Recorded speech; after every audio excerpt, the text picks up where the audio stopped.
and you'll have just noted a recording in process. So I got it. I hope nobody is offended by us recording, but you'll be hearing about that a little bit more with CASBO.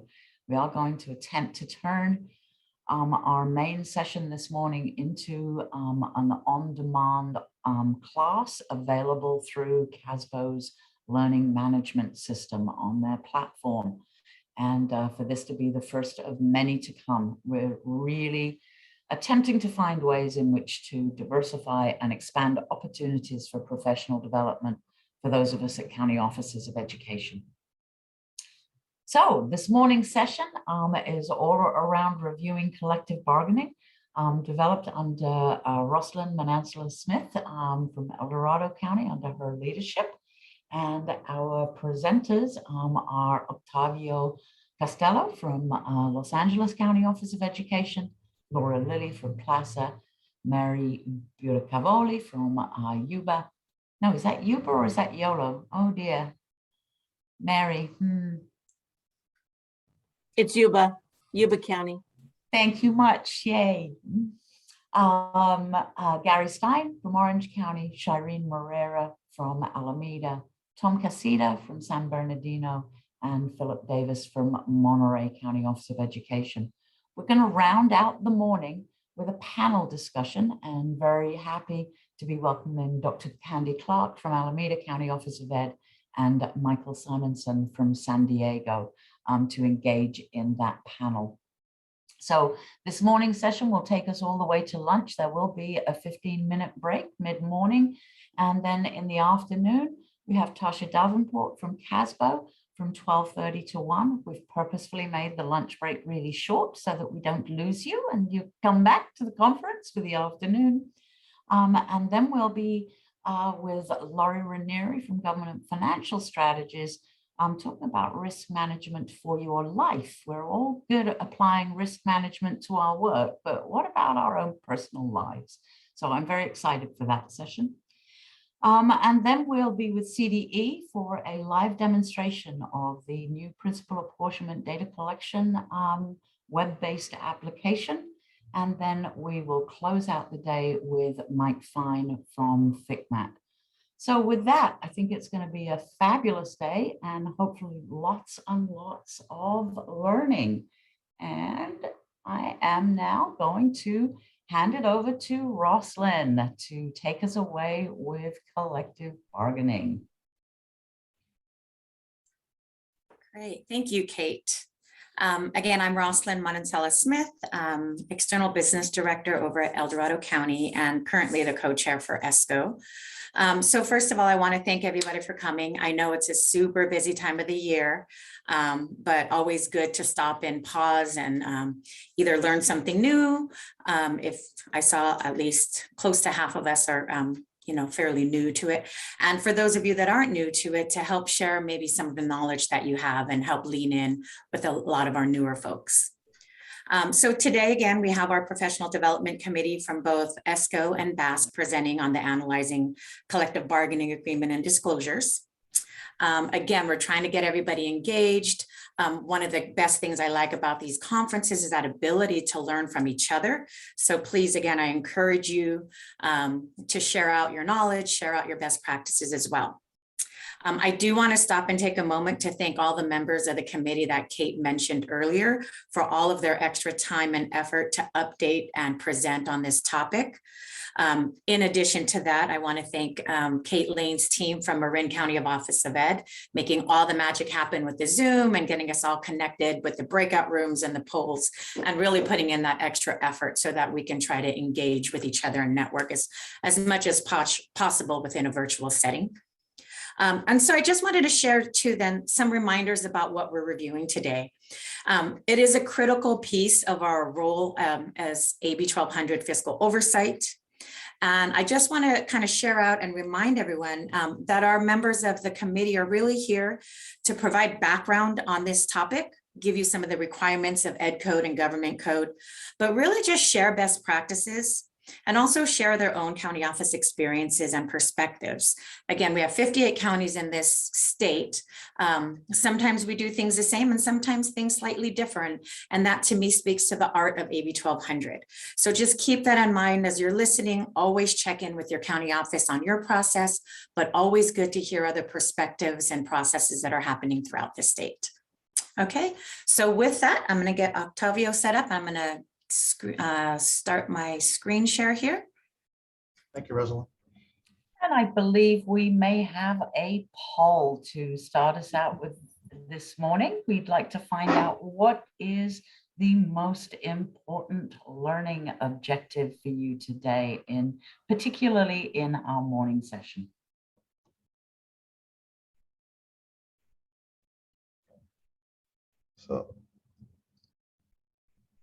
So as you continue the poll, or as you start looking at the poll, we'll review those results shortly. But like Rosalind was saying, the county office, how critical it is for us to review these AB 1200 disclosures, especially if you attended the workshop on the declining enrollment and how to navigate for districts through the declining enrollment process. You'll see just the impact that COVID has played on enrollment trends here in the state, how birth rates have gone down. So it's even important for us now to really focus as county offices the importance of the collective bargaining process. If you look at here at LACO, we're getting tons of requests from districts on just clarification on the AB 1200 disclosures, especially with the memorandums of understanding, with the one-time use of COVID funds, with the influx of changes in personnel, especially when it comes to CBOs and directors of fiscal. It just seems like every day we're getting an email, or at least once a week, an email about changes across district staff. And here with 80 districts, you understand how important and vital it is for us to be thorough and relaying accurate information to our districts, but at the same time reviewing their fiscal solvency. If you can advance to the next slide, please. So as we go through the agenda, just let me briefly walk you to what we're going to discuss. Like Rosalind was saying, this workshop, you're going to gain a better understanding of AB 1200, of the process.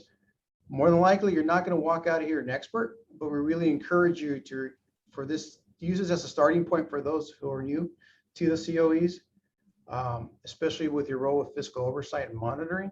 But we really want to encourage you to reach out to the most seasoned veterans here with the AB 1200 disclosures, with fiscal oversight.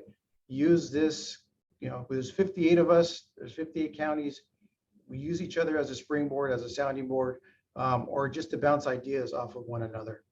I think that's going to be the ultimate goal for us, is to really, really reach out to one another and see how we're doing as county offices, and see how we can better our practices.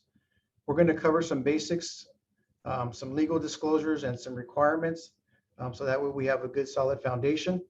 And then we're going to transition over to understanding the costs associated with disagreements and how to analyze them.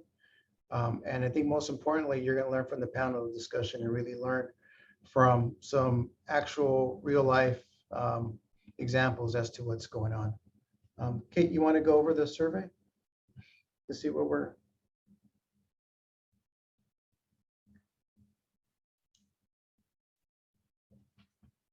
Sorry, modern technology. You have to remember to unmute, don't you? You'd think 18 months later we'd all have that. So I think I can just do that part and share results. There we go. Yeah.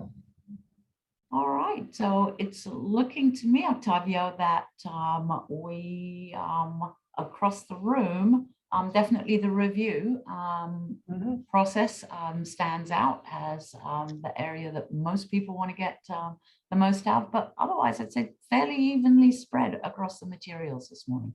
Yeah, I'm looking at that. It looks very evenly spread. So hopefully we'll be able to meet some of your goals and your some of your desires as far as what you want to see from this workshop. I'm pretty sure, given the information here, like I said, you're not going to become an expert overnight, but it's something that we definitely encourage you to reach out to your other county offices. So if you look at the AB 1200 process, I'm just going to give you a brief little introduction. You're looking at, when it comes to AB 1200, you're looking at the short-term and long-term commitments and the impacts that they have on our school districts. Like I said, right now, you look at districts between, in some cases, over 80% of the budgeted expenditures are directly tied to district personnel. So just think of the impact and the effects of long-term on a salary schedule. Once you start assigning 2 or 3%, even 5, 6% raises, ongoing, single time, one time, there's a lot of stuff that's going over there, especially right now with the merit of the COVID-19 pandemic. Here at the county office, we received a lot of memorandums of understanding. There are a lot of questions whether the MOUs had to be reviewed by the county office. Did you have to submit the forms to us, even though it was on an MOU? It was with this one-time fundings, was it long-term? All of these things that we had to face here, and I think it was just exponential when you compare it to other years because just the crisis with the COVID-19. And then you have your districts who just go through the regular process with openers and looking at salary. And well, it's not on the salary scale, but it's on the benefits. Well, that's an impact and what has to be disclosed. We had some districts who said, no, we're not doing anything. And then we had a few other districts that said, well, we're getting stipends, these one-time stipends for equipment or one-time stipends because of the COVID and because they're back in class and they're working to handing out meals. So there was a lot of impact there that goes on. But when we talk about relationships, we talk about having conversations with our districts, letting them know what exactly has to be disclosed, why it's being disclosed, and ultimately commenting on the impact of other proposed settlements, proposed raises, proposed one-time expenditures, or these one-time bargained salary increases. So, I mean, it's critical that county office really assess the impact of these agreements and really comment on the impact that they're going to have long-term on a district's fiscal solvency.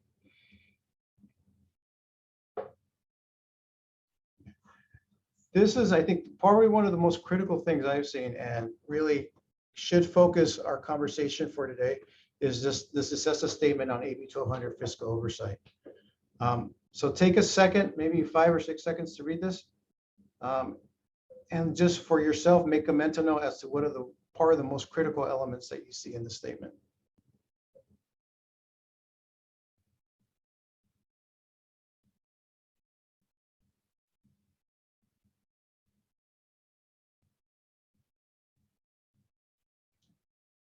When I read this statement, I started thinking about some of our districts and some of the decisions that they made. And I see where it says it's probably the weakest in terms of state regulation. These local governing boards are elected officials. Superintendent has to answer to the board. The CBO answers to the superintendent. And oftentimes their maximum, they want, the unions want to maximize their salary compensation. We understand that. We also understand the critical role that the superintendent is placed in. And oftentimes when we talk about relationships, it's the superintendent or the CBO reaching out to the county office, letting us know what's going on and navigating, I think, that really carefully, almost like a feather. You have to be very vigilant and very cautious as to which way the wind is blowing to bring it back down to reality. So what districts can see what they can and can't afford.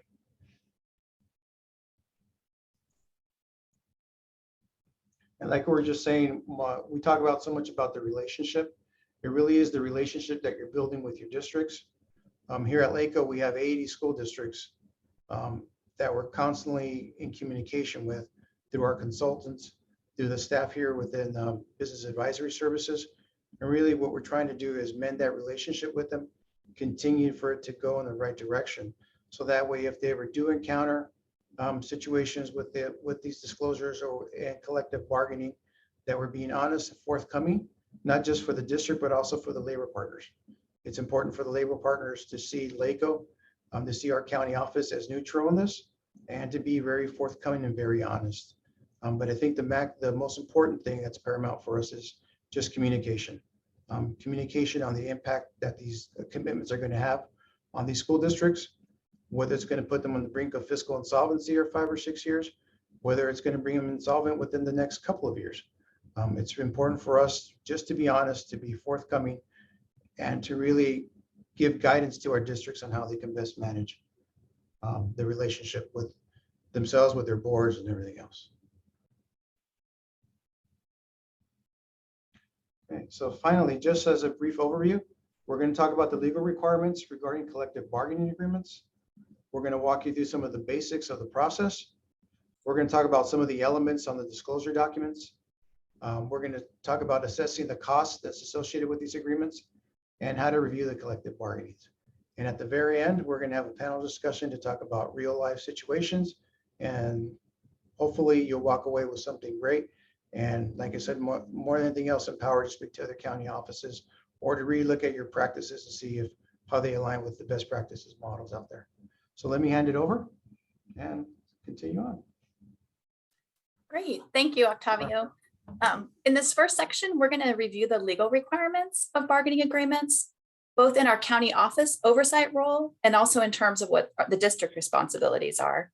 We'll talk about the background of why we review disclosures, what is required to be disclosed, and the groups that are covered by those disclosures. Okay, let's talk about some background and why we're here today discussing collective bargaining. The AB1200 legislation was passed back in 1991 with some updated legislation in AB2756 a few years later. Back in 1991, at that time, concerns had arisen following the financial collapse of Richmond School District, along with a few other districts who were preparing for state emergency loan requests at that time. So AB 1200 was passed to define a system of fiscal accountability for school districts and for county offices of education. AB 1200 requires districts to demonstrate their ability to meet ongoing financial obligations, and it expanded our county office role in that monitoring, including districts' disclosures of their bargaining agreements.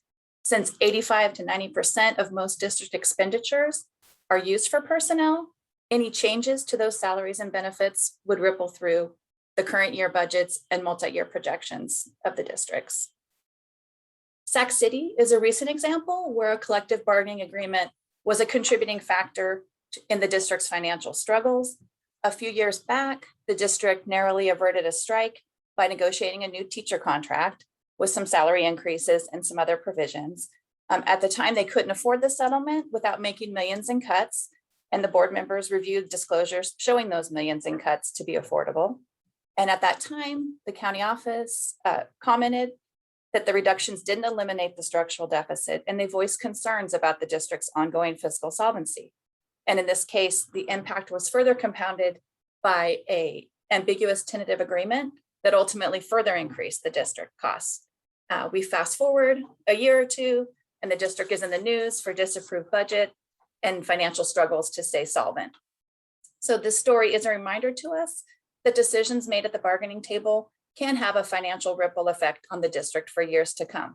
And that ripple effect is really why this area is so vitally important to us in the county office, who are responsible for the district's fiscal oversight. Next slide, great. So just like all of our oversight responsibilities, our AB 1200 review of disclosures takes into account the specific dynamics and a unique situation at every district. So as of this time, only those districts who are qualified or negative are required to give the county office 10 working days to review and comment on any potential bargaining agreements before the board signs off on them. For positive districts, the current code does not mandate that we're given the opportunity to review or comment prior to board approval. But since the impact can be substantial, obviously that lack of code around the area for positive districts is of concern to many. Over the years, there's been discussion about potential proposals that might require the pre-review for all districts. But at this time with the pandemic, I think that's gone on the back burner. So for now, the absence of those requirements hasn't stopped many county offices from still requesting information from our positive districts prior to their board approval.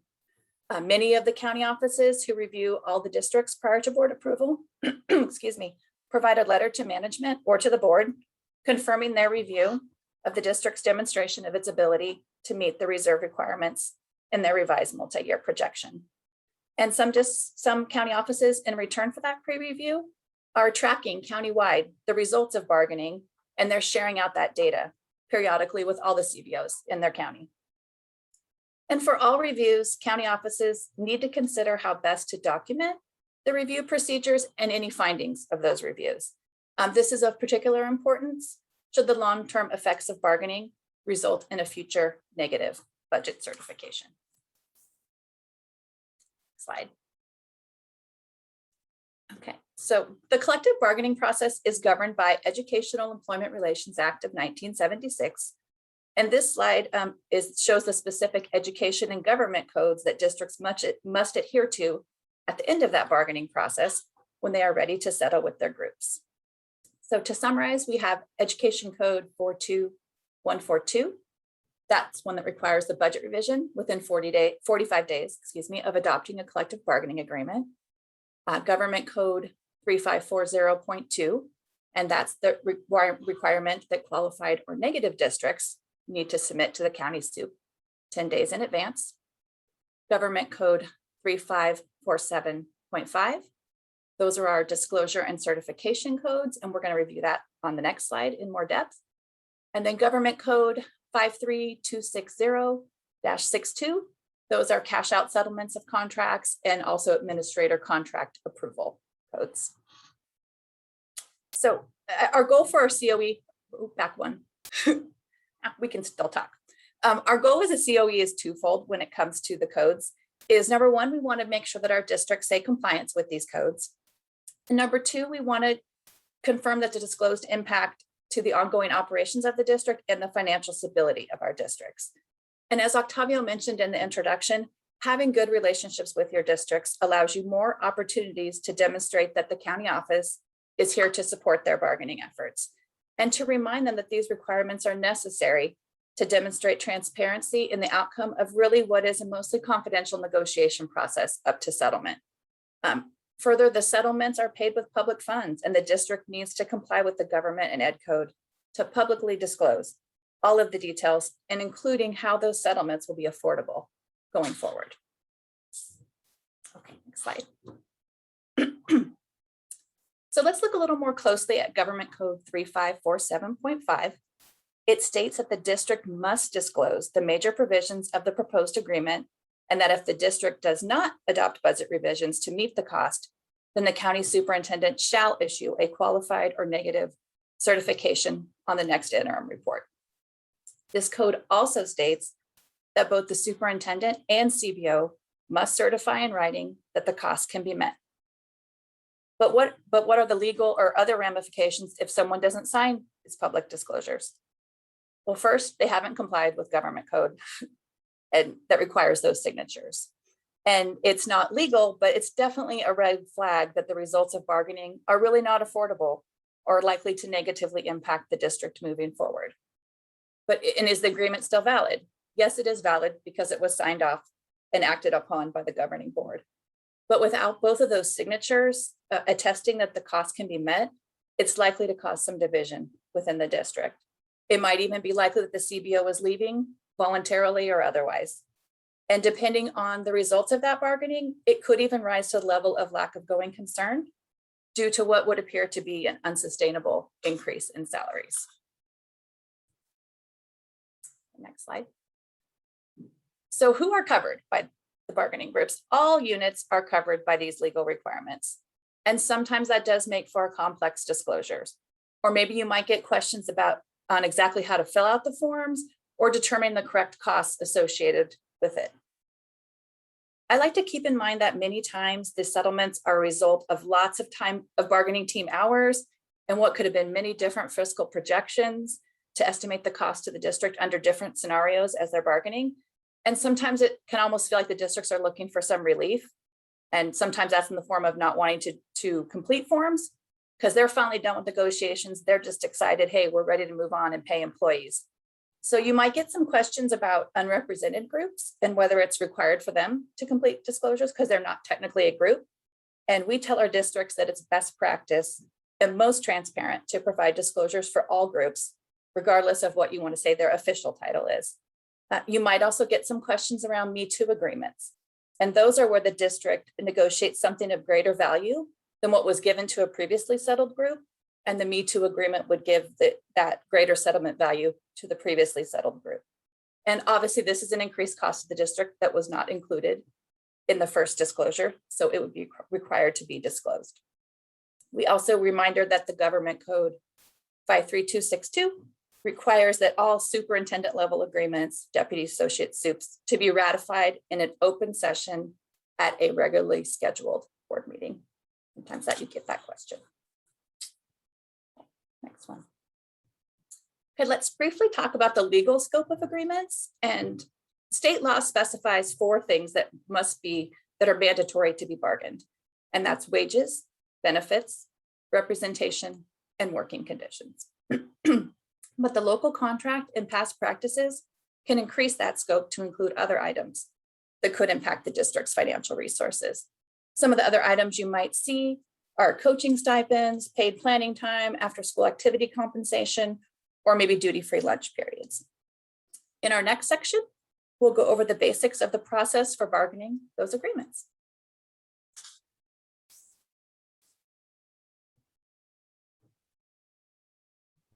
And again, this is where you got to unmute yourself so you can do that.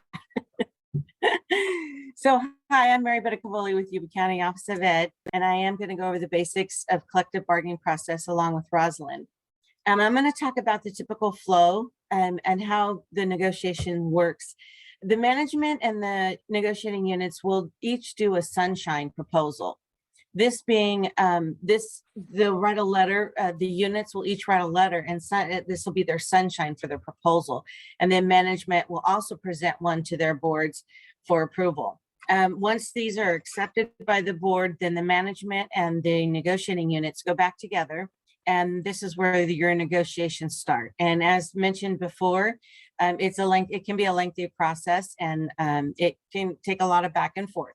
But once they do come up with something at the table that everybody agrees on, they'll go back and take a tentative agreement, which is your TA, and it'll be drafted, and the union will take it back to the membership for a vote.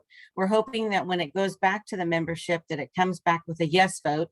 If not, we're going back to the table, and some more time is going to be taken. But for now, we're going to say that they had a yes vote. So they got their yes vote. Now they have to go back to the table and submit a disclosure of the accepted costs and for board approval once again. So they want their associated costs to be listed and how it's going to affect that district on their budget. And as mentioned before, again, Laura said, ideally, with the negative, with the negative districts, if they have been having troubles with their districts and their budgets, then they do want you to provide the disclosure 10 days before the meeting. And the county superintendent has the opportunity to comment and let you know yes or no, or if something needs to be done.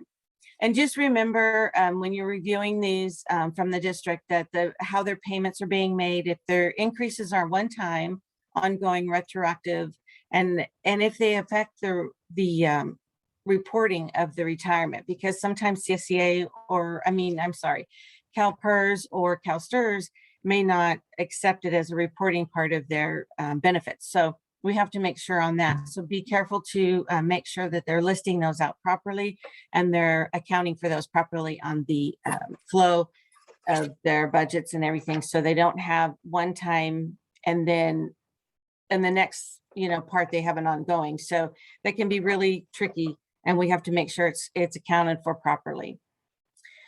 And then we're gonna, next slide, please. And then we're going to talk about how it works. So basically, I think we've talked about how it works a little bit with the typical flow, but your districts will have a collective bargaining agreement, which is your CBA, and it's going to have the elements of this agreement will remain open until they come up with an agreement, until they have all settled. The collective bargaining units will look to settle the salary every year, and even if it's zero, they're going to settle for zero, but it has to have a settlement. Sometimes your districts will want to do a multi-year agreement, but and that was spoken to before as well about doing it out, projecting it out. The districts will want to do that, but we have to make sure their budgets can handle that. And then the CBA identifies the employment elements, and those have to be made sure that those elements are part of negotiations, that those are being spoken to as a negotiated item. And then again, your language, as said before, and it's going to be talked about it more later on, but language can have and typically have a fiscal impact. And on that, you just have to be careful because sometimes you can add time to a contract, add time to a day. When you're adding time to, like, say, a paraeducator's day, that's going to cause a fiscal impact depending on how many paraprofessionals that you have in your district. So the county office is going to be looking at that. And so make sure county offices, when you're looking over the language, make sure that they haven't put something in there that's going to cause them a fiscal impact down the line. So that's all for me. And I think Rosalind's going to take over from here. Yes, thank you, Mary. So just as Mary covered in the typical flow slide, that's kind of what happens in an ideal world. Nice, easy steps, flows very easily. For some of us and our districts, that's the norm. Oftentimes it's not, though, for many. And so what she covered in her typical flow slide is basically steps 1 through 9, just this kind of L shape right here.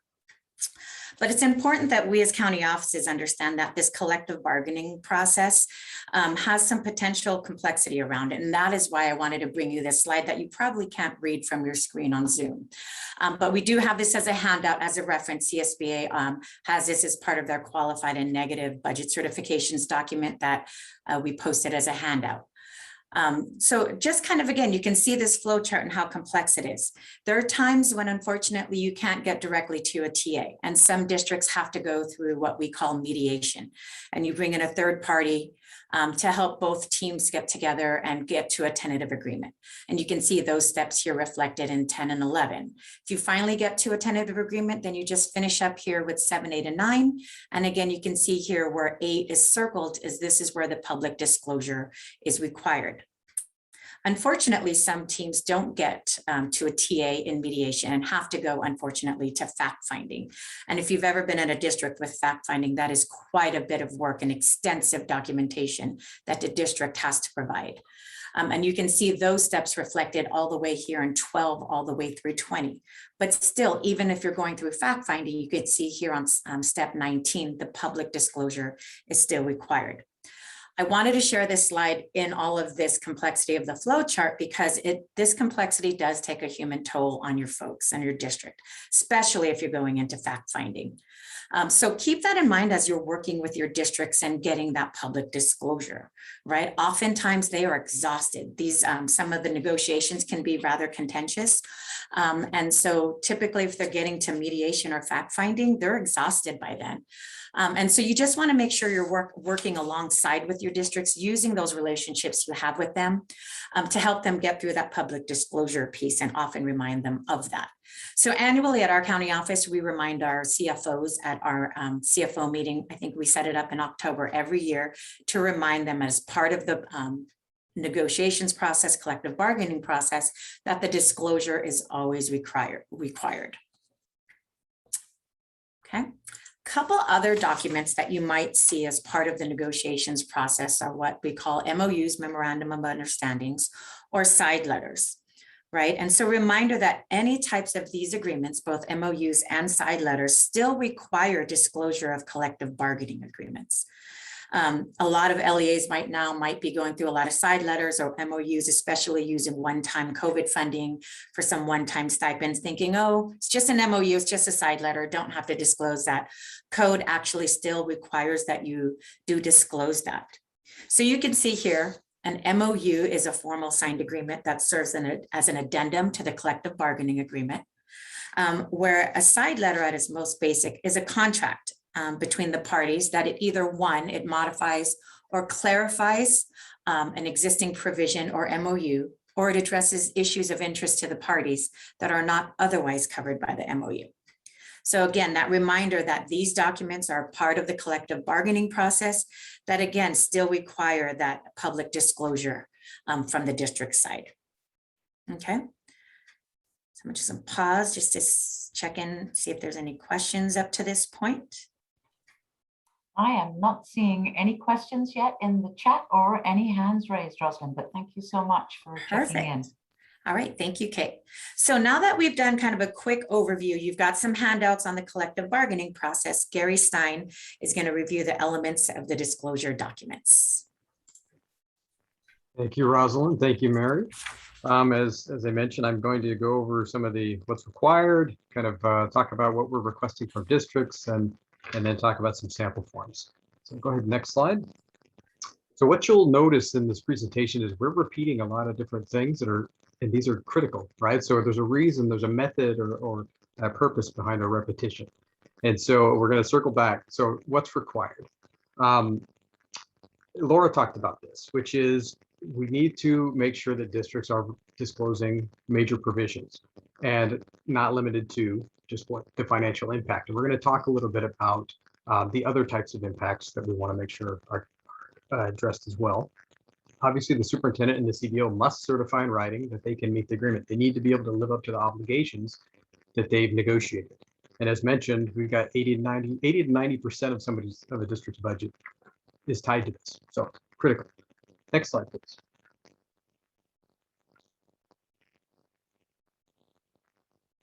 Okay. So the question are, so what to disclose and when?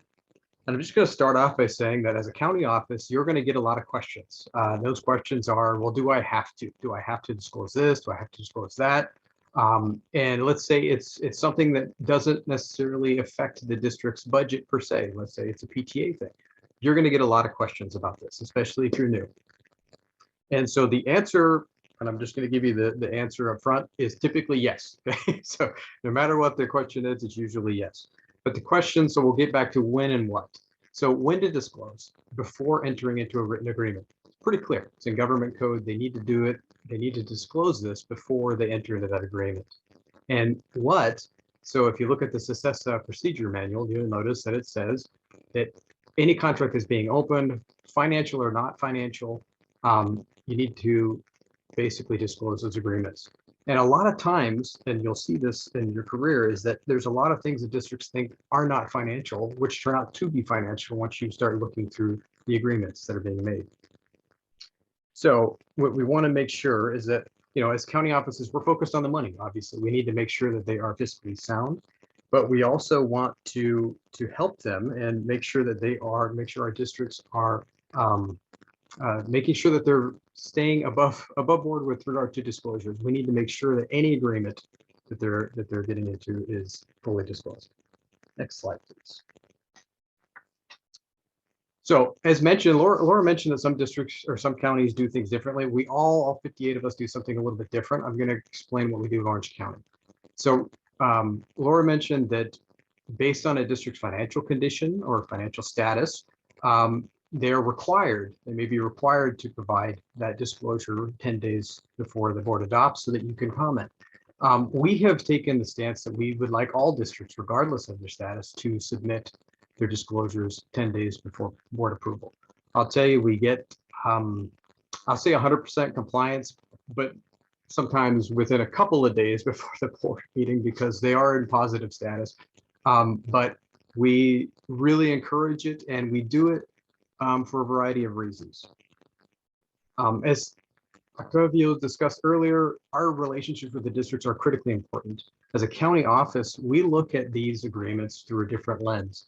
So we're looking at it to make sure that that what they're taking to the board is, I'll say, bulletproof. We want to make sure that the numbers match up, that the language, look for any discrepancies in the language and what's listed in the disclosure. We want to make sure that we're fully supporting the districts as they take that agreement to the board. So when they take it to the board, they have the confidence to say, the county's already looked at this and they agree we can meet these obligations. So in a way, it limits the exposure. But on the other side, as has been mentioned, and Mary mentioned this as well, is we have a different lens. And when we look at this, we look at the language and we see the potential pension obligations or the issues that they might be running into. We might see it from sometimes when you're so close to the ground in operations, you don't see what the language could do in a long-term effect because we've seen this in other districts. We have that benefit of having that exposure to other districts. So we want to make sure that we're providing them that service up front. So that's what we do in Orange County. We're that second layer, right? We're there to help. And I think every county office would say we are, you know, not only are we compliance and statutory requirement, we are also service, but we try to be more service than compliance because that helps us out. That helps us with that relationship aspect as well. Next slide, please. So what are you requesting from districts when you get a disclosure? So we put together a list of some of the common things, and then what I want you to do is after we go through this, I want you to think about what might you want to see beyond this. So obviously the disclosure form is key, right? We need to make sure we've got the public disclosure form and it's completely filled out. We want a copy of the tentative agreements, and as Rosalind said, with MOUs and side letters. Side letters are a new concept that we see keep popping up, so we want to make sure that we're getting all the language, I'll say, including the full collective bargaining agreement. We want to make sure that we've got, we're seeing the complete picture of what's being agreed to. Inside that collective bargaining agreement, I know grade span adjustment is kind of a passé term or passé concept, but we may still have districts that have not negotiated that or negotiated class sizes, and so they're still held to that state obligation. We need to know that as a county office, right? Or let's say that component expires. We need to know that as well. Some of the other items that we want to make sure that we're considering are, especially this year, well, last year and this year, the independent study ratios. So we have this interesting dynamic this year where students are popping in and out of independent study. We have districts creating different situations or ways to address their independent study needs. But that's all part of that contract that we were going to want to see that language. And finally, implementation timeline. So this is something that a lot of us don't get up front, is that a district negotiates an agreement and they put in there a timeline for implementing that compensation package. So we always recommend that districts please contact the county office up front early in the game to make sure that it's possible what you're negotiating with the implementation timeline. But we want to make sure that we are aware of what their goal is, okay, and see if we can accommodate, because this leads us to some of the issues that we're going to talk about in a little bit, but timeline can be a big issue for county offices and districts. So we want to make sure we're touching on that again. But as a county office, as we mentioned several times, we're all a little bit different and our districts are very unique. And I think we all know that. But so what I want you to think about as you're going through the rest of the day and as we're talking about these, going through actually analyzing the agreements, are what else would you need from your districts? What else should you be asking from your districts? And when do you need that? And I think what we'd agree is that it depends on your county office and it depends on the districts. But we want to make sure that you keep that in mind. Next slide, please. Okay, so some of the potential disclosure issues, and I honestly would say that as we were talking this morning, or I'm listening to the presenters before me, I jotted down a couple more that maybe we want to talk about. But there are obviously a lot of different disclosure issues that we could run into. And so we separated them out into timing, errors, and data and process. With regard to timing, not receiving the disclosure in a timely fashion or at all. And I know that if I had you all raise your hand, somebody would have an example where they did not receive a disclosure when they should have. And so we need to be able to address that. Receiving the disclosure at the last minute. That is actually not an uncommon thing across the state. And it's frustrating because we have staff members who have jobs, believe it or not, and it's not just exclusively to look at these AB1200 disclosures.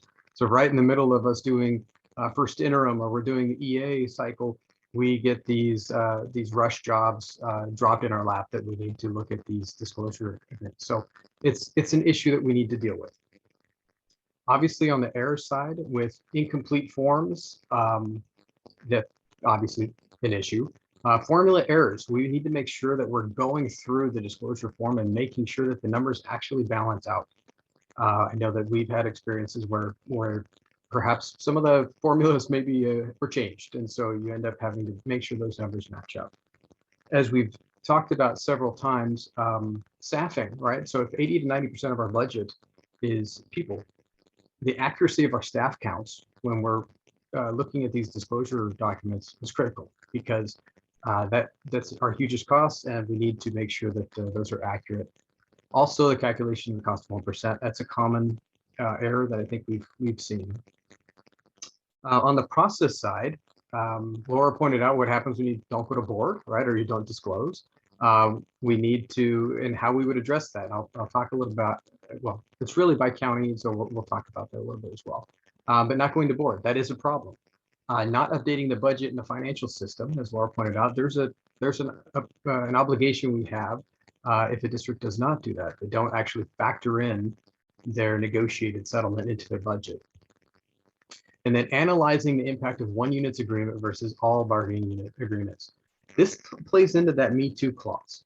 So when we look at disclosure documents, we're getting it for one bargaining unit for one settlement. And let's say it's the first, let's say teachers settle first. And we can look at that and say, yes, the district can afford this settlement.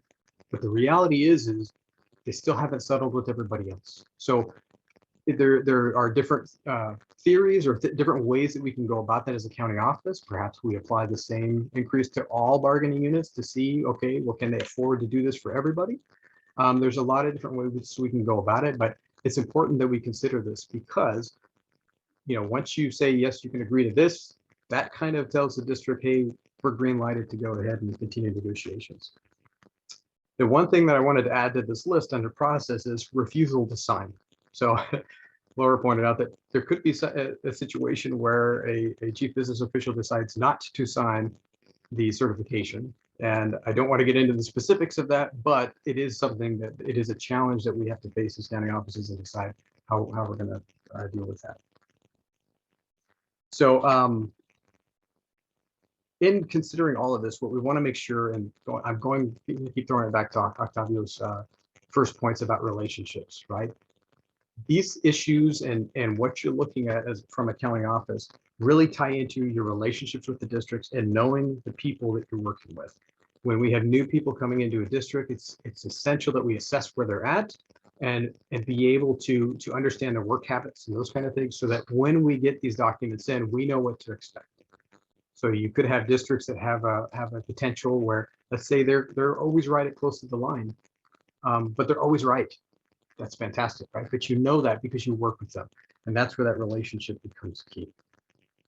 So some of the things to consider as county offices also are, how do we make sure we get what we need and on time? And so suggestions that we've heard are make sure we have a lot of schedules, make sure that there's annual notices like Rosalind talked about, make sure we're having those meetings and telling districts what our expectations are up front, and training.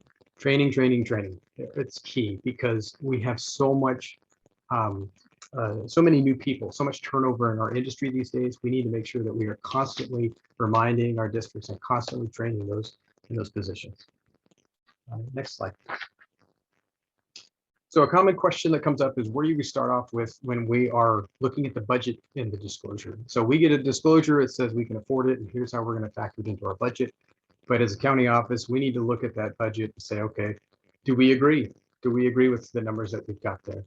And the answer is going to be start with a budget that makes the most sense for your county office, right? And so suggestion would be the last board adopted budget. That's where you start. And then you start factoring in everything you know about that district. So again, it ties into how do you know that district, how well do you know them, and what to expect. So some of the things that are factors to consider: the timing of budget adoption. For instance, we have a few districts that love to adopt their budget in May, early May, before they may revise. We know for a fact that when we're into the next year, they either are sitting on a lot of money that wasn't accounted for, or not, right? So and each year is a little bit different with regard to that. We know where they're coming from because we know where they started from. So we take that into consideration. We look at if they've done any budget revisions, any 45-day revisions. We look at our known factors about that district. For instance, are they a chronic overestimator? So are they super conservative and they make sure that they've socked away a lot of money? Or are they what I'll call a liner, which is I'm just hovering right above that line where I have just enough to cover my reserves, right?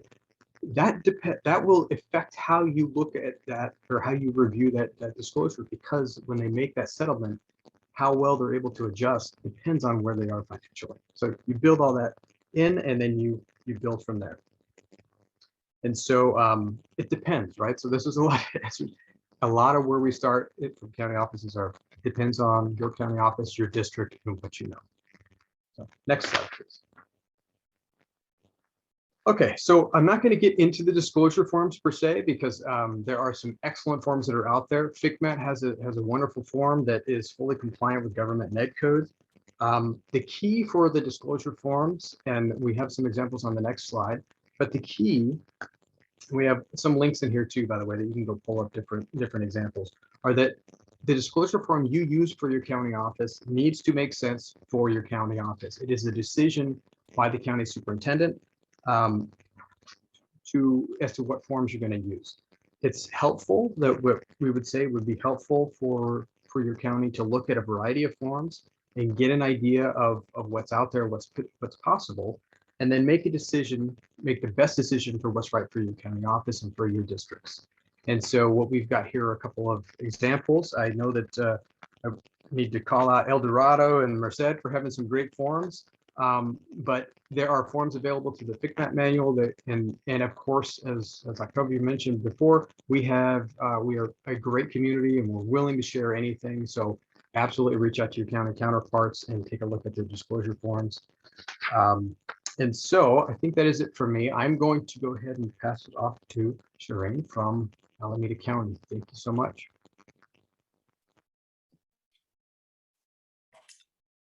Good morning, everyone. Now we'll cover the common costs associated with those agreements that have a fiscal impact. However, as a reminder, it's important that all disclosures are forwarded to the County Office of Ed, even those the educational agency does not believe to have a financial impact. As a COE, you'll want to ensure the district is aware of the impact this settlement will have on the district's financials and that the information was publicly disclosed correctly. The first step I like to take is confirming whether the cost is one time in the fiscal year or whether it's ongoing, impacting multiple fiscal years. A common one-time collective bargaining item is a bonus versus an ongoing salary schedule increase. Once the cost is identified, you'll want to verify that the impact has been correctly accounted for in the district's NYP. Some of the common items and their cost implications are salary schedule increases. This could be a percentage increase or a new step added to the salary schedule. We most often see an ongoing percentage increase to a salary schedule. These can be retroactive to the start of the fiscal year, and they can be added to the salary schedule mid-year. A new step to the salary schedule, as well as a column adjustment, may also be negotiated. Bonus and stipends. The bonus can be a percentage of compensation or a flat amount. Common stipends we see are coach stipends or for other extracurricular academic support. Furlough days, absences due to a budget required furlough. A furlough is a temporary release of a worker from their job, typically with the expectation that they will be asked to return. Benefit and other compensation. This could be health and welfare benefits, such as cashback, paid premiums, and adjustments to the longevity benefit. Negotiations may be made to the longevity range, years of service, and or adjustments to the annual longevity compensation. Some other bargain items to consider are class size adjustments. These are changes made to the class size ratios or compensation add-ons if students exceed a certain cap. Hourly wage increase. This can be an increase to an hourly wage for subs or other hourly employees. And retirement incentives. These are designed to encourage faculty turnover, typically by offering part-time employment or payment in exchange for an agreement to retire. Districts should be encouraged, to disclose these, and these may be found combined with the fiscal impact for the active employee agreements. So it's important to encourage all LEAs to share what they think may be a combined impact for both those that are retiring as well as the active employee group. When assessing the costs related to the increase in the disclosure documents, it's important to verify the staffing FTE counts associated with the raise, as well as the benefit ratio. This may require contacting the district and working with them. It's also important for the COE to work with the LEA to ensure that items are processed through payroll and that any impact to STRS and PERS are accounted for correctly. This most likely requires timely payroll and retirement processing. Now we'll do a 10-minute breakout session in a small group to go over whether the costs listed are ongoing, one time, or that we need more information. This is not a test. It's an opportunity for everyone to engage in helpful dialogue, and we'll call on 3 attendees when we return. And so slide 31 will be shared with everyone, and the link is in the chat. And with that, I'll pass it to Kate as we coordinate the small group cohorts. Very good. And now I just need to figure out how we get you all off to breakout rooms. But if you'll check the chat, that will have the script for you so that you've somebody's saying the link is broken. Huh. I can cut and paste the items in chat if that makes it helpful for reference. Okie dokie. You know what? I can do that right now. Here we go. I got it. Yeah. Oh, perfect. And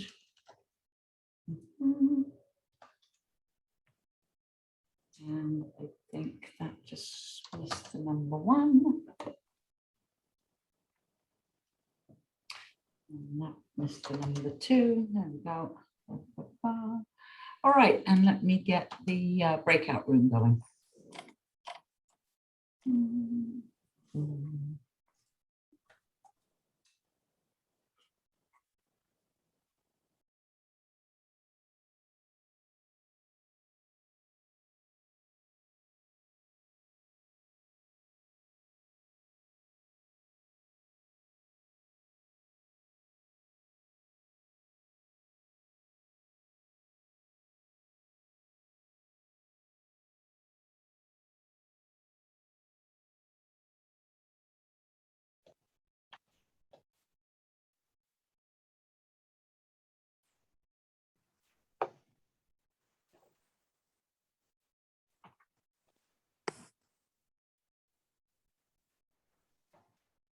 We're in a very large breakout room. I think I missed clicking on my breakout room. Yeah, I did too. Yeah. Oh, okay. Well, then let me see if we can't get you there. And where is my breakout room? So let's see. All breakout rooms will close. Hey, Kate, I'll go ahead and recreate them for everybody. Dump them in there right now. Beautiful. Thank you so much, Nick.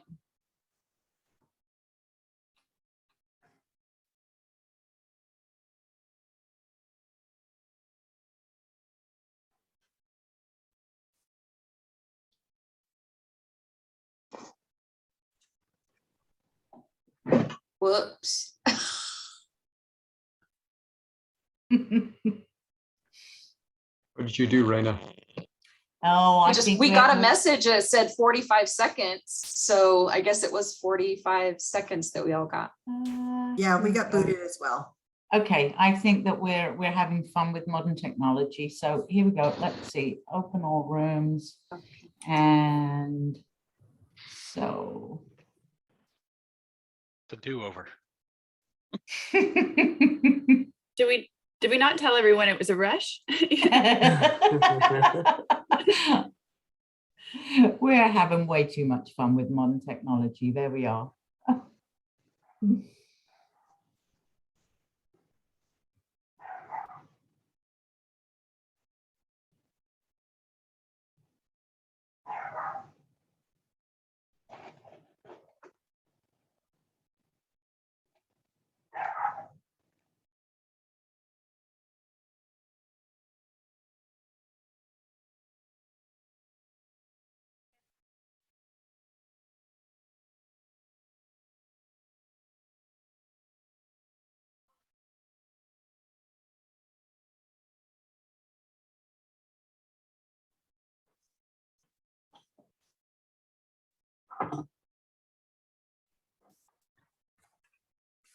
This makes me very worried for my conference on Friday.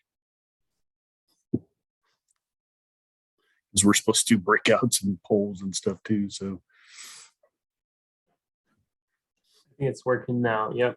Yeah, it appears to be working. I'm seeing people Thank you. in many different rooms.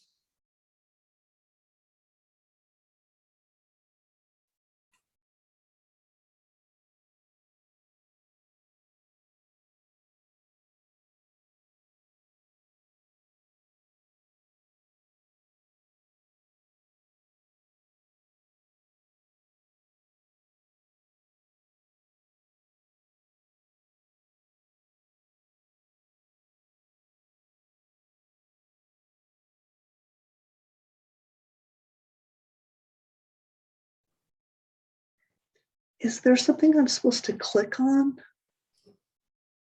Are you getting a pop-up asking you to join a specific room, Nancy? No, I nothing?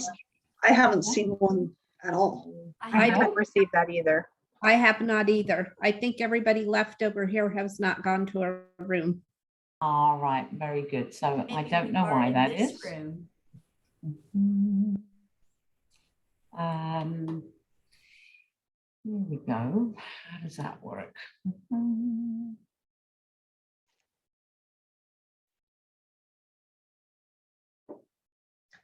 We're down to 85. I think it's slowly working.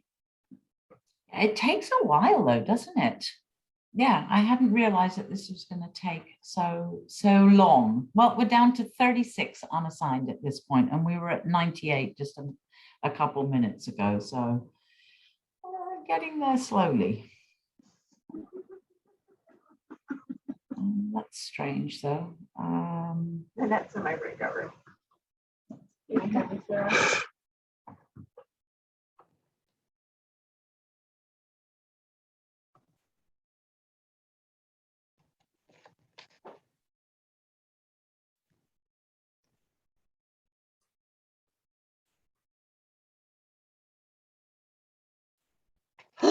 Yay! Oh, yay!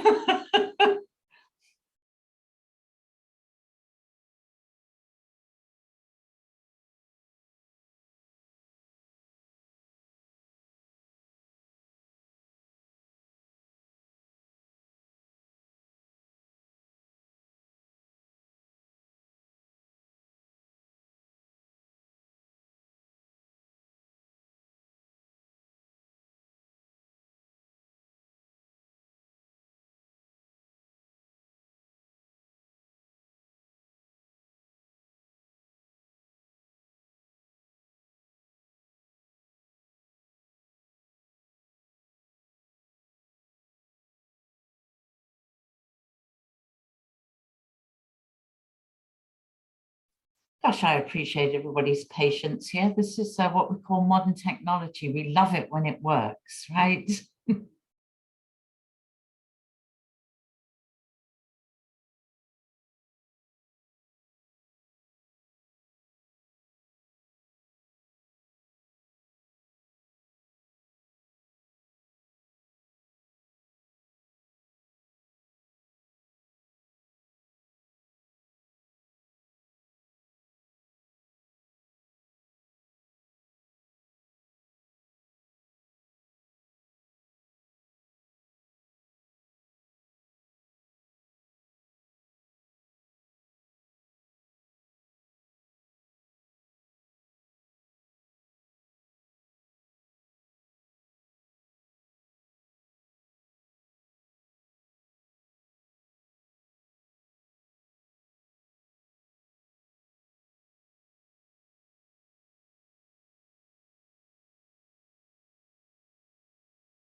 So is this our breakout room or are we the leftovers? Does anybody know?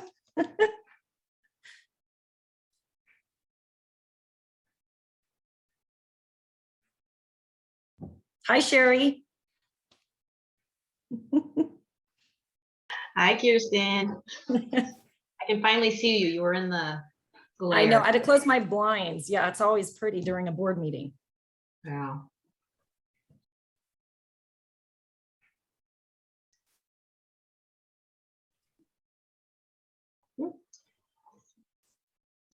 Well, I am so sorry. This whole breakout room business turned out to be not as brilliant as I thought it was going to be. Some people, I think, are getting a great experience and having some excellent conversation. So since they can't get us into a breakout room, we could make our big giant break room here. Perfect. Thank you, Kate. Excuse me, Kate, I have a question. We were in a breakout room and we had a good conversation. We thoroughly discussed slide 31, but then it told us we had 40 minutes left in the breakout room. Is there something else that we're supposed to be discussing? No, we've been apparently experiencing technical difficulties, Okay. Susan, and so Should I invite the rest of my members of our breakout room back to this main room?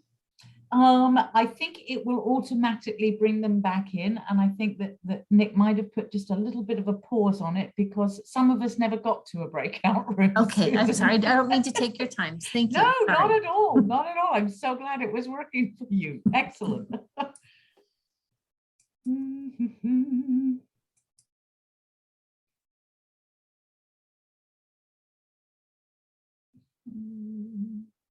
Very good. So, yeah, I think that the breakout is going to, well, wait a minute, is that minutes or seconds? Goodness knows what that is. Not quite sure. Okay, I'll close out of the breakout rooms in about, what, 10 minutes or so, 5 minutes? No, we need less than that, love. Less than that? Okay. Yeah, we had a little bit of a, because it's coming up on 10:10, so I am gonna say maybe give us another 2 minutes, and can we send I can do a broadcast message to all, right? There we go. Yeah. I'll go ahead and close it out in 2 minutes for you. 2 minutes, okay? 2 more minutes in breakout. Okay. So for those of you that didn't make it into a breakout room, then maybe we can just have our little discussion right here, and we'll be closing out those rooms and bringing everybody back. One time, ongoing, or needs more information. I get a lot of depends in my life. I don't know about the rest of y'all. So 2% increase to salary schedule? Ongoing. Yes. Yeah, there's no other way, right, for that one. Retroactive component of a salary increase? Ongoing. Depends. Well, it depends, but it affects in out years, right? Depends. Unless they change the language again.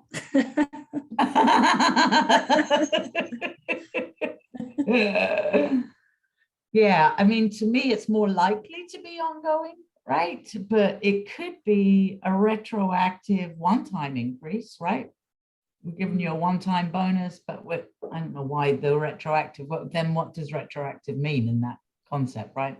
I think you're right. Ongoing, Kirsten, I'm with you. Thank you. 50% increase to the hourly rate for certificated extra assignment. Ongoing. Ongoing? Yeah, I would agree. Longevity? Ongoing. Alternative TK K3 class size language. More info? Yeah, that one would definitely be a depends, right? And do they have a sunshine date on it, right? Oftentimes when you see that kind of class size language, it's got an end date on it, right? It's not forever. And let's see, breakout rooms are closing in 2 seconds. So very good. Thank you, everybody, for your patience with that. We're apparently still learning our modern technology here. And so I am hoping that that many of you did indeed get the opportunity to have some good conversation in your breakout rooms. And we ended up making it kind of a big breakout room in the main session for a little bit. So thank you, everybody. And I'm wondering if I could call on a couple of the groups to see if they would be willing to report out. Have I got any volunteers? Maybe I could get a hand raised. All right, Michael from Alameda, if you'd like to unmute yourself and maybe you could tell us what your group came up with for questions 1, 2, and 3. Sure. So for question 1, we had ongoing, but with an asterisk to verify. We had a unique case brought up in which a raise was implemented just for a year and then rolled back at the end of the year. So unique situations can apply even in, what would normally seem like a obvious case. So most likely that is ongoing, but with everything, check the language, verify. Number 2, we said that because the wording said that this is just the retroactive component of a salary increase, the retroactive component is likely a one-time, but you need more info. It all depends on the language and how it's being implemented. And for number 3, a 50% increase to the hourly rate for certificated extra assignments, we said would be an ongoing cost. Fantastic. And I swear, everyone, I did not give him the answers. We have not coordinated this effort, but great job to your team and to you. Thank you. All right, so do we have a volunteer for the next set of questions? Do I get a hand raised out there? I'm scrolling through the list here. You know how it works. No volunteers, you get voluntold, right? All right, let's see. Chris Raimondo, Contra Costa County Office of Ed, room number 1. You there, Chris? Very good. Good morning, Chris. How you doing? Hello, can you hear me now? Yes. Perfect. Awesome. All right. Do you want to go through numbers 4, 5, and 6 for us? For sure. Okay, so our group for number 4, we said ongoing. For number 5, we said we needed more information. And then number 6, we said more information. I will say this, I am a fan of always getting more information. It helps me in my reviews. Good to see you, Chris, by the way. You too. We had said that for longevity, typically the group consensus was need more information, but it's typically ongoing, but it could also have a one-time component retroactive to those employees that may be effective. For number 5, need more information also could be ongoing. And then furlough days generally are one-time and temporary, but you would need to have more information to understand exactly how that's being navigated. So great work to you and your team as well. And thank you for speaking up. Hope you're all right. Now, last couple of questions. Shannon Hansen raised her hand. Thank you so much, Shannon. If you can go through the last couple. Okay, so we're doing 7 and 8. Yes, please. So on 7, we said, our group said to allow all years of service when determining placement on the salary schedule, that we needed more specific information, especially for the fact that we weren't sure like how many employees that affects, if they're letting them go years of service and all the way over on the salary schedule. So needing more information for that one. That would be an ongoing cost, or it could be an ongoing, more than likely it's an ongoing cost because it's going to increase anybody that comes in with, as an example, more than 10 years of service. And then on number 8, transition to a hard cap for health benefit premiums within 4 years. We also said that we would need more information for that one. The hard cap would be an ongoing savings once they hit that 4th year. It could be an ongoing savings, but we would need more information as to what does it look like for that 4-year implementation. Great. Thank you for speaking up. Thank you to you as well and to your group. We concur. We had said that the years of service typically would be an ongoing expense once that's been identified. However, the specific placement and the elements surrounding that may require more information, and hard cap as well. could be all three. So thank you. All right, everybody. Well, with that, Shireen, I do believe that we're ready for our morning break. So I would say if we could convene back here, we're just a couple minutes behind time, but if we could make sure that we're ready to rock and roll again at 10:30. So that's about 11 minutes from now. We'll see you all shortly. Thank you.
All right, welcome back, everybody. And we are going to pick it up again now with, let's see. I do believe that we have Philip Davis and from Monterey County Office of Education and Tom Casita from San Bernardino County Office of Education are going to take us through the next section of our presentation this morning. Thank you. Thank you, Kate. So I'm Tom Casita from San Bernardino County Superintendent of Schools, and Philip Davis from Monterey County Office of Ed is going to help me out today with a few slides in this presentation. So we're just going to talk about reviewing public disclosures and just some elements that you want to look at as you're going through these disclosures to keep in mind. Okay, next slide. I'm having a real bad allergy day. I'm having a real bad day just all around today, guys. Like my back is out, my computer's shutting down on me. I have, just everything's going crazy. Bad allergy day. So I'm going to try to get through this. But so if I disappear, it's because my computer shut down again, and Philip will jump in and help. So so when you start reviewing salary disclosure, Gary talked about it a little bit, but you want to verify the budget starting point, right? So the way that you do that, it needs to be the starting point that makes the most sense to the county office, right? So you're going to instruct your districts to typically they're going to use either the last financial report that they submitted to you, whether that's budget or interim. For settlements that occur in conjunction with a financial report, like for example, they turn in a AB1200 with their first interim, and they both went to the board the same day. What we do is we have them kind of work backwards into that starting point. So their costs, because if they built the costs into their interim report, which they typically should, you'd want their the costs after the settlement to be equal to their interim report, and then the cost of the agreement would then be kind of subtracted from that to get to their budget starting point. That's the way that we work it, so that the costs are disclosed properly, right? So next would be the verify the cost of 1%. And remember, 1% is for the unit, not for all of the salaries that are, say, certificated salaries, because those include costs that are outside the unit as well. They include sub costs, they include management costs, right? So the cost of 1%. Make sure you know what positions are actually in the bargaining unit that is settled. You want to verify their math, right? So always the formulas, make sure that the math is right. Oftentimes this is the main thing that usually we have problems with is the math, right? So we want to verify the math. Check to make sure that you know whether the increase is ongoing or one time. Are the ongoing increases reasonable each year, or one-time increases removed in the future years? Other costs to support the agreement. We have the column for other costs to support the agreement. For example, does management receive the same increase? Does another unit have a Me Too clause? These factors will affect the total cost of the agreement and future solvency and need to be measured. Also, is attrition or retirement incentives or layoffs included? You'd want to include those in the other costs to support the agreement, and make sure you know what those are, right? Verify that they're using the correct rates for benefits, rates that vary, like STRS, PERS, health and welfare. And even this year, we had that varying rate with unemployment, right? So just make sure that those costs are measured and they're correct. Ongoing impact, you're going to check solvency, obviously. Does the district maintain their solvency in the current +2? Any unexplained reductions in cost to maintain solvency. For example, large reductions in the 4s and 5s that may not be sustainable. You're going to want to check that for sure. And what will year 4 look like is something important for you to keep in mind also. Even though we're not going to comment on year 4, we're certainly going to look and see if that increase is going to be sustainable in year 4 as well. Other funds are cost to other funds disclosed. Adult ed, child development, cafeteria can have fiscal impacts also. Reopeners, usually reopeners are tied to improved financial conditions in the current year settled, but typical for multi-year agreements for subsequent years. So you want to make sure that you know whether there's reopeners or not and what those reopeners are for. Budget, and is the budget updated in 45 days? So we don't, in San Bernardino, we don't 100% check on the 45th day to see that they've updated their budget, but we do check at the next reporting period to make sure that it has been adjusted to include the cost of the agreement. Next slide, please.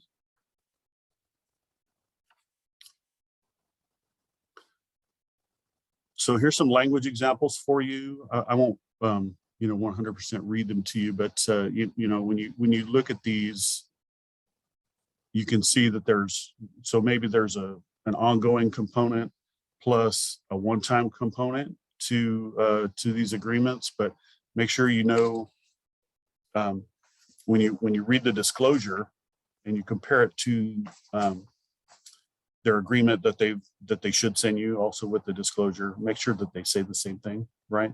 You're going to want to verify the language in the agreement, because the agreement is what is going to drive the increase, and make sure that the disclosure lines up with that agreement. So here's a couple of examples of that.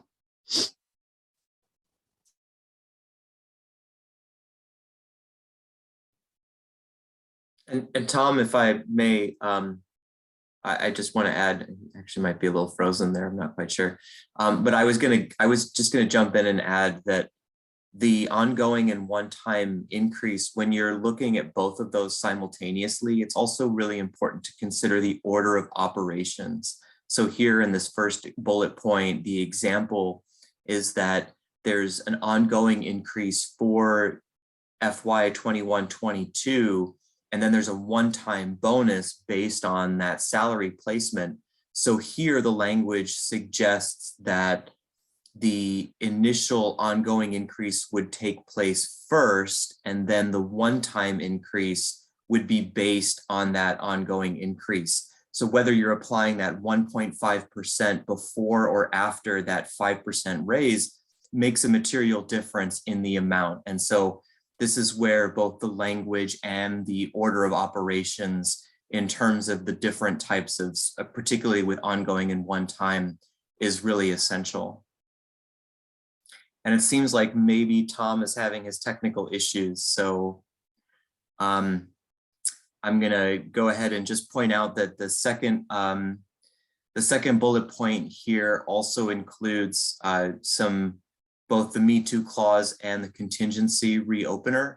And so this is another example of where really looking at that language is extremely important in terms of determining what that final review and what your calculation is going to be, and verifying that it's reasonable for the district.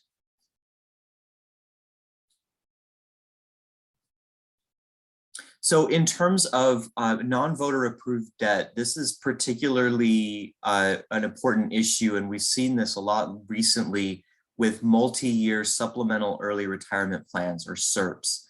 The best practice, of course, is to have a SERP that really is limited in terms of its time frame. So employees have a certain amount of time or a certain window in which they can apply and receive that SERP.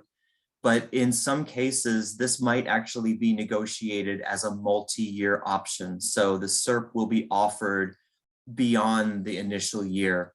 And this disclosure is absolutely essential. And it's also something that you want to be really mindful of if you do see this coming in from your districts. There is one example that we have where a district with 3,000 ADA ended up with essentially a non-voter approved debt liability of almost $2 million as a result of the language that allowed this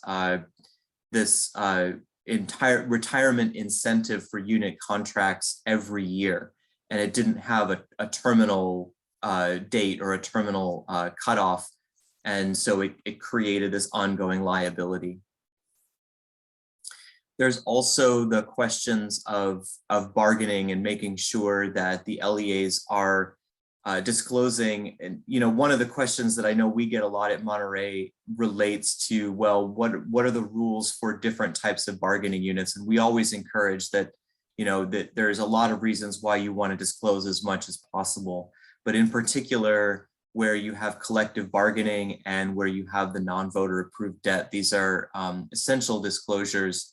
And you want to be looking at whether or not there's an additional debt disclosure that might be needed in addition to the core collective bargaining disclosure. Also, when looking at the retirement incentives, you want to consider the service credit if there's any bonus or ongoing paid medical. Those are other examples of ongoing costs that you would want to make sure were incorporated into the overall analysis. And then the question that is, you know, it may be that the district believes that by putting in this supplemental early retirement plan incentive for their employees that they're going to save money. But when you start to consider these ongoing costs and things like especially paid medical benefits and the option of even having that CERP available in future years, then you run into a question of, does the district actually save money? And it's important to be prepared to comment on that and provide an objective analysis on that point.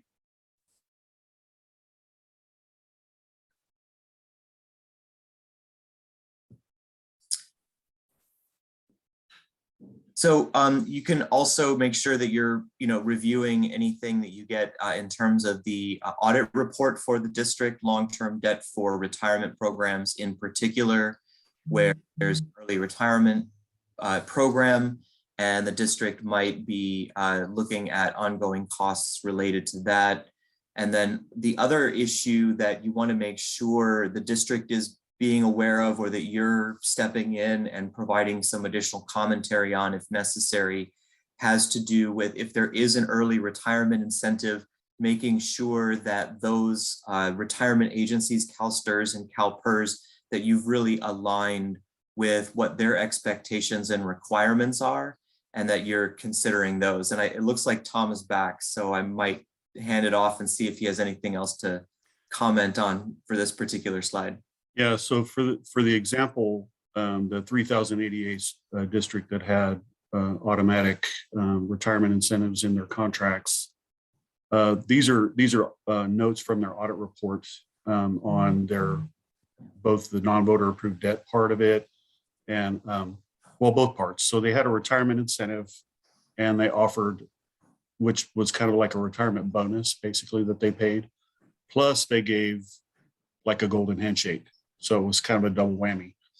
And these are notes from their audit report, just talking about the non-voter approved debt that those agreements provided, right? The district was able to negotiate out through going through impasse and mediation and all the way to PERB, was able to negotiate those things out of their contract finally. And I believe that this is the last year that any of that language is going to be operable. So these will go away, but it did cause the district a lot of financial difficulty, and it has for the last, several years, but we were able to help them get this, identify this as being a real big problem. And the district had enough courage to go through the process to get it out of their agreements. So this is just something that you want to look at, obviously, because these costs, if you have something like that in their agreement, that is going to live forever. And the district is not saving money. It's a huge cost, and it's gonna continue to cause them financial difficulty in the future. That's it. So I think your slides are next, Philip. So yeah, so when you're reviewing these and when you're considering your procedures, one thing to always be looking out for is compounding costs. And this especially is important when you have multi-year agreements where there's increases that take place over multiple years. It can also be an ongoing issue related to areas like health benefits. So here in the example that we see on the slide, there's an on salary schedule retroactive increase. And then in the following year, there's another on salary schedule increase effective July 1st. And this is a relatively simplistic example meant to just illustrate the core difference between the applying the 4% separately in each year versus applying it compounded. And so if you apply that 4% to $1,000 as an example, you get $1,040. And if you were not compounding the costs, if it was another 4% on top of that original base, it would be another $40 increase in the next year. But that's not how these agreements work. These agreements work by compounding the increase over each subsequent application, whether it's, you know, multiple calculations in the same year or more often, as in this example, over multiple years. So here that second 4% needs to be applied to the 1,040 to get the compounded rate, which we see here. Another example of where you might see this is something like 1% each year over the next 3 years. And so when you're going in and you're verifying those calculations, you want to make sure that you're calculating that initial year increase and then applying the next 1% to that already increased factor, the already increased amount, and then similarly compounding that into any other years that are part of the agreement. And here's where I'm going to kind of circle back around and emphasize a point that's already come up a few times, which is how important it is to really go in and review and understand the language of the bargaining unit agreement, the tentative agreement, or the contract that's come out of that. And in particular, make sure you're doing your own calculation and reviewing the language with your own critical eye. Don't make the assumption that the disclosure and the calculations that the district have provided are correct. It may be that, you know, there are nuances in the language or elements of that calculation that they have missed. And you want to make absolutely sure from a county perspective when you're performing this review that you're doing your own calculations and your own critical review of that language. And then for health benefits, this is also an important consideration where you might have something like an ongoing pledge to have the health benefit cap maintain pace with the lowest cost plan. So then you would also need to estimate what those ongoing health benefit cap contribution costs might be to the employer.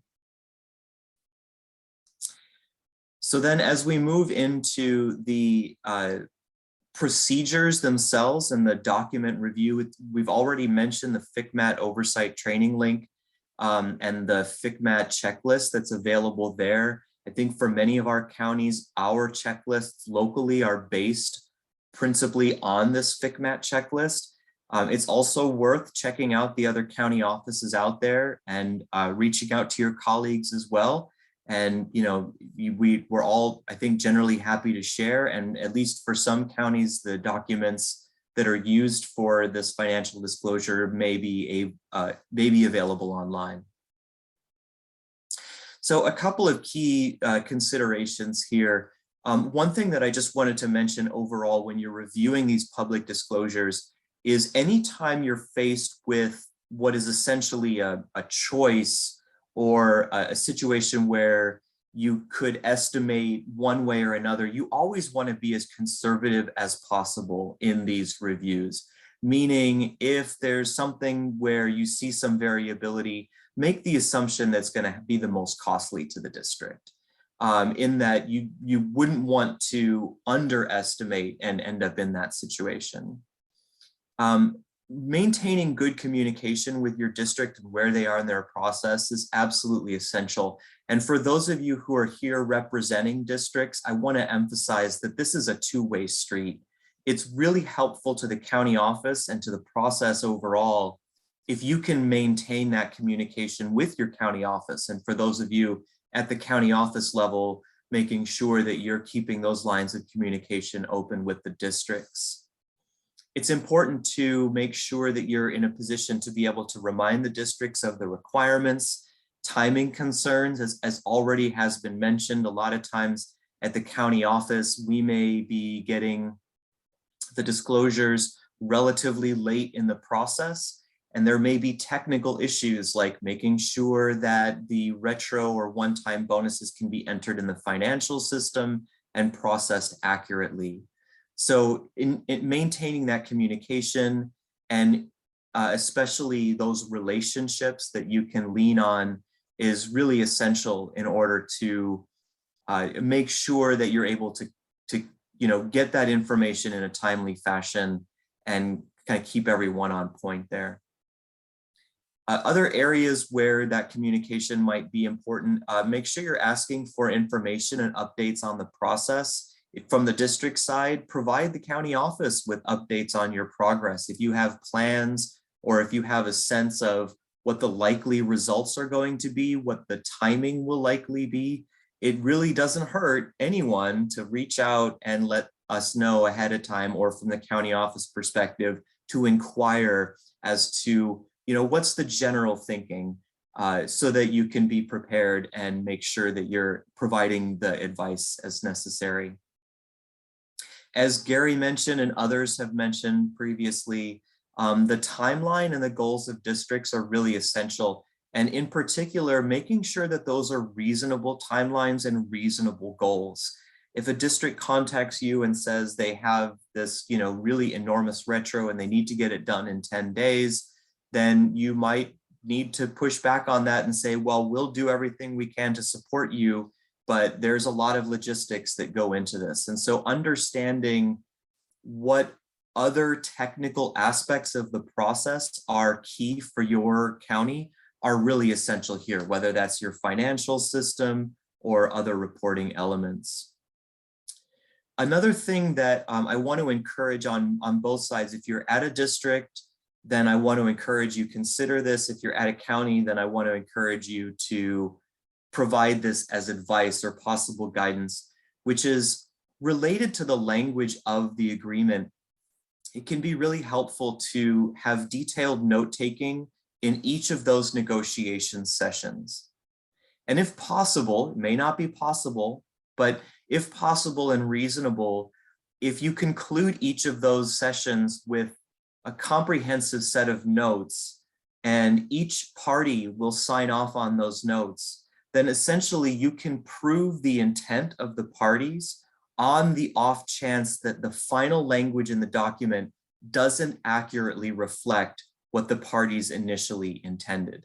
So just something to consider in that process, that the more you can memorialize your intent along the way, the better you can as a district represent the intent of the parties and not just the specific language. Because for some of us, I know here at Monterey County, we've had a few situations where we were in the unfortunate position of explaining to a district the specific language of your agreement doesn't actually match what you told us you wanted to do. And unfortunately, without any other information, the specific language of the agreement is what we're going to be bound to. And then another aspect of this communication is within the COE itself, making sure that each of your different departments and divisions within your COE have that open communication. Human resources and payroll are likely to be essential, especially payroll when it comes to processing, if it's a retro or one-time bonus. Also, for many of our COEs, we're involved directly in retirement reporting. So likely the payroll department or whichever department within your COE is interfacing and liaising with those retirement agencies is going to be directly involved in this as well. Also, for internal business services, if there's a bill back of any kind, special education or other services, then these are also potentially going to have an impact on that ultimate result, and something you'll want to make sure you're keeping in mind and keeping those open lines of communication. With HR, there may be other personnel impacts that you'll want to consider as well. And then from a technical perspective, as I already mentioned, entering the data in the financial system, making sure that it actually gets processed at the district level. And then if it's not a fiscally accountable district, if you're actually processing their payroll for them at the county level, there's going to also be that additional time and detail on the county's end in terms of making sure that that's processed. And then finally, we have the retirement agencies. And this is an area that I think is really important to emphasize. Whether or not the district has contacted the retirement agencies, I recommend that at the COE level, you go ahead and contact them yourself. Get a direct opinion in writing from STRS or PERS as appropriate as to the reportability, the creditability, and whatever codes might be used for retirement reporting for retroactive and or one-time payments involved. And then go in and make sure that if you do have that financial system oversight for the district in question, that you're ensuring it's set up correctly. And then I think we're ready to start talking a little bit about some samples, and then we'll have some table talk on an example. Tom? Yeah, thanks, Philip. So this is an example from Yolo County Office of Education. And basically, if you read the language there, it's a 1% ongoing salary increase, right? So it was for 1920 and settled in settled September 15th, 2019. So you can see that there's a 1% increase, and then there's a one-time lump sum 1% payment there. The ongoing portion you can see is shown in row 1 as a salary schedule increase. Since this is ongoing, there's an amount shown in each of the 3 years, and you can see that it's not the same amount. So it is, it does show that the normal cost increases year over year. Look at that you would have even without this agreement. The one-time portion you can see is shown in row 3. And you can see that that doesn't continue because it is one time, right? So it's only shown in year 1. The step and column amounts shown in row 2 are only the step and column costs associated with the negotiated settlement. So it's not the full step and column costs. The rest of the step and column cost is included on row 1. So this is on row 2 there, it's only the costs for step and column associated with the increase. Okay. So districts, choose to do their disclosures in different ways, but as long as they tell you, so they include in their comments what each thing is, and you can review it and check their math. Row 4 is blank. So statutory benefits that would be included on row 4 are actually included with the costs in row 1. And row 5, you would see health and welfare benefit changes. In this case, the district has none, so that would tell you that they have a cap.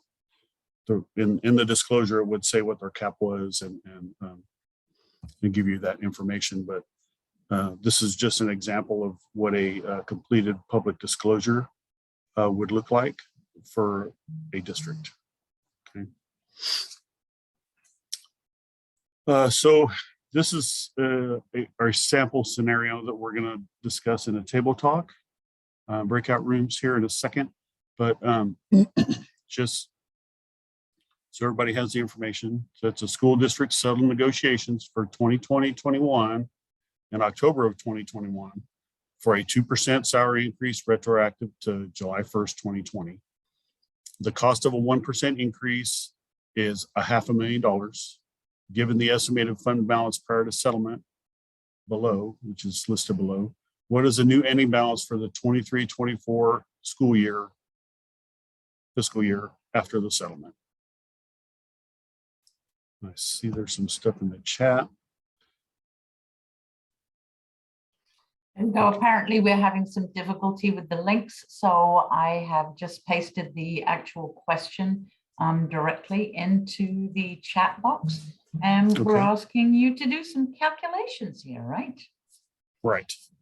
Very good. So our tech guy is gonna shoot everybody off out to breakout rooms. You'll have 7 minutes in the breakout rooms, and you'll get a warning before you're shuffled right back in. And we're hoping this one will move much faster. So Nick, as soon as you're ready.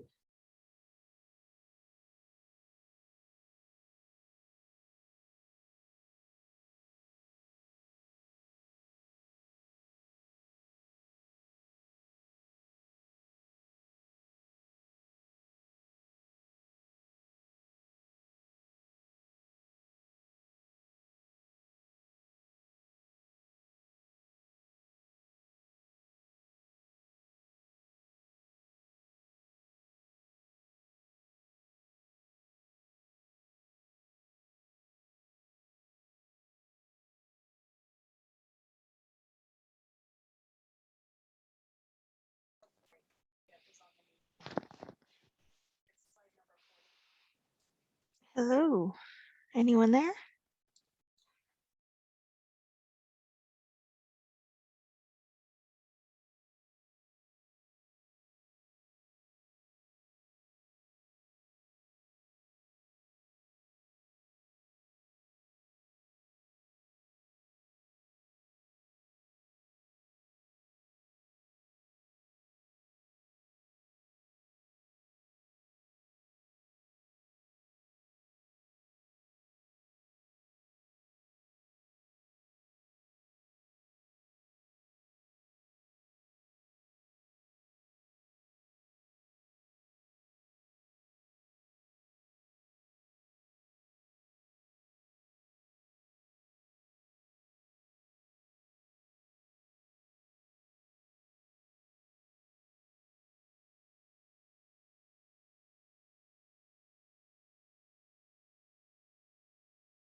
I'm wondering if someone can put the link again into the chat. Our breakout room got a link to the first breakout room questions. And we don't have the numbers for the equation. Is that possible?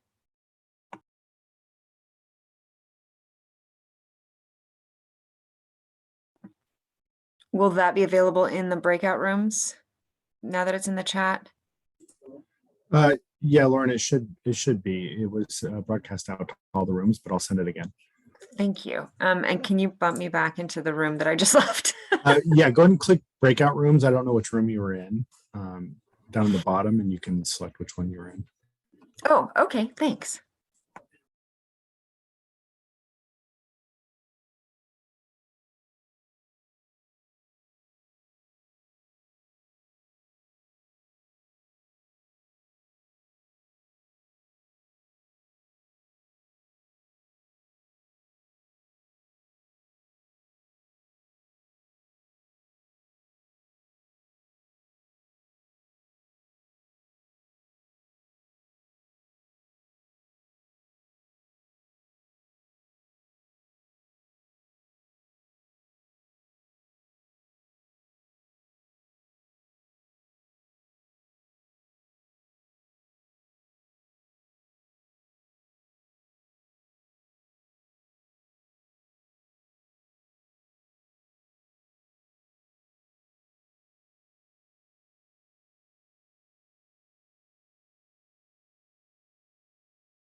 All right, everybody, welcome back. Oh my God, I think we might have solved modern technology. So many thanks to our tech team. I think they figured that out, and I'm hoping that everybody had some good discussion there. And I think it was a trick question. So let's turn it over to Philip and Tom. Thanks, Kate. So yeah, if you downloaded the PowerPoint and or printed it out or anything, and you turn to the next page, you would have the solution. So we're going to show that to you right now. Next slide, please. There we go. So here is, the way the math works basically, right? So if you have, if $500,000 is 1%, and we're doing 2%, obviously that's $1 million, but there's a retroactive component to it as well.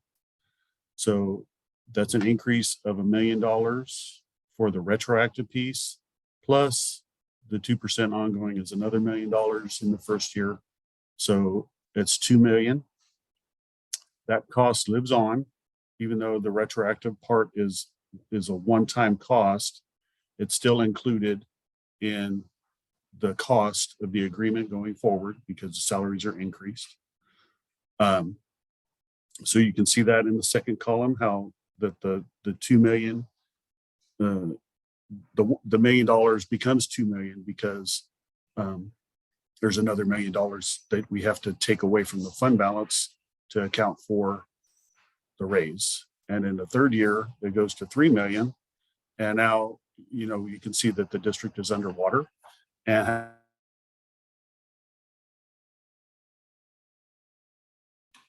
Tom just froze. So Phil, can you pick it up? Yeah, well, as he was saying, yeah, you can see in that third year, the district is underwater. And so they're going to need to make some adjustments, whether that is going in and at a very minimum, they're going to need to figure out some way to cut some additional expenditures in order to cover this through year 3. And in particular, they'll also have to consider if there's any other, ongoing costs or issues that might come up, including the fact that, salaries are still going to be open for all 3 years. And Philip, if I could just add, I think you shared a slide earlier. I think for illustrative purposes, we did a very simple math to show this, but do remember this 2% does compound. So it wouldn't technically be an even 2 million, right? It would compound going across, but for illustrative purposes, we did a simplified version here.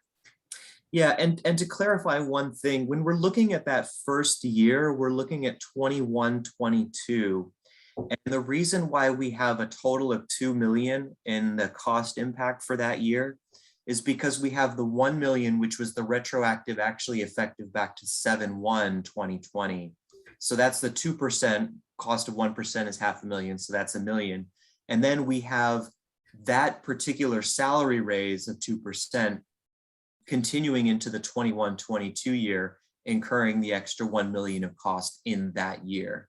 And then in this particular approach, because we're taking the base ending fund balance and then just applying the one-time plus the ongoing costs, then of course we have to increase that ongoing salary impact for each of those subsequent years. And Phil, am I right in saying that in this example, they've settled 2021? So they're upside down in their third year, and they haven't settled any one of those years on display.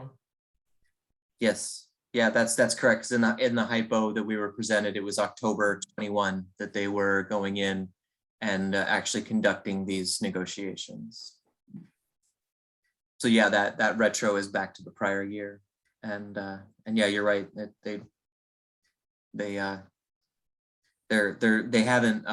They're settling towards that and needing to adjust to consider that ultimate ending fund balance that's going to be underwater, as Tom was saying. Are there other? See some notes in the chat here, and as I said, it was the trick question, right? It's that retro back to 2021. Yeah. Yeah, it was a bit of a trick question, for sure. And you don't have all the information either, just that little scenario. So it's easy to miss things. So when you have the disclosure, sorry, my computer crashed and I'm back now, but when you don't have all the information, you can see how hard it is, which is the idea behind the scenario, is to make sure that you get your disclosures filled out completely and give you all the information you need to do a proper review. If you don't have all the information, obviously then you're making assumptions, and that affects the quality of the review and of any comments that you would be making back to the district. And it becomes really important to know and pay attention to projected PERS and STIRS rates as well, especially when they're increasing like they are. So for districts that are close like this, that becomes a huge impact on their budget as well. For sure. That's a good point. Yeah, any of those variable benefits benefit rates, you're going to want to make sure that you pay attention to that. The idea really is, guys, is that you have to do your own calculations and see how close you get to what the district gets, right? You do your own calculations. If you can get there or you get close, then you're good, right? So if you don't, if you get something wildly different from what the district got, then it's time to have a conversation, because AB1200 means relationships, right? So you use that relationship, you have that conversation, and we talk about why there's differences and how they got to their number versus how you got to your number. That's what it's all about, right? Because you're not always going to get to what the district had. So that means either you don't have all the information or what they did was completely wrong, but you don't know, right? You don't know. So the relationship part of it is you calling and saying, hey, I didn't get to what you said. Can you walk me through how you got there? Right? It's not, hey, you did this disclosure all wrong. No, they might not have. They might have, but they might not have. So you use that relationship to say, what, help me get there. Right? So that's kind of the whole idea behind this. So let's go to the next slide and we'll talk about some more scenarios. Okay, so in this scenario here, I have a district. This is a real scenario from a district, and the proposed agreement is a multi-year agreement. Effective July 1, 2020, unit members receive a 2% off-schedule salary payment. Effective July 1st, 2021, the current certificated salary schedule received a 3.19% on-schedule salary increase. Effective July 1st, 2021, a 0.31% increase in health and welfare benefits, a 0.31% increase in the district contribution to health and welfare benefits. And so you can see here, this is the first year, right? So this is just showing the 2% one-time payment. You can see, so in column 2, that's the cost to the unit members. That's the cost of the unit members related to the 2% one time. In column 3 are other costs. Generally, it's management that's received, the other costs to implement the agreement. This is where you'll see management increases or Me Too increases for classified. So, but this particularly is management, certificated management, classified management, and the increase in benefits associated with that in the first year. This is not the 3.19% increase that comes next year, nor does it include the health and welfare increase. Okay, and remember when you're doing your math that so certificated salaries includes a lot of things, right? It includes subs, it includes extra duty, stipends, management. So when you're doing your calculations, you're going to want to make sure that you know who's in the unit, and you're just doing that increase on contract salaries. Next slide, please. All right, so this is going to show the effective fund balance, and obviously I said this district has a lot of money. They have a ton of money, right? So so any fund balance goes from 54 million. Was that 54.8, almost 55 million down to 51.8, which is 52 million. So you're losing, it's $2 million that is coming out of their fund balance for this increase in costs. Okay.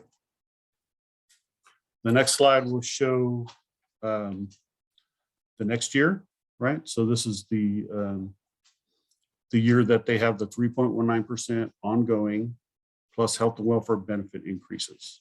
So you'll basically see the same thing.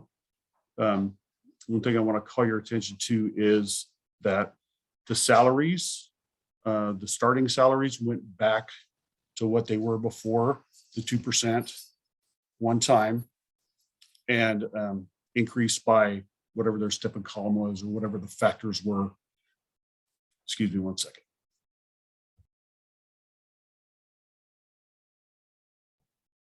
I didn't want all of you to have to hear me clear my throat again.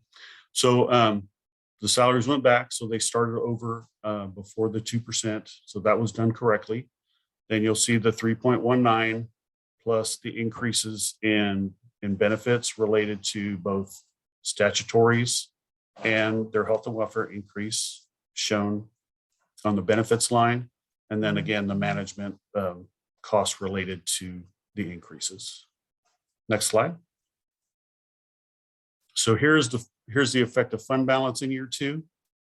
So we were going from what we had 57 before down to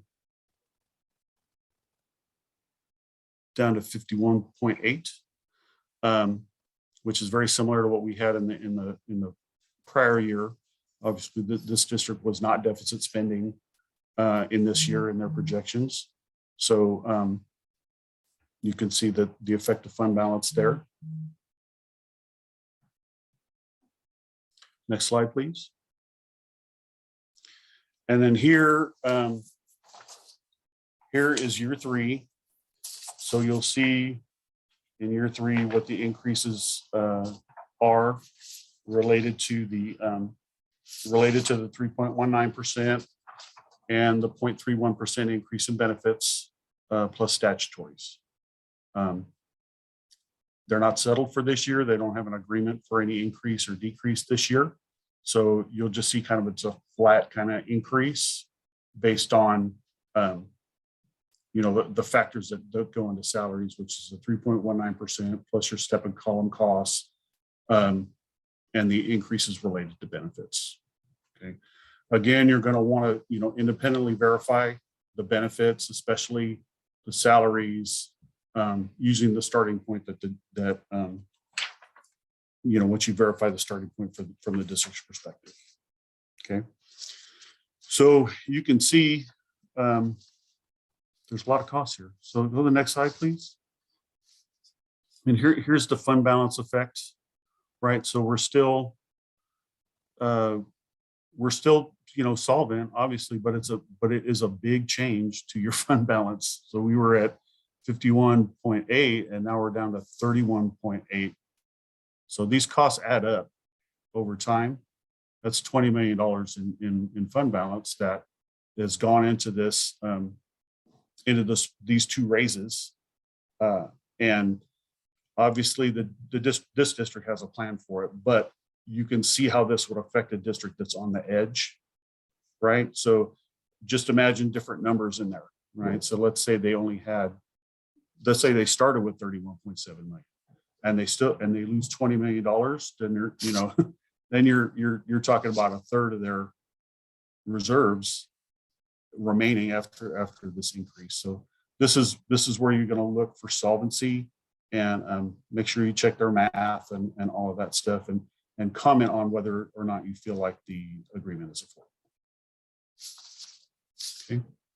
Anybody have any questions? I saw some stuff popping up in the chat, but I am not seeing any unanswered questions in the chat, Tom. There were a couple of questions that came in regarding the table talk breakout about, well, wait a minute, if I got down to $2.7 million ending fund balance in the first year, 21-22, wouldn't that be my starting point for 22-23? And absolutely, yes, it would. But as you know, what we're looking at is we have a disclosure we've received that says my ending balance is this, right? Or you have a multi-year that says the ending balance is this.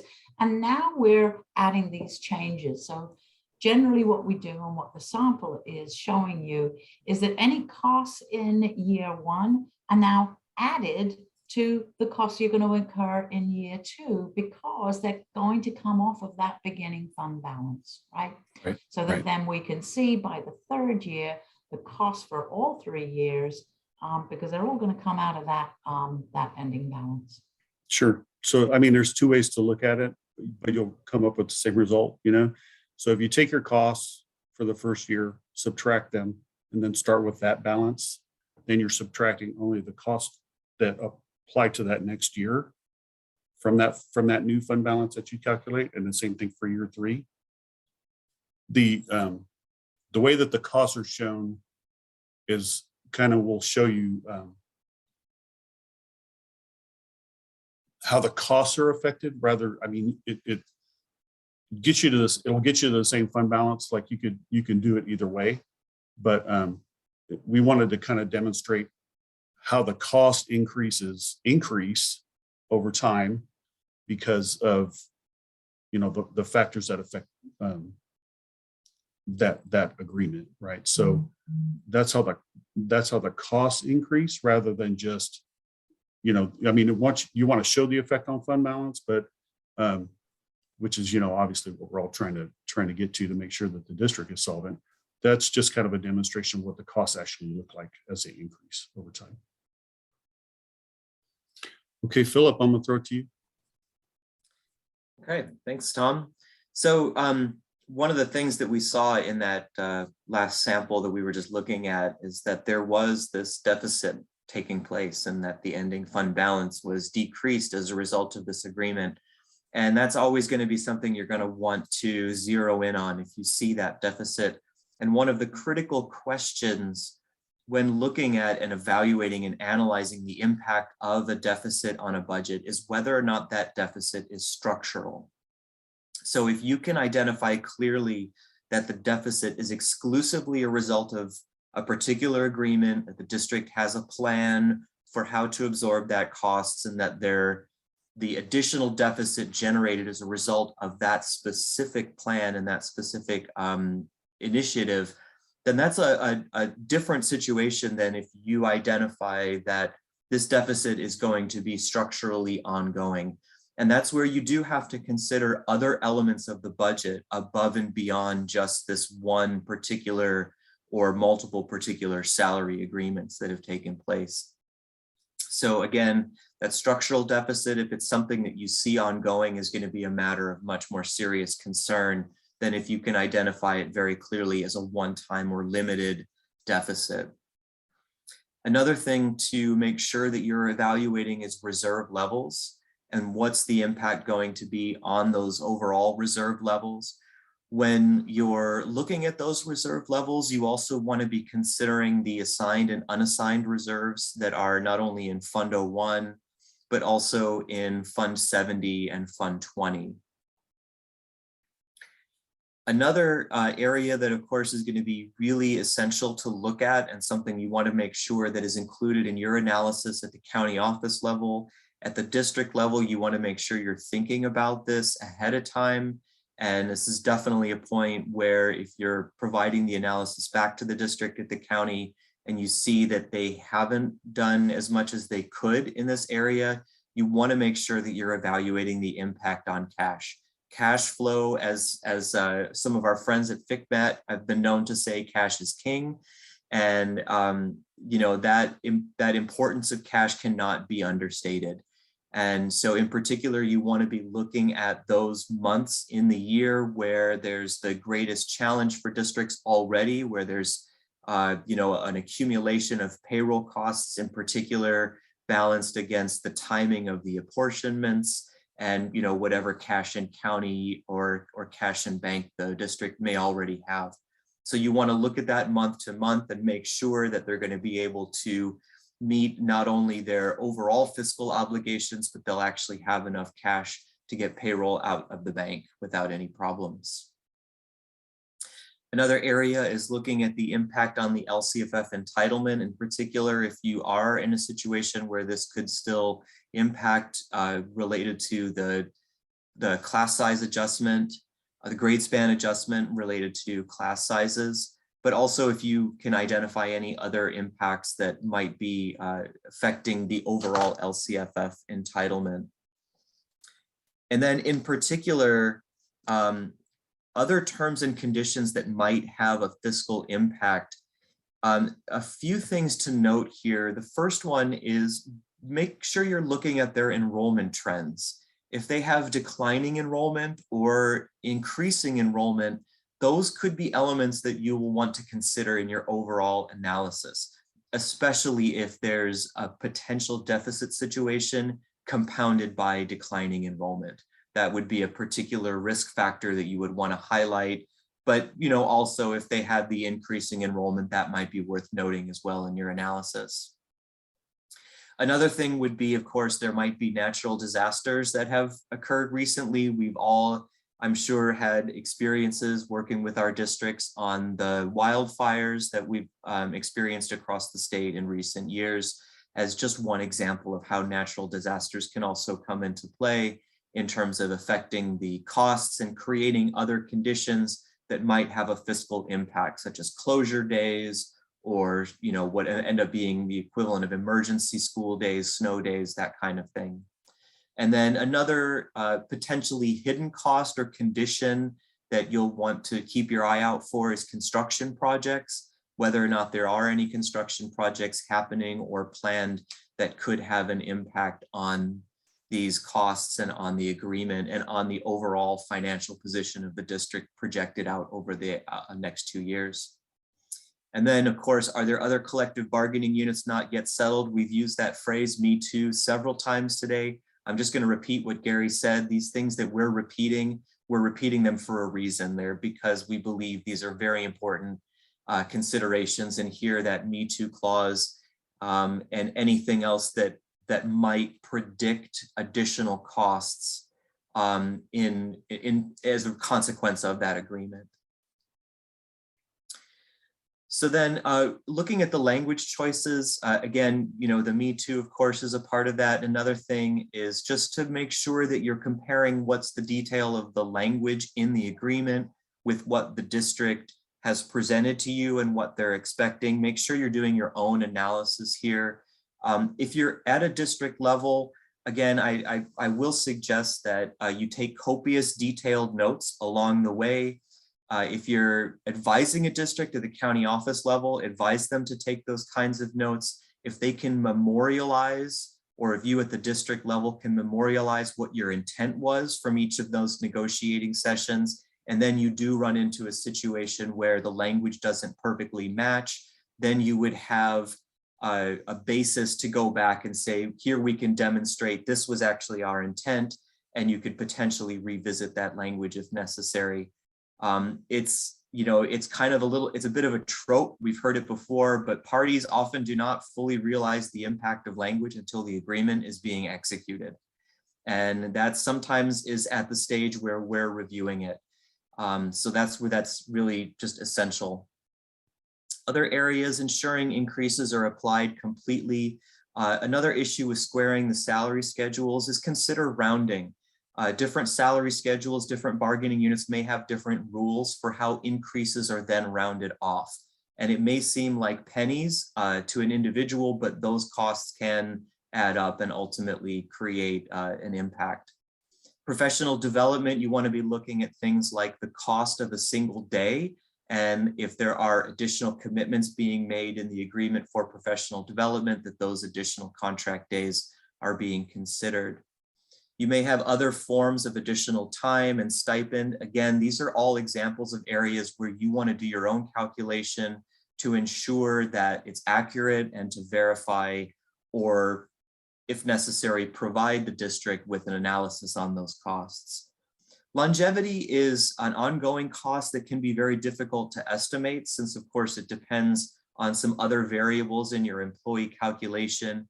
If there is a change in longevity rates or longevity years of service that's included as part of the agreement, I would recommend using the financial system if you have a test environment or something like that, or creating a spreadsheet in Excel in order to calculate out those scenarios using the formulas, because the math can get kind of tricky with longevity.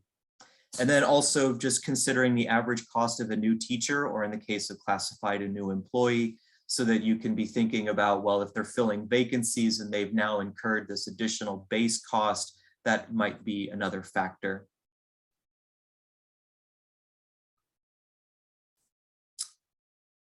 And then I think, let's see. Oh yeah, so here when you're just looking at that cost of 1%, you want to make sure you're examining those costs, breaking them down by unrestricted, restricted, and combined. Also considering the impact, the difference between ongoing and and one-time as well as restricted funding. Make sure you're breaking this down by bargaining unit. It should ideally already be presented in this way, but again, don't make assumptions, do your own review. Check for reasonableness, look for any and all fiscal impacts, and identify if any of those fiscal impacts were not included in the disclosure. In your response, you definitely want to highlight if there was anything that was not disclosed. And then as Shireen mentioned and others have mentioned, we want to make sure that we're being really careful about the difference between ongoing and one-time costs. Health and welfare caps, you want to consider if the contribution cap on the part of the employer has changed. Again, review these with a conservative view. Make the assumption that all employees are going to take full advantage of that cap. In terms of coverage, look at the plan offers, which employees are eligible, whether or not it's prorated by FTE, look at fixed charges and statutory benefits, and then retirement. And here's where I want to pause for a moment and just emphasize how important it is to make sure that you are providing and assisting these districts with a good interpretation of the retirement impact. Again, my recommendation is to get written opinions from STRS or PERS, whether that's having the district get those opinions directly or at the county office level, being the liaison and getting that information from them. Consider, the different types of provider options that might be available, whether or not it's a local or self-insured district versus one of the core plan providers such as CISC, CVT, or CalPERS. And again, using a conservative approach if there's any variability. And then looking at cash in lieu and other kinds of things. And I'll toss it back to Tom to wrap us up with class size and a few other considerations. Thanks, Philip. So we're going to kind of cruise through these. We want to leave time for the panel discussion, which I think is going to be important. But obviously, so other considerations on class size. If you're lowering class size, you have to hire more teachers. So that's why you want to know, average teacher cost and all those things. So so class size is a consideration. Next slide. So these are obviously the things we're going to look at overall. The most important thing is the minimum reserve. Does the district meet their minimum reserve? And what are they going to look like in the fourth year? Right. Next slide, please. COE letters. So you have the ability to review and comment, right, on these letters, whether the district is positive or not. And you'll want to summarize terms and comment on the accuracy of the disclosures, et cetera. So all these things are going to be in the COE letter. The next slide has an example of a sample of a COE letter. There are samples, which we'll show you some links here in a second. This is a letter that I personally wrote to one of my districts when I did not agree with them giving back furlough days and a bunch of stuff back in the recession. So, this caught a lot of attention, I'll say, which, I mean, obviously if you read the language, it's pretty strong. A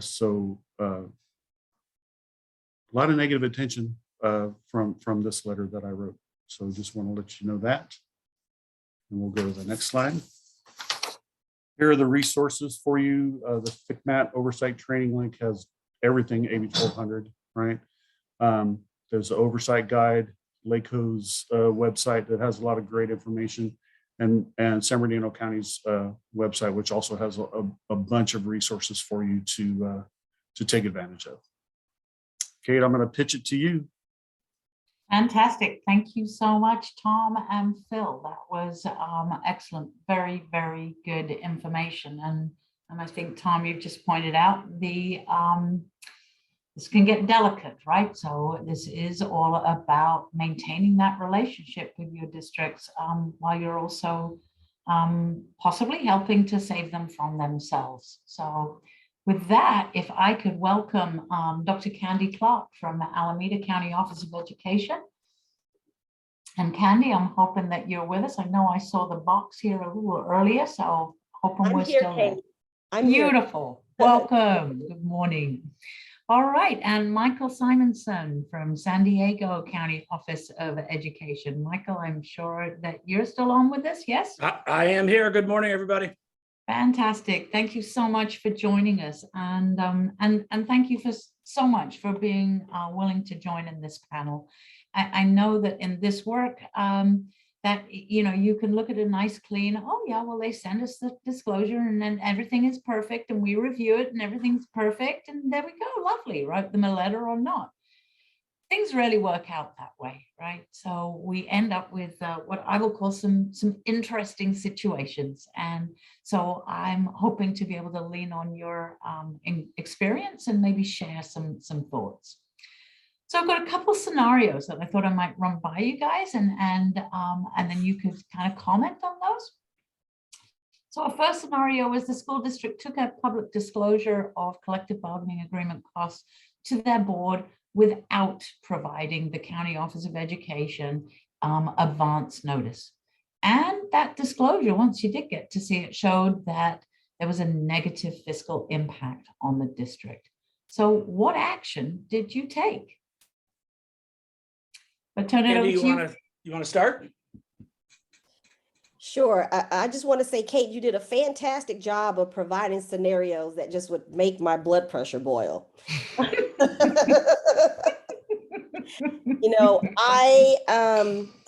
I saw this one and it's really interesting. The reality is the AB1200 really is an art. It's not a science.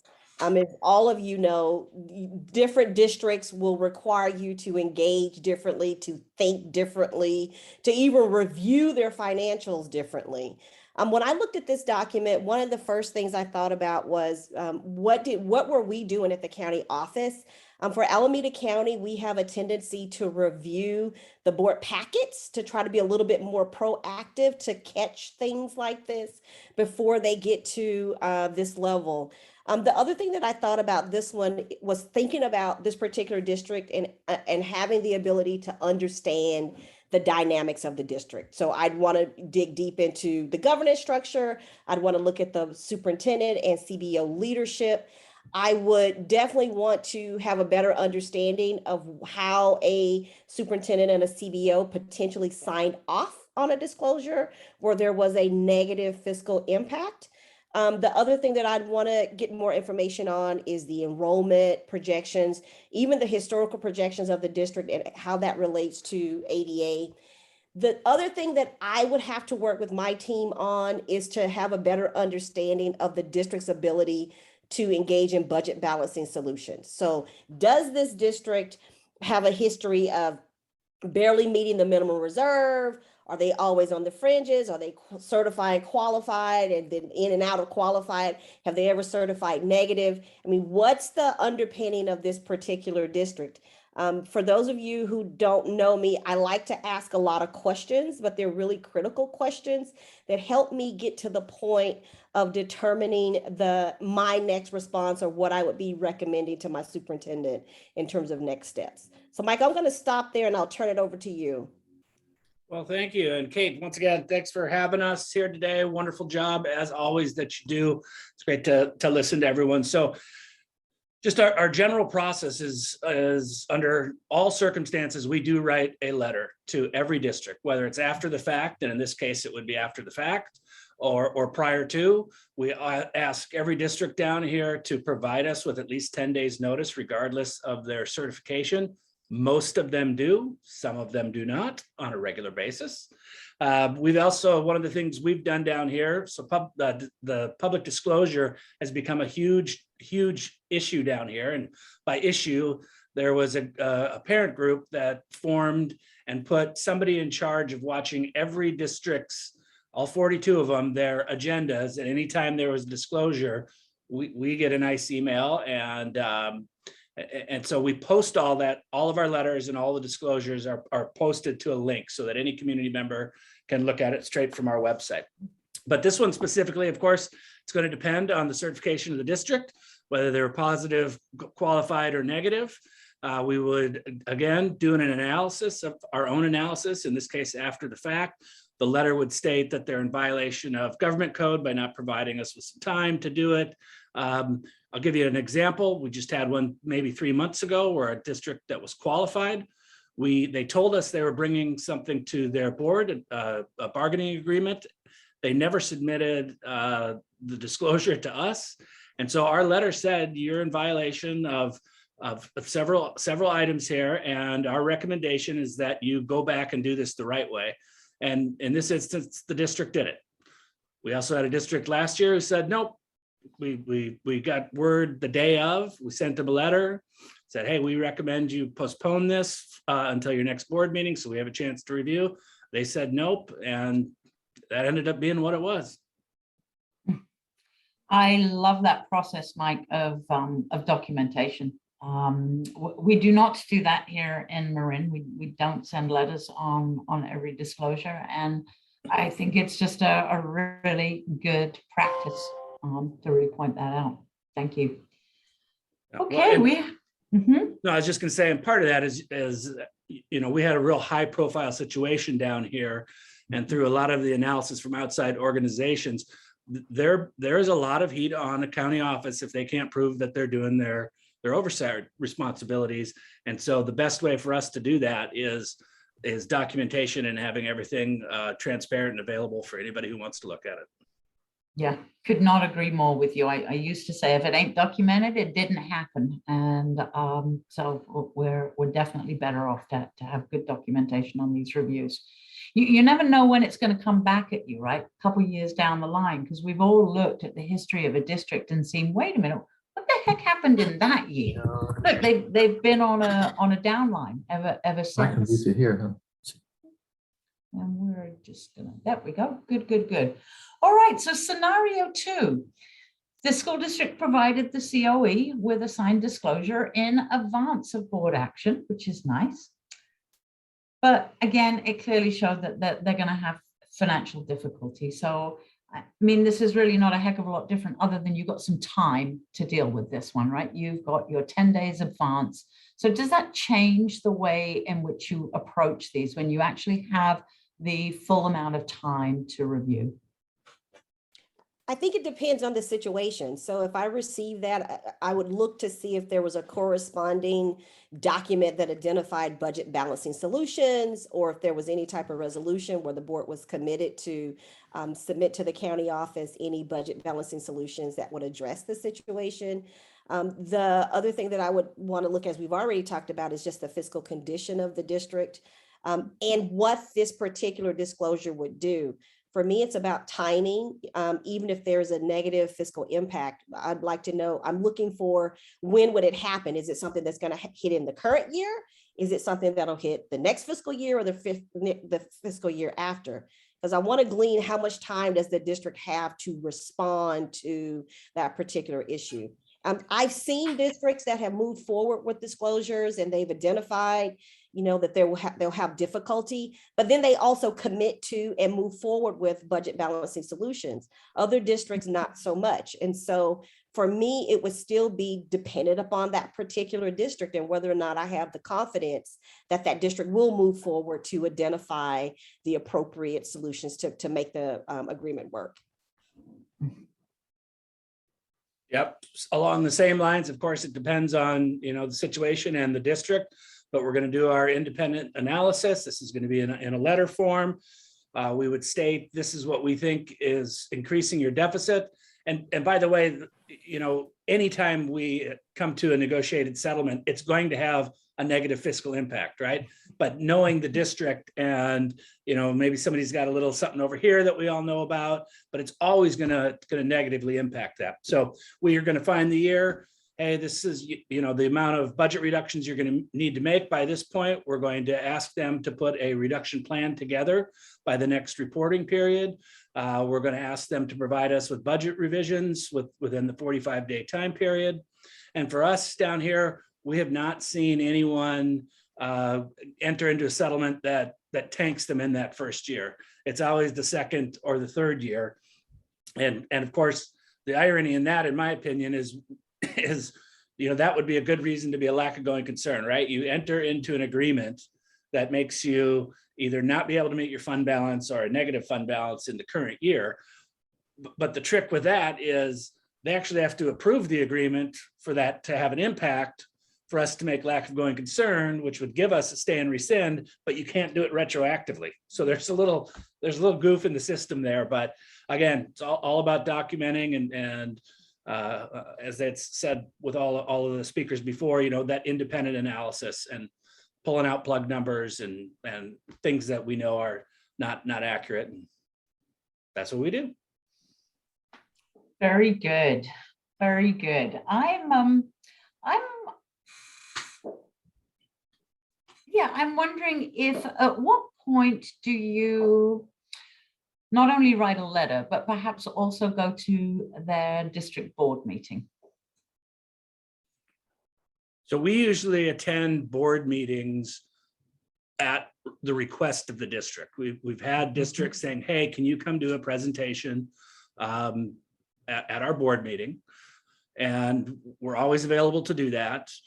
There's been 2 districts down here in negative financial status, and we've had a representative at every one of those board meetings, whether it was our fiscal advisor or someone here from the office. So we do pay closer attention to those folks.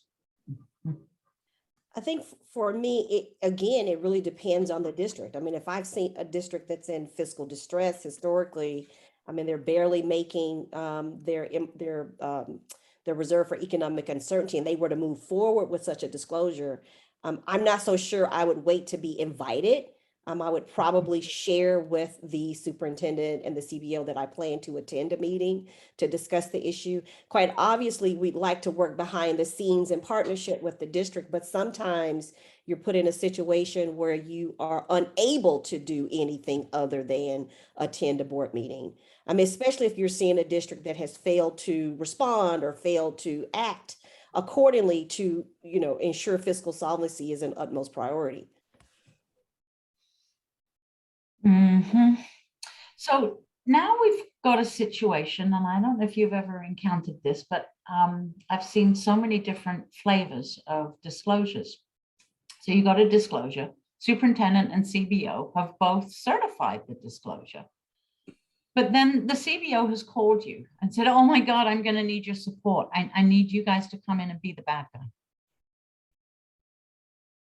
And help us out. We really shouldn't go down this path. Have you ever had a situation of that nature, and how are you handled? And this has been a real interesting time, right? So as a matter of fact, in April, we had that situation where I had a superintendent call me and say, hey, you know, the board wants to give this kind of a raise and the teachers and the classified staff are expecting it. Can we just agree to it and you guys come in over the top and deny it? And I said, no, that's not the way that works. But here's the process.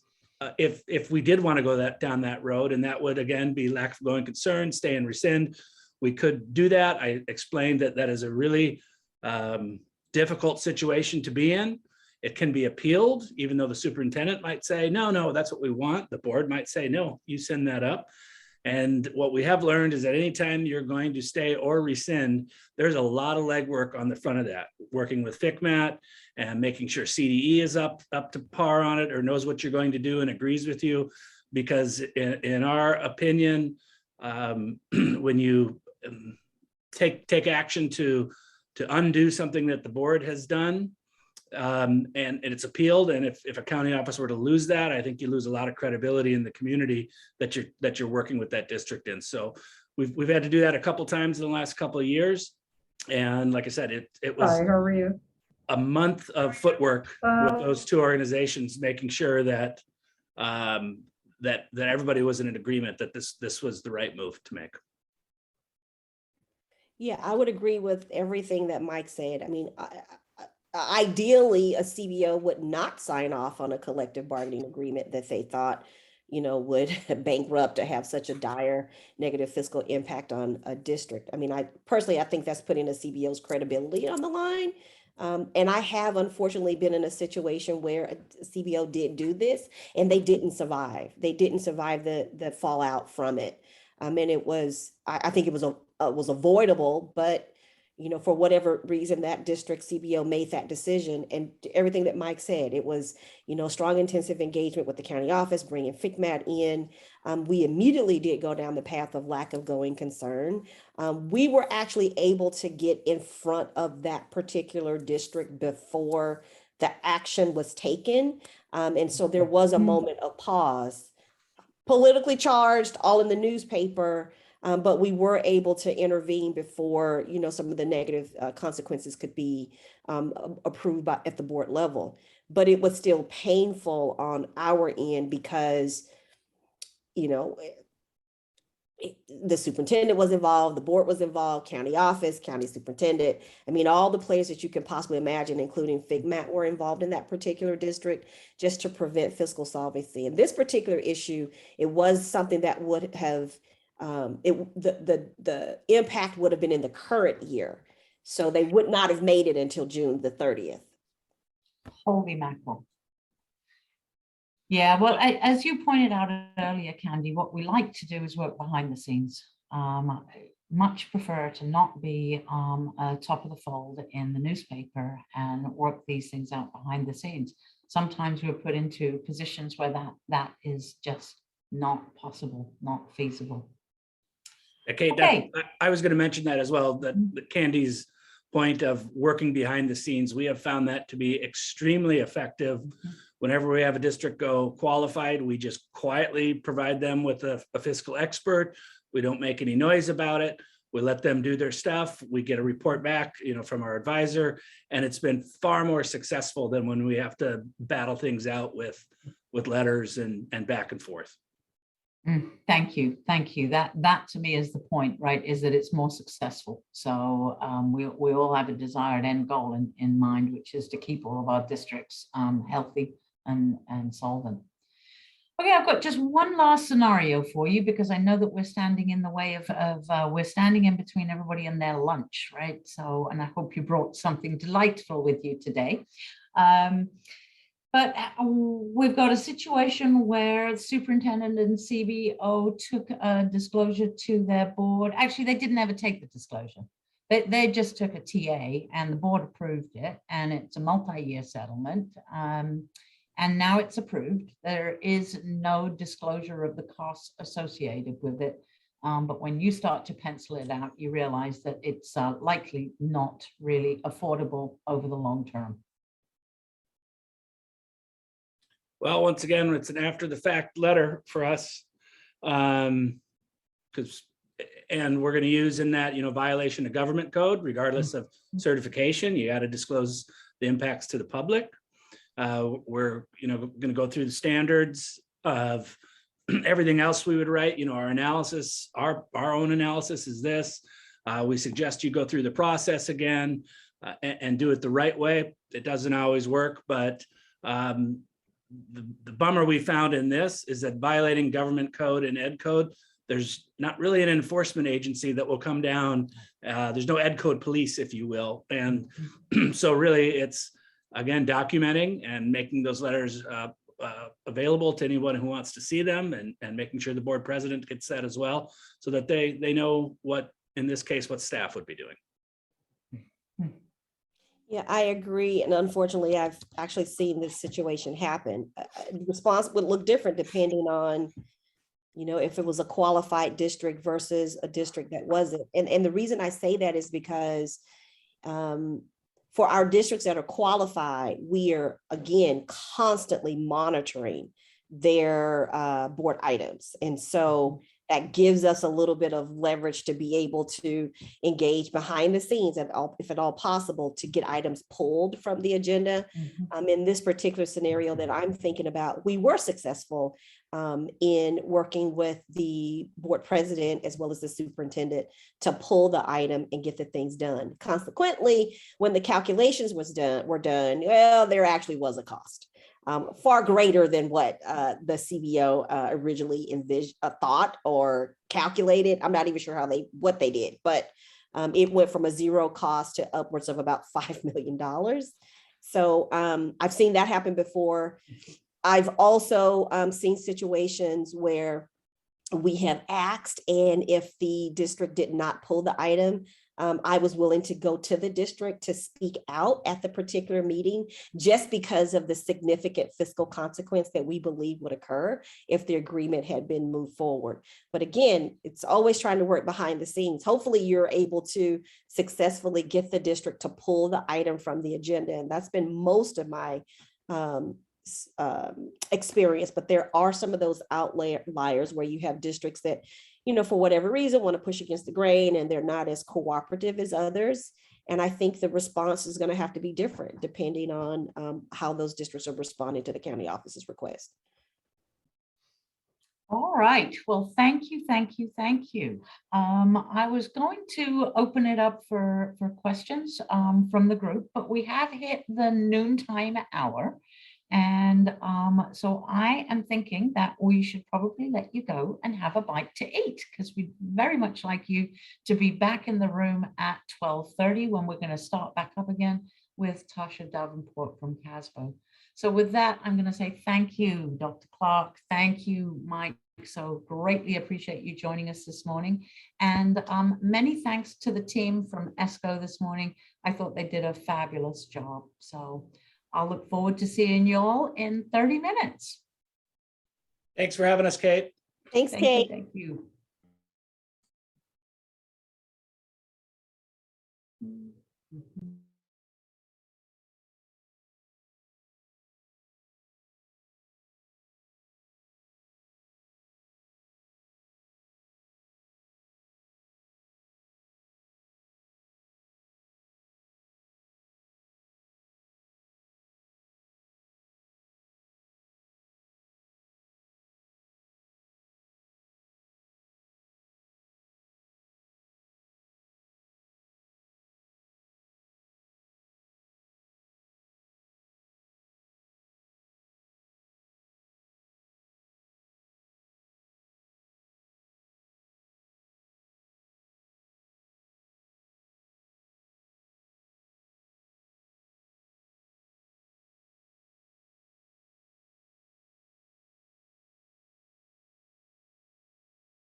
Hi, Thomas.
All right, welcome back, everybody. I hope you got a nice little bite to eat.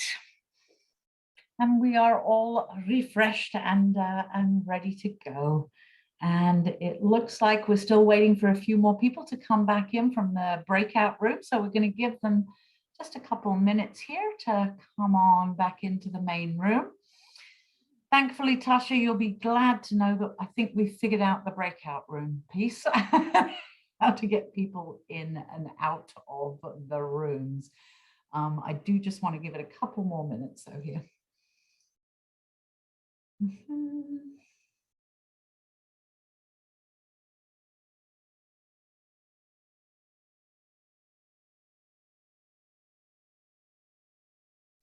Oh, and here they come streaming back in.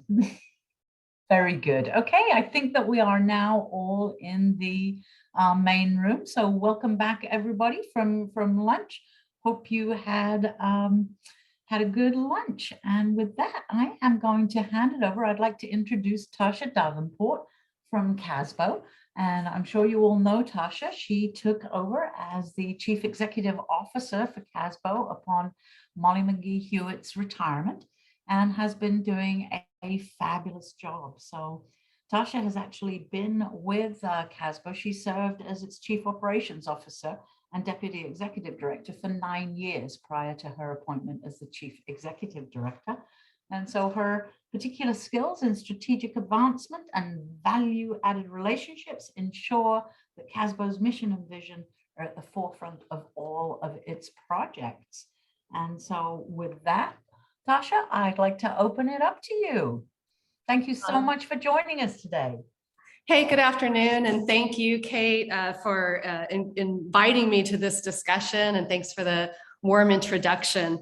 But I want to start with just thanking all of you for your tenacity, determination, and just perseverance in moving forward through some of the most adverse dynamics that I know most of us have ever seen in our career. So congratulations to you. And I hope that you take a moment to really appreciate what you have done as leaders through these past 19 years that we've experienced, right? So, yeah, and thanks for the introduction. I'm going to add just a little bit more to that, only because I'll be referencing it a little bit later.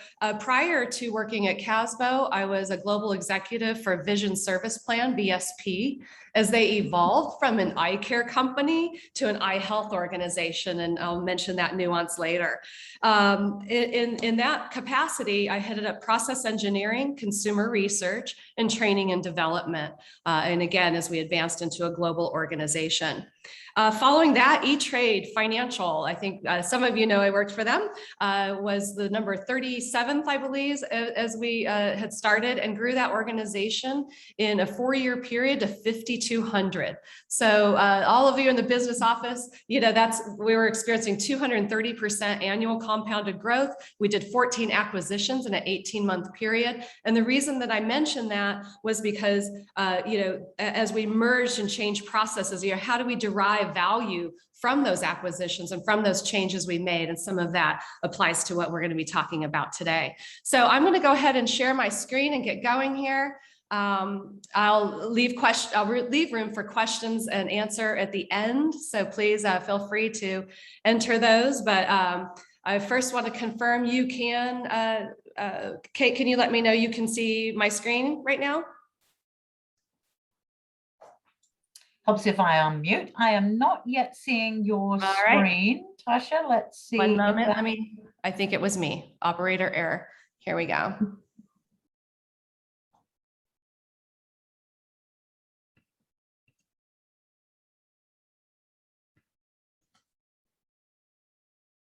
Nope, not seeing it yet. So Deanie and Nick, can we verify that Tasha has full sharing rights? Yes, she does. All right, so not quite sure what the issue is, but maybe I could bring up the slides, Tasha. Let me just. And just so you know, what I'm seeing is the only person that can share is the host. So. Okie dokie, so it's not allowing you to share, huh? Yeah, but pull up that second revision I sent you, and I'm happy to, I'll just use the next slide to move along. All right, perfect. Here we go.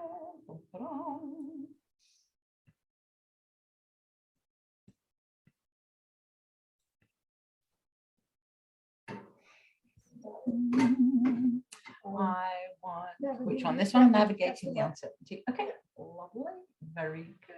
and I can do a share screen here. That one and share. Alrighty, I'm hoping that that's up and everybody can see it. Maybe I could get a thumbs up from somebody. Excellent. All right, so really just go ahead to the next slide. We're just going to jump right in. Where I want to start in the conversation is really this important distinguish. It's important to distinguish this difference between interruption and disruption. You know, and I want to give a little bit of definition to that. For interruption, it's a kind of characterized by pause, reflection, and constructive encouragement to look at things differently. Whereas when we look at the other side, disruption, it's typically characterized by destruction. It's emotionally charged and can really bring out a defensiveness of, you know, the way that we used to work, the way that we've done things, and so forth. And the reason that this is important is because the recovery when you're in interruption versus disruption is different. And so we're going to talk about that a little bit throughout the presentation. But when we think about our processes, our policies, our people over the last, you know, year and a half plus, and we think through each one of those areas, we must ask ourselves, was this simply an interruption, a pause in the way that we did things, and when appropriate, we hit the play button and we move forward?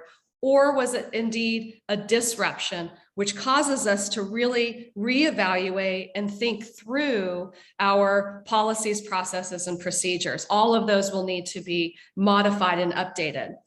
When we think about interruptions or disruptions, they're typically also characterized by the ideas you see on the screen. When you look at healthcare, when you look at energy, and I think education will probably be added to this soon, that aggressiveness, if you will, or the level of political pressure, these levers, political pressure, the imperative for equity, new leadership, whether that be at the state level, the district level, demand for efficiency, changing regulations, technology, those are all levers for interruption or disruption. And if those levers are you know, throttled high, you're probably going to be really more on the disruptive side. And when we look at those other industries that have gone through complete disruption, you'll usually see technology as one of the bases that always has been an enabler, if you will, of disruption. We think now, you know, our healthcare can be delivered right through technology, maybe not always the in-person, and so forth. So we're talking about that today because whether it's interruption or disruption, your work and your daily actions, your investment in capacity building and training of your staff are going to differ whether these processes have been interrupted or disrupted. Next slide. So as we move through the next wave of you know, the crisis that we've experienced, we're going to have these strong cross currents, and I'm going to really focus on a few of them today, just 3 of them. But a cross current, just by definition, is this current that's running counter to the general forward direction. And I think we could all agree, we're all trying to move in a forward direction.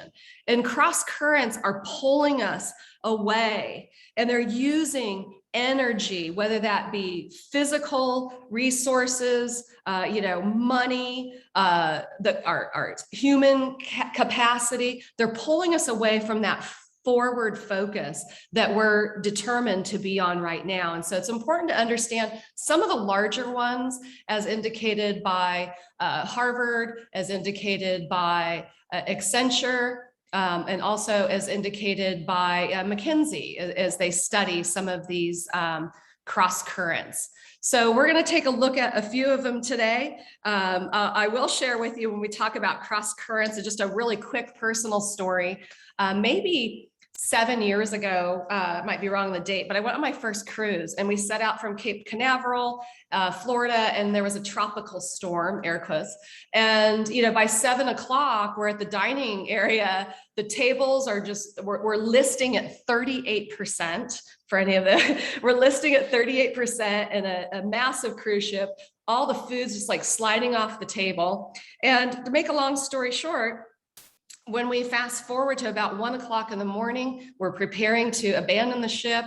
We're going through all of our emergency procedures. I, of course, am like laying, you know, in a gown. It was a formal dinner, laying in a gown with a life preserver on. Pretty sure I'm not going to get out of the ship and get into a small boat, but that's a different story. But what was happening is we continued throughout the night to hit these currents and this wind, right? And it's taking us further and further off course. And every time we'd start to turn the ship to try to go back, it was just blowing us further and further out to sea. So we're burning resources and fuel. Certainly, as you might imagine, those stress levels were incredibly high. What didn't add to it was the captain came on about 1:30 in the morning, told us we were certainly in a crisis situation. And then he ended that conversation with, "I wish you the best." And so never mind that my desire to go on a ship or a cruise was pretty much squandered at that point, but cross currents we're going to hit. Let's go to the next slide. There are 3 cross currents that we're going to focus on today. The first is shift in attitudes. The second, acceleration in the regional and local diversity. And the third is dramatic change in our fiscal stimulus. Next slide.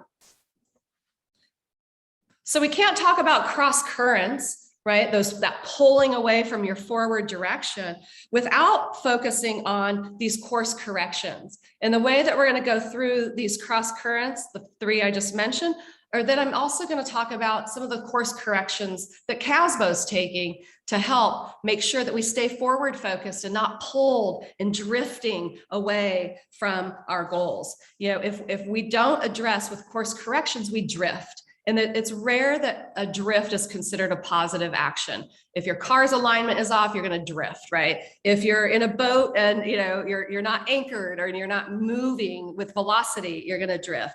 And I think even on a personal level, right, we have family members that maybe drift away. Sometimes that's good, sometimes that's bad. But we definitely don't want to be in that situation of just aimlessly drifting about out there. So we're going to talk about cross currents, next slide, and the course corrections. So the first cross current is a shift in attitudes. Next slide.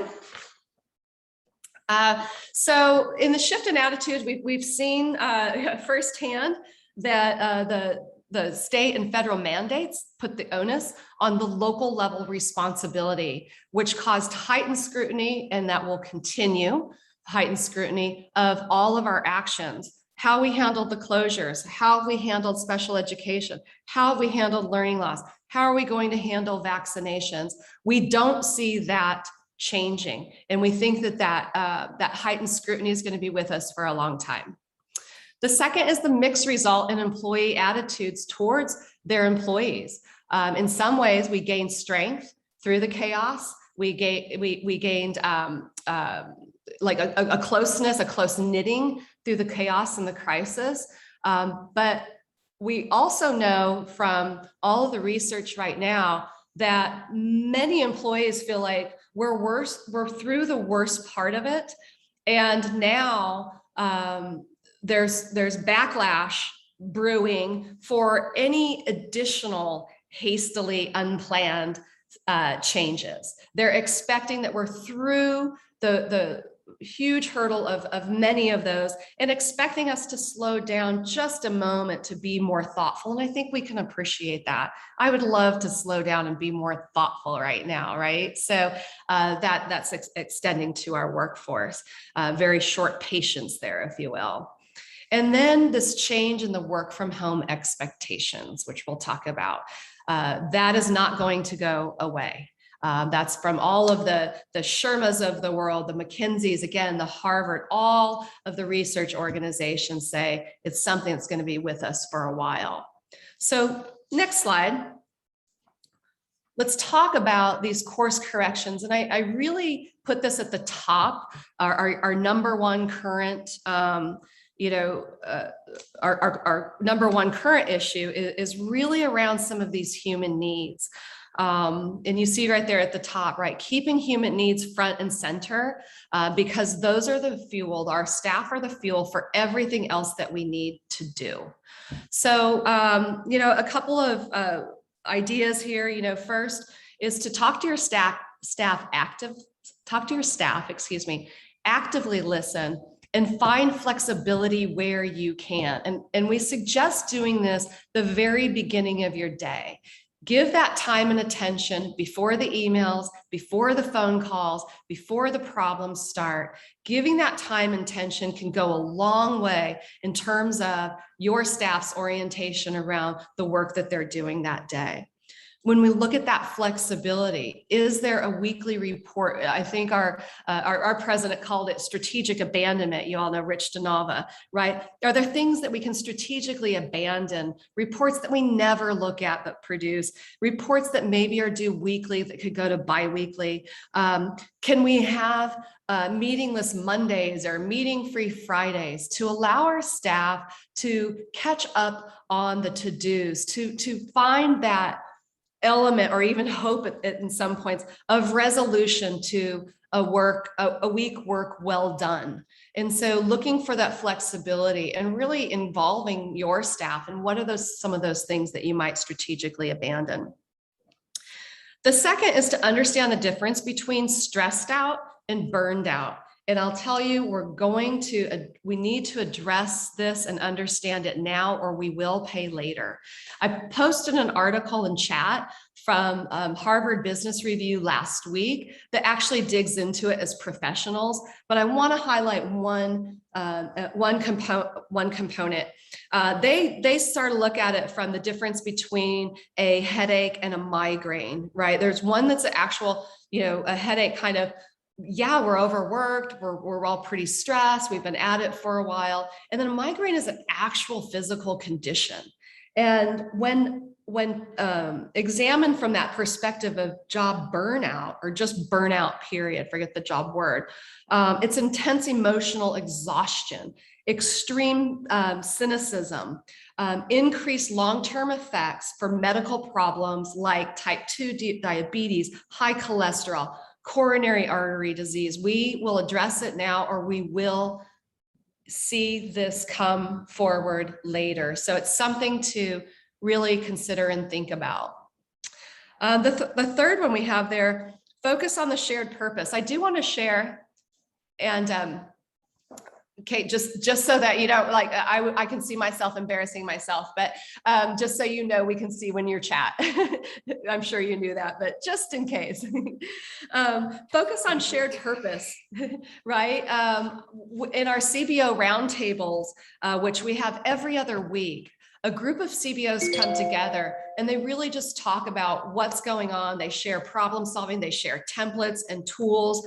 We have a women in leadership that went from 14 participants to 54 in a 2-week period, and we expect that to continue to grow. But one of the threads that were shared in those roundtables was the reprieve of going back to the students, back to the center of the greater good of society and what we do. Seeing the students firsthand gives a little bit of fuel for the rest of the work that we're doing. On those roundtables, we are going to be kicking off here. You'll see in the next 30 days, a nutrition roundtable and accounting and facilities in that order. So we're going to continue those dialogues and invite you to participate, right? So it's a great way to reconnect with what we are here to do. Actively listen to the demands for flexibility. As I mentioned, especially when we talk with our workforce, they're not going away. Those expectations have been set because I think I'm going to use air quotes, right? But folks said it worked. It worked for us when we went out in that hybrid model. But again, we want to look at schedules that allow flexibility to the degree we can. Work from home opportunities, at least evaluate them, at least take the time to examine those, and whatever your outcome is, that's based on your own policies or priorities, but important to look at. And finally, in this area, really fostering a culture of recognition and appreciation. If right now, and we did hear this through the roundtables, folks feel very demoralized. They've taken on a tremendous amount of work with the shortages that we have. And if, not appreciated, if not valued, research proves that, they're not as effective at a time that we really need our staff to be. So again, recommendations, schedule top of your day for the recognition, appreciation, listening, flexibility, and of course that authentic, genuine appreciation goes a really long way when other solutions just aren't visible to us right now. Next slide. Specific to CASBO course correction, first, building the capabilities and knowledge in the practice areas. Right now, we're hearing indications of a 30% turnover in our business workforce, with an additional 26%. This is some, I think it was Wested, I don't want to quote who it was, but 26% expected mid-year retirements, right? So we're going to need this foundational knowledge. And the foundational knowledge for us right now is in our on-demand courses. We moved all of our former workshops into that environment. We added another 35 of project management, having difficult decisions, communication skills, foundational. They're in the LMS and they are a part of the subscription. I'll call it free to anyone in your business operations that needs that foundational knowledge to do their job in payroll, in accounting, in budgeting, right now, right here, anytime, anywhere. The second, quick response. We'll continue our webinars. We have a series coming out on AB1200. We'll have a 3-part series there. That one's going to be with us for a while as we layer on this staffing shortage and then, our intense efforts to get folks in place. And then we've got AB1200 hitting with the classified layoffs. So, we'll not be at a shortage of information that's going to be needed in this quick response format. Those are our WorkWise webinars. We've had close to just under 17,000 attend those. Very popular. Those are more, again, that quick response. We're working on micro certifications, right? Those are in design right now to weave together some very core competencies and you reward and for folks for progressing in their knowledge level and putting tools in their tool belt. And then the certifications I call the high stakes, right? The high stakes are the certifications. We have them in CBO, the human resources, and the finance are all certifications that CASBO offers. And our goal in the certifications are to grow the profession, grow the industry, high standards that give us a voice. And then finally, not finally, I'm going to skip down to build capacity through problem-solving conferences. Instead of Sage on the Stage, we are rolling out a series of regional conferences that are really centered around problem-solving for the business issues that you're facing. In January, we'll be launching a program to help our districts capacity mapping for business operations. It's competency-based assessment, and then the curriculum is aligned to those competencies. Next slide. Expanding the pipeline of school business professionals through a college recruitment program that is under design right now. We want to bring more folks into this amazing profession. We are kicking off next week a crowdsourcing effort that will back with some scientific work around staffing ratios that we've been asked to do that. And then social emotional training and support. We have a webinar coming on that for our frontline professionals. Only second to healthcare have our folks really suffered in terms of needing this type of support, and that's coming in December. Next slide. All right, acceleration in regional diversity is our second cross current. Next slide. We know that one size does not fit all. The local response is driving our counties and our districts down different paths from other counties and districts. And so that county district relationship is more critical than ever, especially as we see changes to the LCAP, new audit, which we'll talk about in a moment, but local response, different paths. Next slide. We are working on rewriting the playbook. One of the most important initiatives that we have right now is the expansion of our advocacy network, to the extent that this is being added as a CBO competency. We have to have our folks able to do bill analysis. What's the impact of that analysis that's data driven? What's our strategy? And then how do we activate and mobilize an army to inform better policy outcomes at the state level? So it's the #1 priority for us. We begin the work on a new playbook in January, and you'll see very aggressive work in expanding our advocacy network. The audit guide, the state task force by statute, CASBO is on that team. I imagine some of you are as well. If you have an interest in being a part of the work on the audit guide, I'll give you my information later. That is actually starting, I believe it's next month. I don't have the exact date, but I believe that's in November. And then finally, revisiting the implications of the pandemic. We've done that in fragments, right? Fragmented processes, policies, and so forth. But we want to look at this now in totality. And so you'll see us at the annual conference really bring together some of those impacts in their totality, as processes and such really don't stand alone. They're almost always integrated with others. And then finally, I think I might have it in a later slide as well, but we're activating a CBO study with West Ed. We kicked that off in November. It's a very deep study of the competencies needed to be a CBO, the pipeline, how that has evolved and the complexities over the last 20 years. So you'll see that coming out from us as well. Next slide. Our third cross current is this dramatic change in fiscal stimulus. Next slide. And now, we really start to focus on shifting from this short-term crisis, even though we still have one foot in it, to sort of long-term investment actions. And you see here, the investments that that public education as a whole is making: infrastructure, opportunity to rebuild, upgrading skills.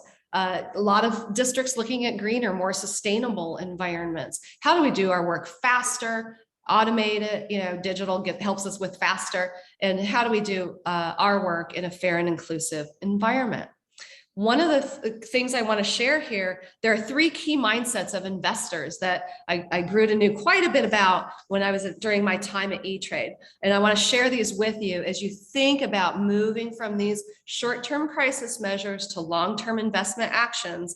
One is patience. The mindset of successful investors, they have patience and they prioritize survival first.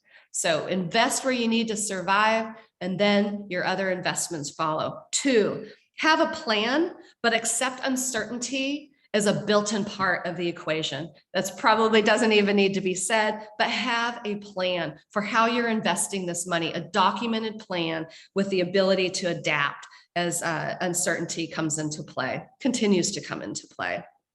And finally, accept trade-offs with risk and reward. Those that have been in the CBO roundtables have heard our CBOs say, I'm so uncomfortable initially about the risk and reward trade-offs that we're making, because we're making investments into unknown, right, which increase our risk. And this is where our district and our county CBOs are really going to need to be on the same page as we understand those trade-offs with risk and reward in those investments. Next slide. Course corrections on that third cross current of the dramatic change in fiscal stimulus is really actively shape the recovery by engaging our stakeholders to figure out what those new demands are. Your community, whether that be your your chamber, whether that be your PTA, obviously it's the parents, right? Actively engage, even if we don't have the answers right now, push towards that engagement. And of course, engage the trade associations. This is not myself putting that up there. This is actually from research. But, we look at advocacy right now. I spent time with the other ed management organizations today. We're looking at a hold harmless bill, emergency bill in January. We're pushing still on the effort of maintenance on special ed. That's going to be really important as we continue to invest and try to protect, right, the decisions and the investments that we've made. Next slide. I'm wrapping up here. I know I'm out of time. Finally, course correction tools. In January, we're launching a new marketing. This is a working title, but I'm letting you know you need to be marketing like mad. We need to use our new and existing sources of data to understand what our parents are needing, where our students have gone, why have they gone there, competitive analysis. So just really bringing in tools from the big brands in corporate America, E-Trade, VSP, global dominant leaders in what they do. We're going to be adjusting and modifying some of those best business practices around marketing and how that actually looks in education. You'll also see at pre-con, our pre-conference for CBO is around declining enrollment, right? We spend about an hour on that, and then we move into marketing. And I'm letting you know, we need to be accelerating the voice of public education. We are looking right now at exploring a statewide campaign on the power of public education. Next slide. So with that, I thank you for your time. Thank you for the invitation. I genuinely appreciate all that you're doing to support our districts. And if you have an interest in being a part of any one of these cross-current solutions, the audit guide, the CBO study, any of the work that I've mentioned, please reach out. And I embrace, I know you're busy, but I also embrace your thought leadership that help us develop better services and solutions for you. Thank you. Thank you so much, Tasha. Very, very much appreciated. I think you've given us a lot of very good food for thought. I know I'm going to have to go download your slide packet so I can go back over it. So yeah, I think we live in interesting times, and I think one of my favorite sayings for this last 18, 19 months has been, don't waste a good crisis. So yeah, I think we've had some opportunities in with the challenges. Absolutely. Thanks so much. Appreciate it. All right, very good. And to ping also off of what Tasha was saying about the Audit Guide Committee, both Randy Jones, Glenn County Office of Education, who I think is with us today, and myself serve representing CSESA on the Audit Advisory Committee. And so this is the committee in which we review, and Casper were there too, we review the proposed audit guide procedures. And just as this year's budget was full of a plethora of new resources and programs, so will the audit guide be full of a plethora of new audit procedures. So if there's an area in which you feel particularly passionate, please reach out. Reach out to Tasha, reach out to Randy, reach out to myself. We will do our best to represent you. And I promise we won't judge you for being passionate about an audit guide. I'm just putting that out there. Yeah, I think I betray my nerdiness. Very good. So Tasha, thank you so very much. And I am going to stop the screen share here now. And we are going to welcome Laurie Ranieri from Government Financial Strategies Incorporated. And Laurie, I saw you on the conference this morning, so I'm hoping that you are indeed still with us now. Yes, I can see her moving her PowerPoint in the background. So for those of you that don't know Laurie, she is the president of Government Financial Strategies Incorporated.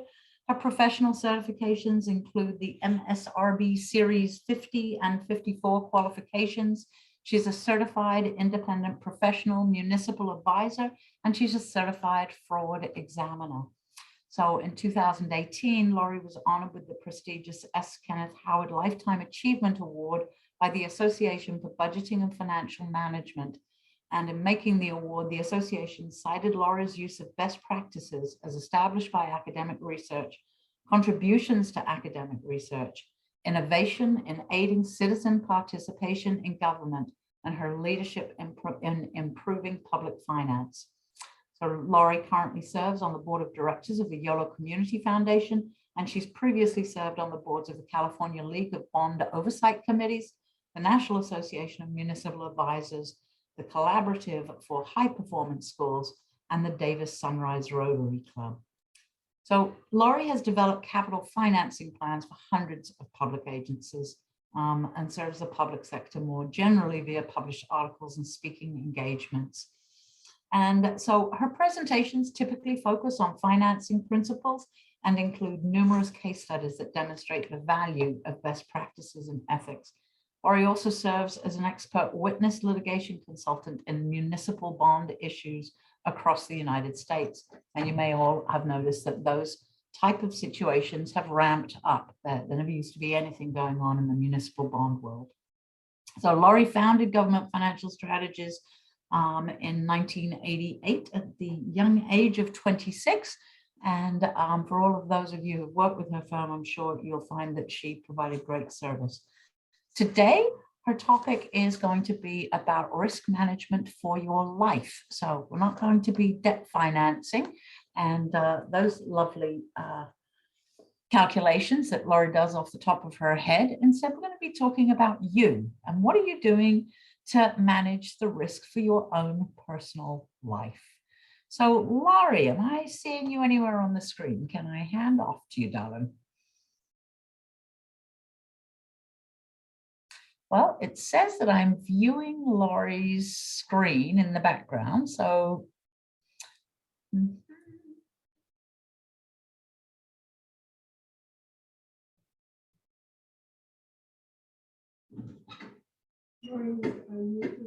Laurie, I think you might be muted, darling.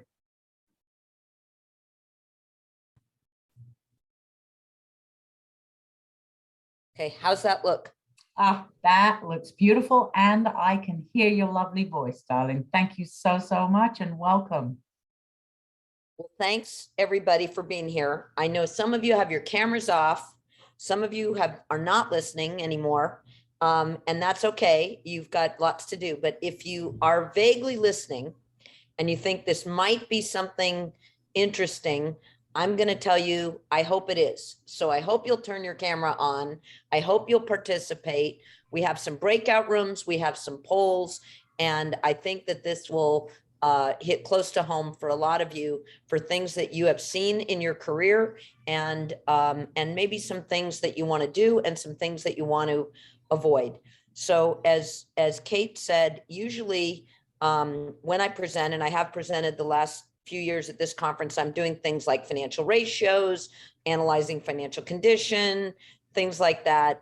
And many of you on this call have worked with us directly on that kind of analysis. But Kate asked me to think about something that would really reflect the kindness that we need right now and to remind ourselves. And I thought, you know, let's use our school business skills in our personal life. And maybe we need to be reminded of how to do that. So the topic today is risk management for your life. And I hope that if somebody gave you a coffee cup, like shown on the screen here, that says, I love my job, you'd be glad to have it, as opposed to shoving it in the back of the cupboard, thinking things will get better. So first, I want to start with the comic strip. So give me a thumbs up if you can see the Peanuts cartoon and Snoopy on the, okay, good. All right. So you see Snoopy's waking up in the middle of the night and he says, what's that? I thought I heard a noise. And you see him looking around worried. And he says, these nights kill me. Everything seems so hopeless at night. What am I doing here? What's the purpose of it all? What's going to happen to me when I get old? What if I get sick? I don't want to get sick. What if I get hit by a car someday and end up in a body cast? Or maybe they just shoot me like an old farm horse. What if I lost my sight or my hearing? In the daytime, he's soundly sleeping as Lucy and Linus walk by. Lucy says, must be nice to be a dog. They don't ever have any worries. And Snoopy says, not as long as the sun is up. So all of us, I think, have had those sleepless nights, and maybe those sleepless nights, things are coming out at night that you didn't even have time to process during the day. And at night you think, and some of us actually keep a pad of paper next to the bed to write down ideas at night.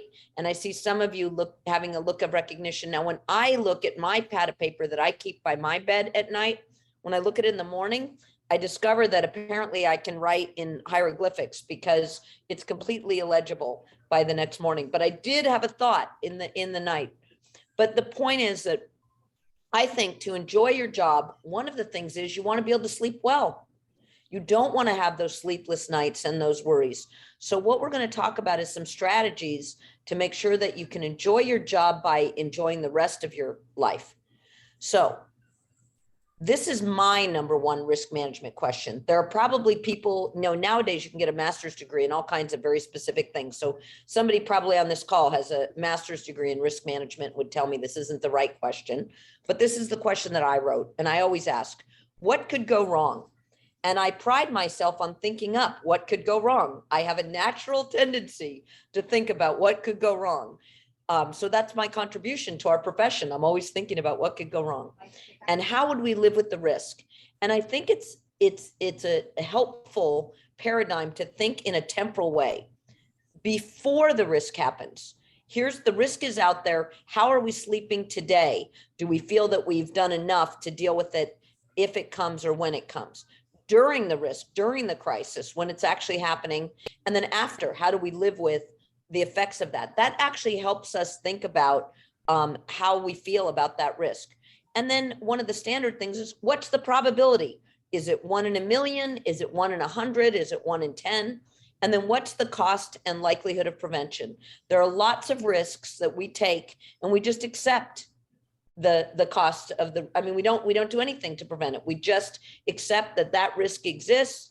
The cost is too big to bear. And so we're just going to accept it and deal with it when it comes. So right away, we're going to do some group work. Right away, we're going to go to breakout rooms and we're going to discuss my number one risk management question. And these are the questions you're going to ask yourself. Does it sound about right? How would you change it to make it better? How do you identify when to think about risk management? And then you're going to choose a reporter from your group to share with the whole group some key points discussed. And we're going to have 5 minutes in our breakout room. And I think that I might be responsible for creating the breakout rooms. Am I, Kate, or are you able to do that? Unmute. No, we have the breakout rooms covered. And if everybody could just check the chat, you'll see a link to the slide with those questions so that you don't have to be getting to the breakout room and saying, oh God, what were we going to talk about? And Nick, I think we are all good if you want to shoot us off to breakout rooms.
Okay, everybody's back. I hope you had fun in your breakout rooms and a good conversation.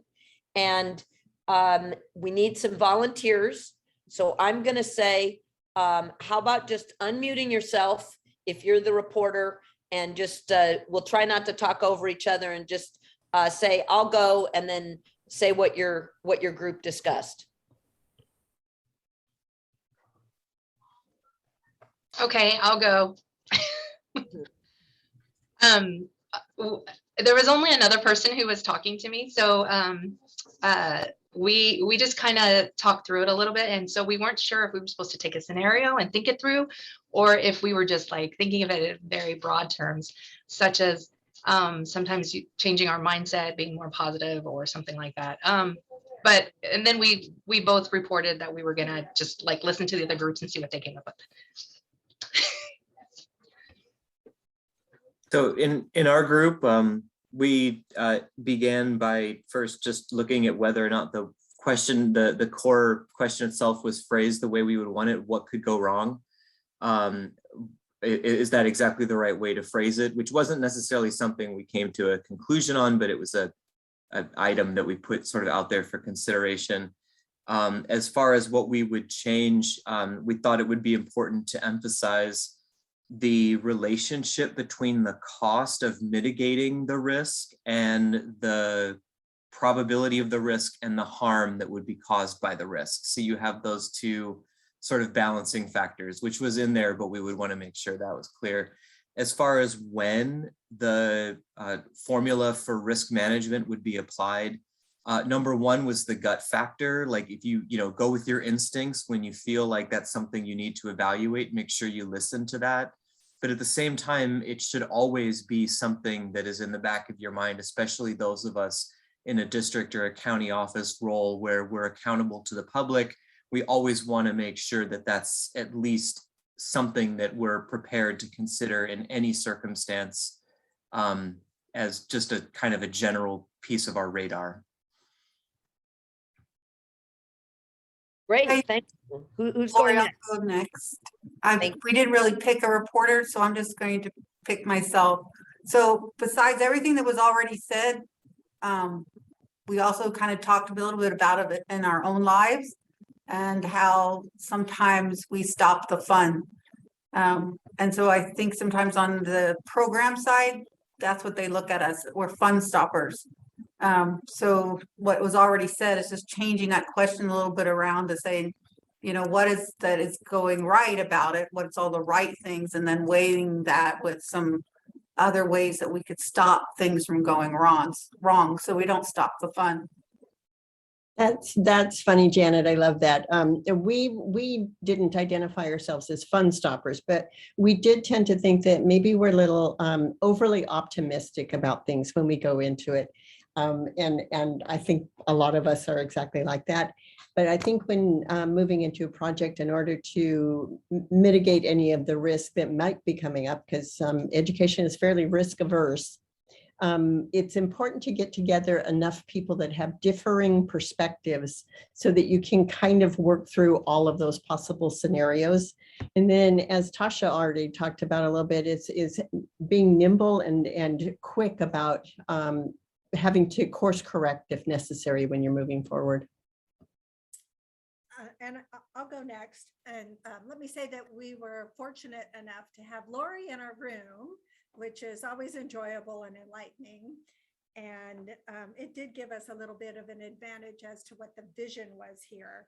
And I think we've gotten some great comments from the group so far. So let me just kind of add some things that we talked about. One was you're not necessarily focused just on preventing the risk or the cost, but maybe mitigating. The other thing was, how often do you do this? And I had said, well, whenever there's potential risk, and Lori said, is that daily? And I was like, yes, of course. Some risks and events are greater than others, but yeah, it's something that we should probably always be thinking about. The other thing personally that I took from it that I really liked was thinking about it, not just from the mitigating or preventing, but from the, what are you going to do, not only just before to try to prevent this, but during and after. There's this whole kind of process. And to me, that looks like a decision tree of sorts. Depending on what happens here, you shift here or you shift there, and you move through a process that you've already kind of thought about and you're prepared to face. Anybody else want to go? Sure, I'd like to share a couple of thoughts that came to mind. When you think about what could go wrong, one of the examples that we talked about in our group was, I'm not going to drive my car if there's no gas in the car, right? Because we know what's going to go wrong there. And also, I'm always looking at how long is it going to take me to get from one place to the other, because I don't want to take a route if I know there's a lot of traffic. And I think if we relate this question to our work, I think that we always have to maintain those good relationships that all of you have been talking about. And the relationships are critical to avoid this kind of risks, that if I need something and I know when and from where, I can get an answer right away. Because if I talk to somebody that I don't know, there is a risk that I'm not going to get an answer, and my problem is going to be a bigger problem. So what do I do to identify that? The relationships. I know the people, I know who to talk to, I know where to go, and I know where I can get a quick answer. And what is the probability of that failing? Well, there's always the possibility that the person that I'm looking for is not there. So if we can have our whole team be ready to respond, then the risk is lower, and we can respond to any question or any request that comes our way. Fantastic. Okay, all of this sharing has been great and added a lot to the conversation. Who else do we have that has something to share? Our group talked about something different. we were talking about personal experiences, and as Jesus was saying about the car, and if you're not going to get in the car and drive if you have no gas, we were talking about earthquakes and earthquake insurance, and the before, during, and after of like what could go wrong. We all live in California. There is the probability that there's going to be an earthquake. We all live with the risk every day.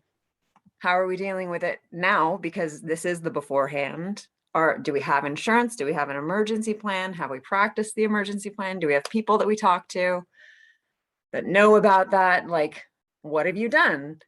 The during, we said, obviously, we're just trying to save ourselves. And then after it's happened, assessing the damage, like, and even if you had insurance and you had a huge plan, well, that might not mean that like your pool was saved, for example, or your fireplace that collapsed. So I know this isn't specifically work related, but you could take it metaphorically if you wanted to, and also you could take it literally as a Californian and think about the earthquakes. But that's where we went. I think it's great because the topic is about your own life. That's where we're going with this. Okay, who else has something to share? Our group discussed like when you're planning, and I guess we kind of related it to the budget a little bit and just in life in general, that when you are a little more conservative as to, I guess going along with what someone said earlier, like you're anticipating the best, but you have to prepare for the worst. So having like a conservative mindset as far as like your life, like knowing where your restrictions are can help alleviate and make the situation more tolerable when it is a worst case scenario. I think like we kind of related to the fact that a lot of districts, were a little more conservative on their budgets prior to after COVID-19, ended up being a little more, had a little more flexibility in the outcome, as if they were going through 2020. And that was pretty much ours. Great, that's great. Okay, anybody else want to share? Okay, so many of you on this call have had the situation, and some of you have had it with me, where things have gone wrong and you think, we didn't even know that could go wrong in that way, right?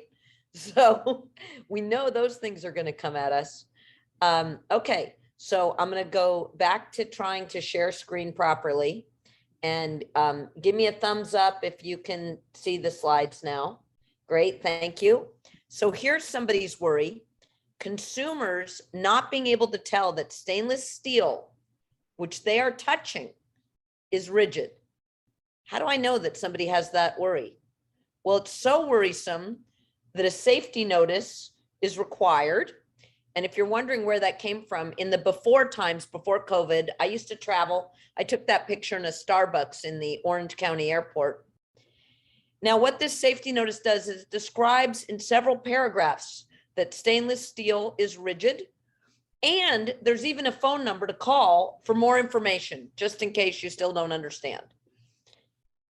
All right, what department might this job be in? I'm going to just hazard a guess and say this is the risk management job.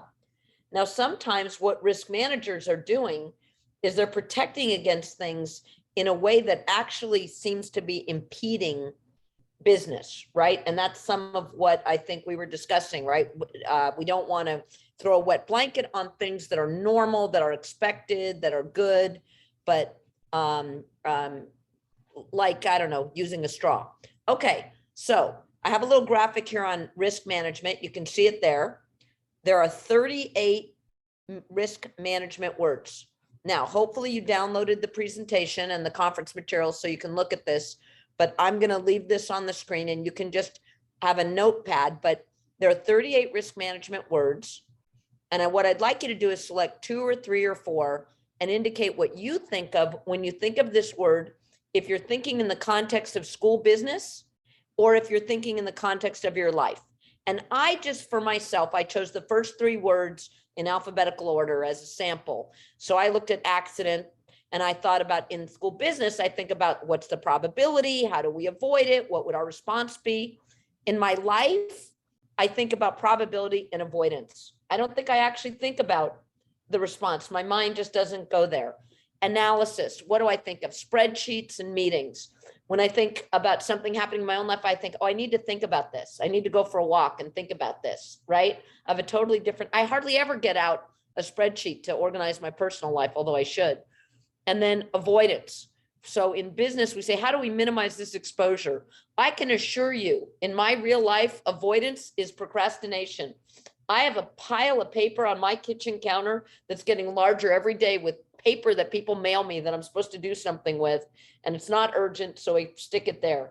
And then someday I'll go through that pile and I'll realize I missed all kinds of deadlines.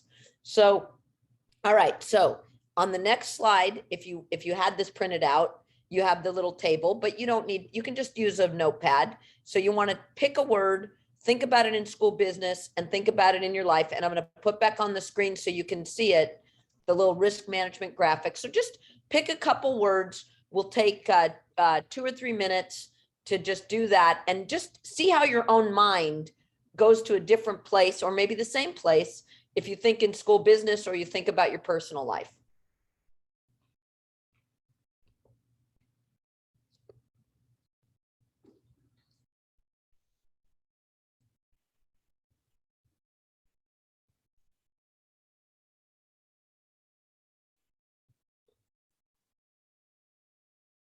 And for those of you who are keeping your cameras on, that's very brave of you, because I can actually see those of you who are participating and those of you who are like writing an email or something.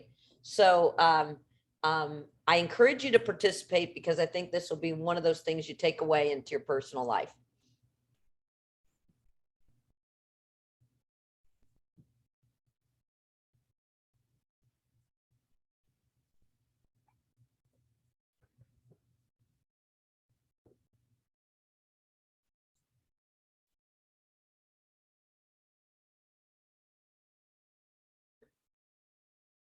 Okay, looks like people who wanted to play the game have had a chance to do it. So is there anybody who would like to share whether they thought about the risk management words in exactly the same way in both contexts, or whether they actually had a different context? Anybody want to share their experience of just thinking about those words?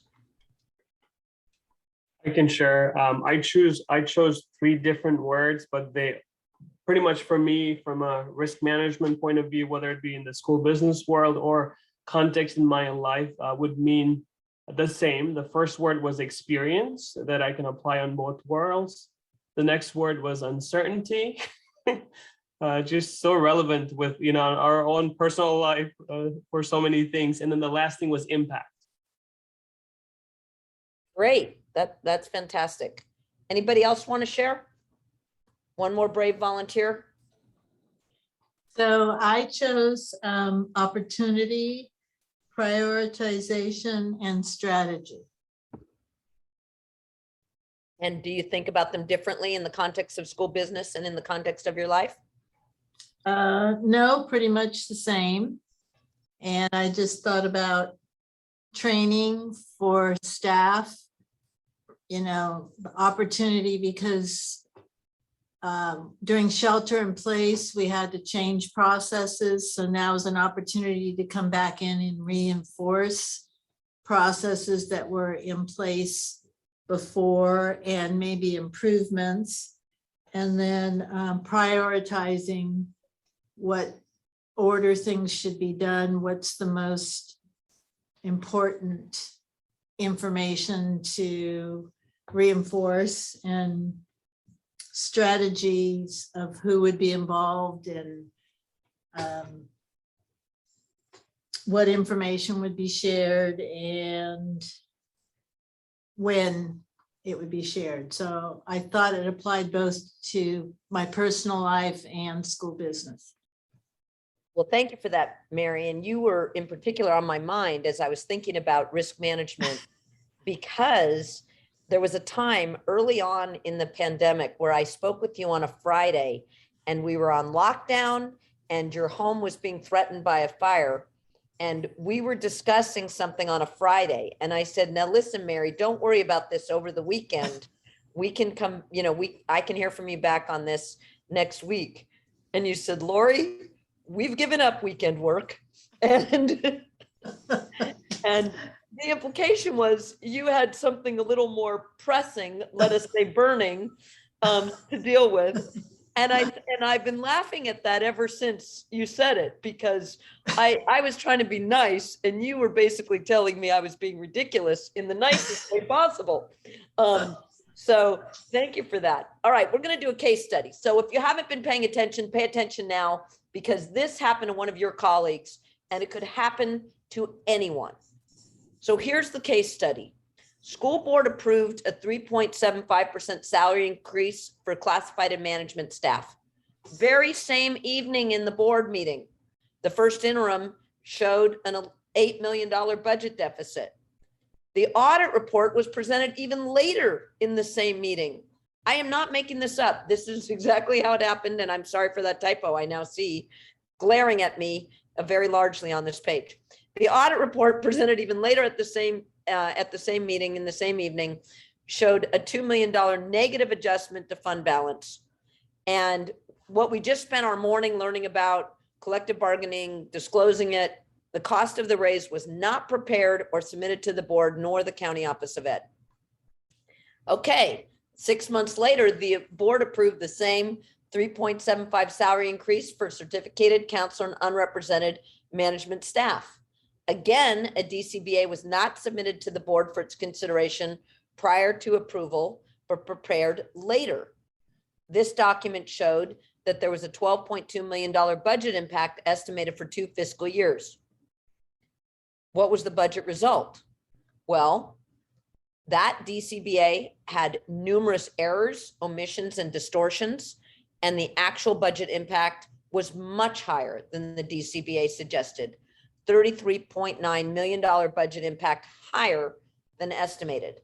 So some of you may now be feeling this was a horror show. And I think it was a kind of a worst nightmare for any of us, right? Well, what happened? Possible reasons for the budget miss. First of all, calculations of the cost increase were flawed. The calculations were simply in error. The budget did not accurately incorporate the cost increase. The cost increase was not correctly applied to payroll.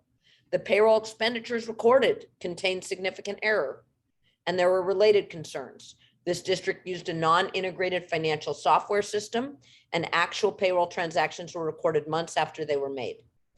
Now, if that weren't bad enough, this is what I call the Al Capone. Everybody know who Al Capone was? I think he was widely believed to be a murderer, but he went to prison on tax evasion. So, securities issuance. The district proposed an issuance of bonds, and the bond measure had already been approved by the voters. And the CFO and the financial advisor recommended to the school board that a credit rating be requested only from one rating agency under a special program that made AAA ratings more easily available to school district GO bonds. And this was a significant departure from industry practice, past district practice, a departure from the recommendation of the bond underwriter, and a departure from board policy. Why? Well, let's go to what the financial advisor said in the meeting. These are direct transcripts from the meeting record, the recording, which, this was not hidden. Those recordings were on YouTube. The financial advisor said, we can go to Fitch and they won't focus on the districts or the state's general funds. You can eliminate looking at the district's general fund. Well, what happened with the credit rating? Well, first of all, there was a credit rating review, and that presentation continued the misleading information. So the same kind of misleading and omissions, misrepresentations that we saw in other financial documents, we saw in what was provided to the rating agency. And when they so they awarded the AAA. And then when the information came to light about the huge deficit, the credit ratings were significantly downgraded 2 notches. So what was the aftermath? First, the SEC asked the district to preserve documents and evidence for an ongoing inquiry. The district retained a lawyer to help them at an $895 hourly rate. The superintendent was placed on leave and later terminated.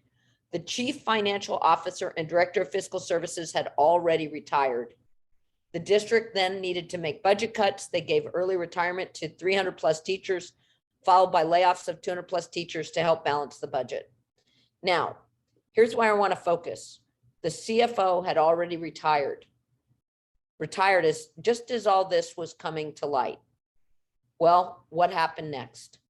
A couple years pass, and the former CFO is chased into retirement by an SEC inquiry. So it was not only a nightmare while it was going on, it continued as the person was in retirement. And the former CFO agreed to settle by paying a $28,000 fine, barring participation in future securities offerings. And the district has yet more expense to have an independent consultant.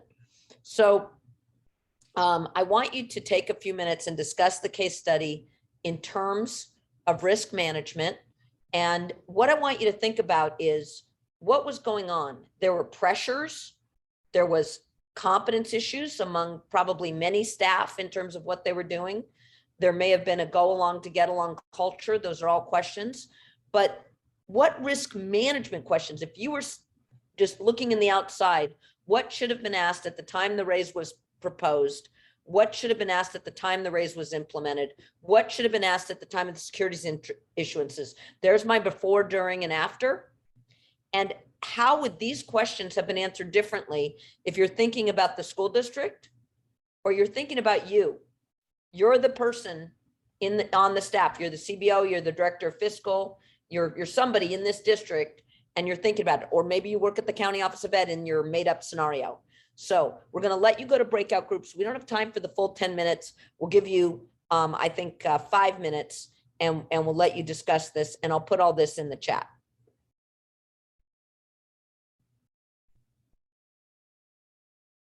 All right, Nick, if you want to shoot us out, perfect. I think you're going to shoot us out to the breakout rooms, and these will just be 5 minutes.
Okay, everybody's coming back and we're kind of running out of time. So what I'm going to ask is for 2 people to volunteer with some quick reflections on the conversation they had in their breakout room. Anybody want to just, oh, we'll wait till everyone's back.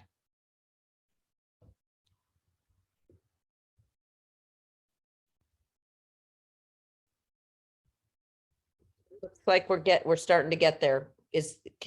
Kate, can you guys tell if everyone's been released from the breakout rooms now? They'll be back in just a few seconds. Okay, a few seconds.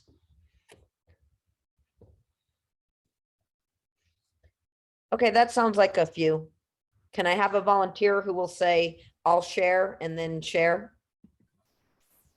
I'll share. In our group, of course, we were familiar with the scenario case study, and just our discussion focused around the fact that nobody in leadership, really cared about the costs of the agreement, the reason why we're doing what we're doing with debt financing. They didn't reckon, or they didn't even care to know that there was risk associated with what they were doing. And just a blatant lack of action on all of the leadership team's part. And really everything could have been avoided that they went through. But yeah, just I think, that the ostrich kind of head in the sand kind of deal for them. And it was really unfortunate. Do you have this situation in a district in San Bernardino County as well? No, we picked out the district because we're familiar with with that scenario. Okay, well, and I don't think it's all that unique. Okay, thank you very much, Tom. Anybody else have something to share?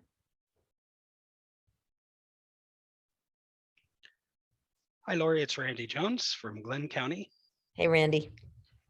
We did have something similar to this in one of our districts a while back, and we stepped in during the course of the meeting and did a going concern, and later worked with that district to kind of right the ship. So lots of in this situation before us here, lots of should be alarms going off, and things that folks should clue in and intervene.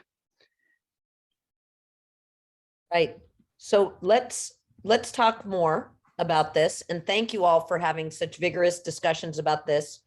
Obviously, there was high consequence for the district involved. There was high consequence for the individual involved. How about they didn't just pay that fine, they paid their lawyer, and they had, probably years of worry and stress. And we talked about wanting to sleep well. So we're going short on time, so I'm going to go quickly. And I want you to think about what in our lives are we trying to protect? In the United States, we have this phrase about life, liberty, and the pursuit of happiness. And I want to focus on what happiness is. The elements of happiness, as studied by these researchers, is the contents of the moment-to-moment experience and the commitment. And this is what when I get invited to talk at Career Day, I always say, if you want to be outside all the time, that's a different job than a person who loves computers. Right? You really got to think about moment to moment and think about where your commitments lie. So our moment to moment experience is about what we're doing, who we're with, what we're thinking about. Should we strive to be here now and focus on the present, or transcend the current moment and let our mind wander? Well, what these researchers found, you can see it in the chart in the lower right-hand corner, that we're actually happier the more we stay presently focused. So it's important to have work that is sufficiently engaging that we can stay presently focused. Now, future events comprise thousands of details, but when we imagine a future event, we usually can imagine only 1 or 2 details that are central to the event. So think about a trip to the dentist. You're probably thinking about how it feels inside your mouth and the teeth and what the dentist is going to do. But we forget about the experience of maybe the receptionist is very nice. Maybe they give us a little travel tube of toothpaste we like to get. Maybe it was cheaper than we thought. There might be other experiences that make it nice. So it's very likely that we ourselves, no matter what else happens in the world, we're going to be different in the future, but we actually have difficulty imagining ourselves as different. And 10 years brings surprising changes. The science shows that 28-year-olds report, no way was I the same person at 28 as 18, but so do 58-year-olds. So that feeling of how we change, it continues throughout our lives. And we're not very good at predicting the future. And that actually makes it hard for us to predict what will make us happy. The future looks really close. Here's more wisdom from Charles Schultz. And this is Snoopy on top of the doghouse. And he says, boy, when I sit up here, I can see for miles. I can see the entire continent. I can see the whole world. And he says, well, I can see clear over to the next yard. So sometimes we have that feeling, and maybe it's a little bit of hubris that we can really see the future, but really we're not that good at it. And we should take that into account as a risk. Now, once a decision is made, people are happier. I think we've all experienced that in our own lives, the stress. Should I take the job or not take the job? Should we go on that trip, not go on that trip? And sometimes it's really big issues about your children or your marriage or your parents or whatever. But we're happier once we've made a decision without regard to how the decision turned out. We generally become accepting of it. Oh, there was no other decision I could have made, right? Depending on whether you care to put this in a negative or positive view, we call it either rationalization or coping. I had a friend who had to make a decision about taking her husband off of life support. Very, very difficult decision, but it was a relief once that decision was made. So irrevocable decisions are also called commitment, and commitment means that we're happier. So the theme seems to be to have less to think about. So the question is, ignorance is bliss or knowledge is power? Well, let's talk about know thyself. The ancient Greek injunction, know thyself, is inscribed in the forecourt of the Temple of Apollo at Delphi. Now, this graphic came from the University of Connecticut website, philosophy department. I thought it was safe, that it probably was. I don't speak Greek. I don't even know if this is how modern Greek is written. I don't know if this is ancient Greek, modern Greek. I don't know what it is. And I thought, well, the University of Connecticut wouldn't have allowed it on their website if it wasn't right. But then it had a little tagline that said something about Twitter. I don't put a lot of confidence there, but I decided that for this presentation, I would take the risk. Okay, let's get some more wisdom from Charles Schultz. So this is another Peanuts cartoon. Charlie Brown is answering the phone and he says, no, I think he's writing. And who's writing? We see Snoopy on top of the doghouse. For you younger folks, that is a typewriter. Snoopy did not have a computer. So Snoopy types, the dog who never did anything. You stay home now, they said, and be a good dog. So he stayed home and was a good dog. Then he decided to be an even better dog. So he barked at everyone who went by, and he even chased the neighbor's cats. What happened to you? They said. You used to be such a good dog. So he stopped barking and chasing cats, and everyone said, you're a good dog. The moral is, don't do anything and you'll be a good dog. Well, should you adapt yourself to the job or adapt the job to yourself? Snoopy is still a dog, and Snoopy wants to be able to do these things and be a good dog. And he's being told, do nothing. That's how you do this job. Well, these are decisions that all of us have to make. How much do we adapt ourselves and how much do we adapt the job to ourselves? So I like to think about whatever you are, try to be a good one. This is sometimes attributed to Abraham Lincoln, probably incorrectly, and to British author William Makepeace Thackeray, probably correctly. I like to say that, William Makepeace Thackeray, makes me smile. But I also want to bring in some other literature. Happy families are all alike. Every unhappy family is unhappy in its own way. This is how the 1878 book Anna Karenina by Leo Tolstoy, very famous piece of literature, begins. Happy families are all alike. Every unhappy family is unhappy in its own way. I actually find the opposite. I feel like the causes of misery are kind of a short list, you know, hunger, deprivation, pressure. I think that those things make anybody unhappy who suffers them. And I think happiness is found in finding your own path. So I actually don't agree with Leo Tolstoy. I have the hubris and I'll take the risk of saying I don't agree. Now, there is some research that says why people stay with current jobs. I enjoy the work I do. 67% say that. My job fits well with other areas of my life. 67% say that. Then we go to the benefits, the pay. I feel connected to the organization, my coworkers. My job gives me the opportunity to make a difference, my manager, and there aren't any other job opportunities for me. Now, this was 2012 and the world is changing. So maybe if the American Psychological Association does a examination now of the workforce retention facts, they'll come up with something different post-COVID. But this is what they said in 2012. So I want to focus on these top two areas because they have more than 2/3 of the people say, I enjoy the work I do.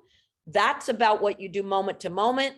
And my job fits well with the other areas of my life. That's about the whole rest of your life. So how many of these reasons do you impact for others? Just think about it, maybe make some notes. Enjoyment of the work, job fits well with the life. Can you impact those for other people in your organization? How about the benefits? How about the pay?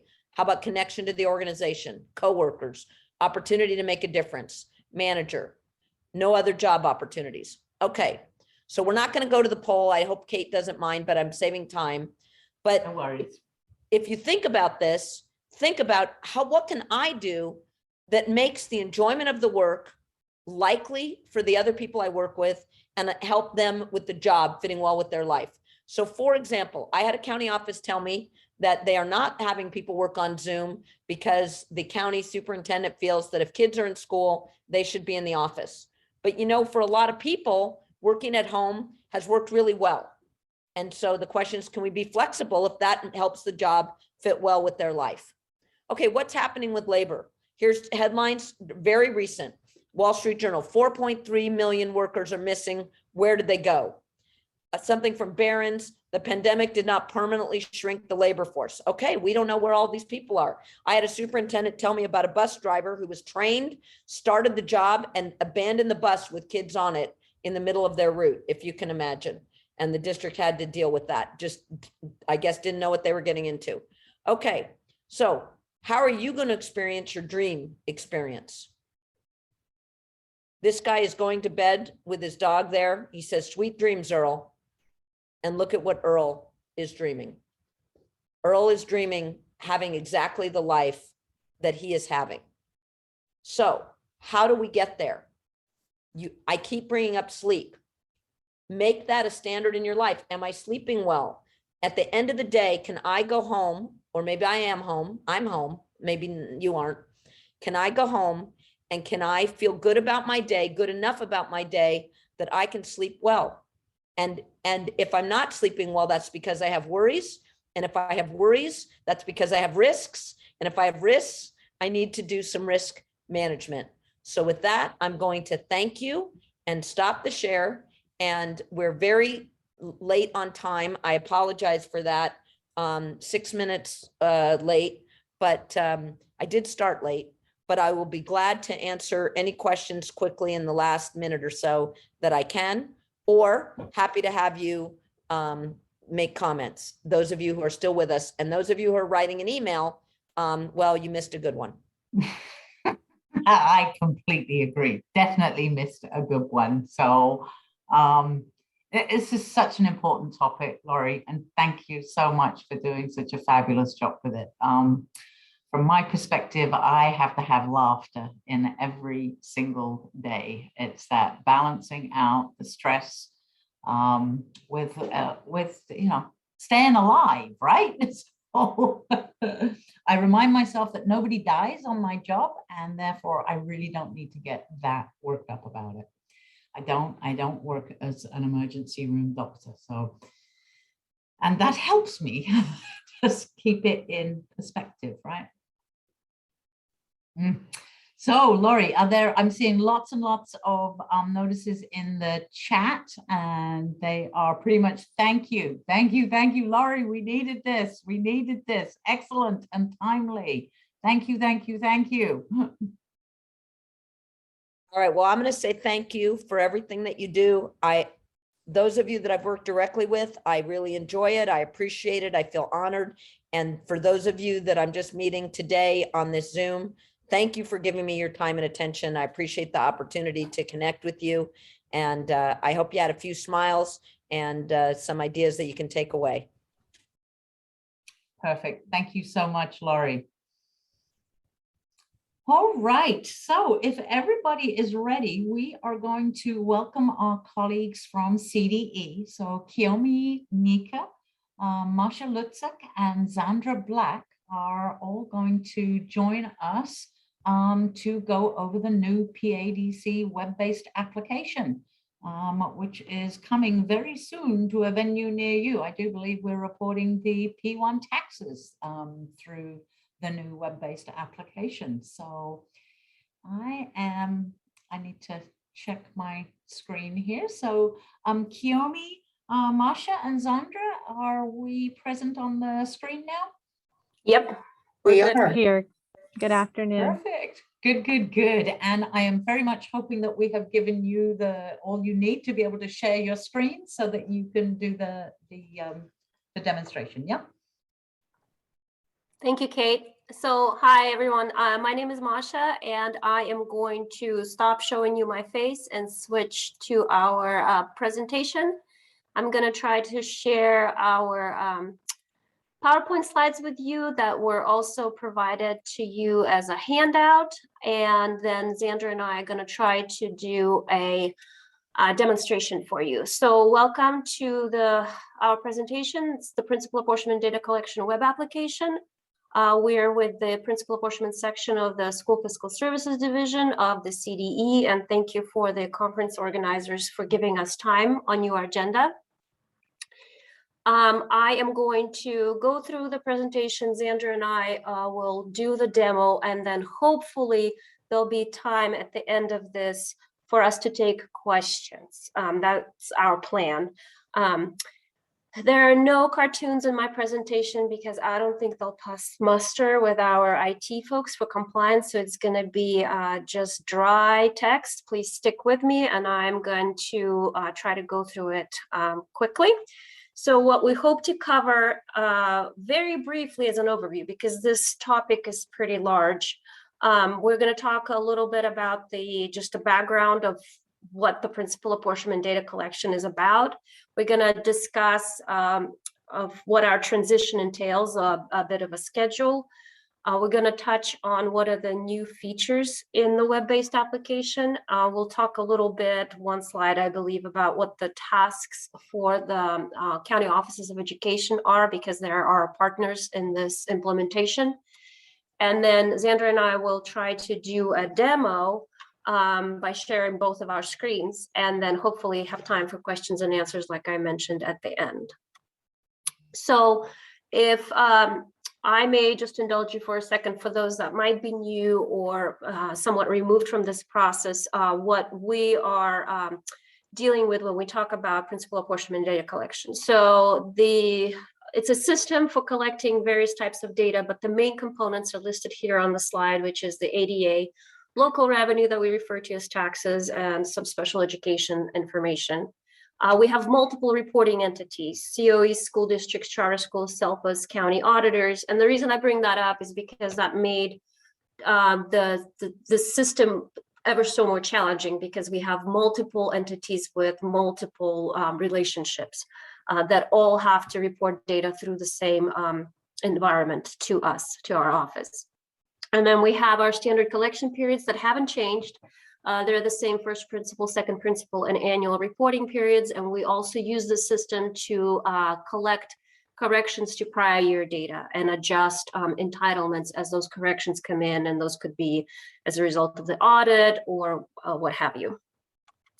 The data that we collect is used for multiple programs. So first of all, we have our main components of the principal apportionment, which funds COEs, districts, charters, and SELPAs. Of course, we have the local controlled funding formula, which is the biggest chunk of funding that provides general purpose funding to LEAs. We have our special education funding that we refer to as AB602.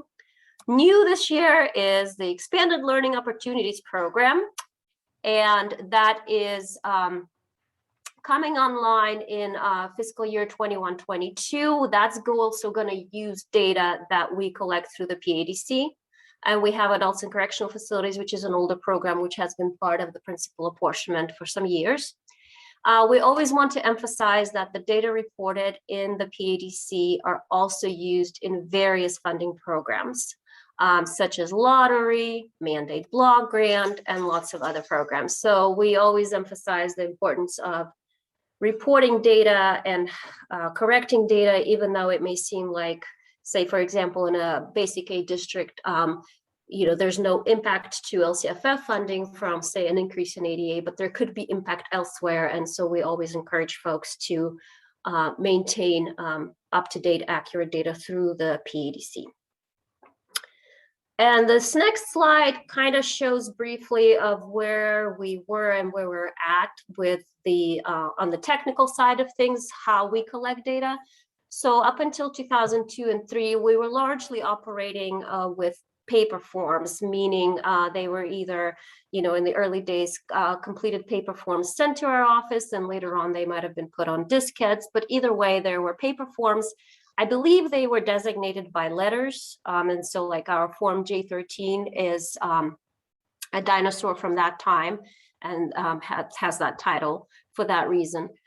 In the middle here on this little arrow shape, it shows that in 2002-2003 fiscal year, we started changing to a desktop software. It was an annual product. It had different names. I think when it first came out, it was referred to attendance software and revenue limit software. Then when we switched to LCFF, we called it principal apportionment data collection software, and it also had a separate tax component. But essentially, this has been in existence, and we continue to collect data in that system through fiscal year 2020-21.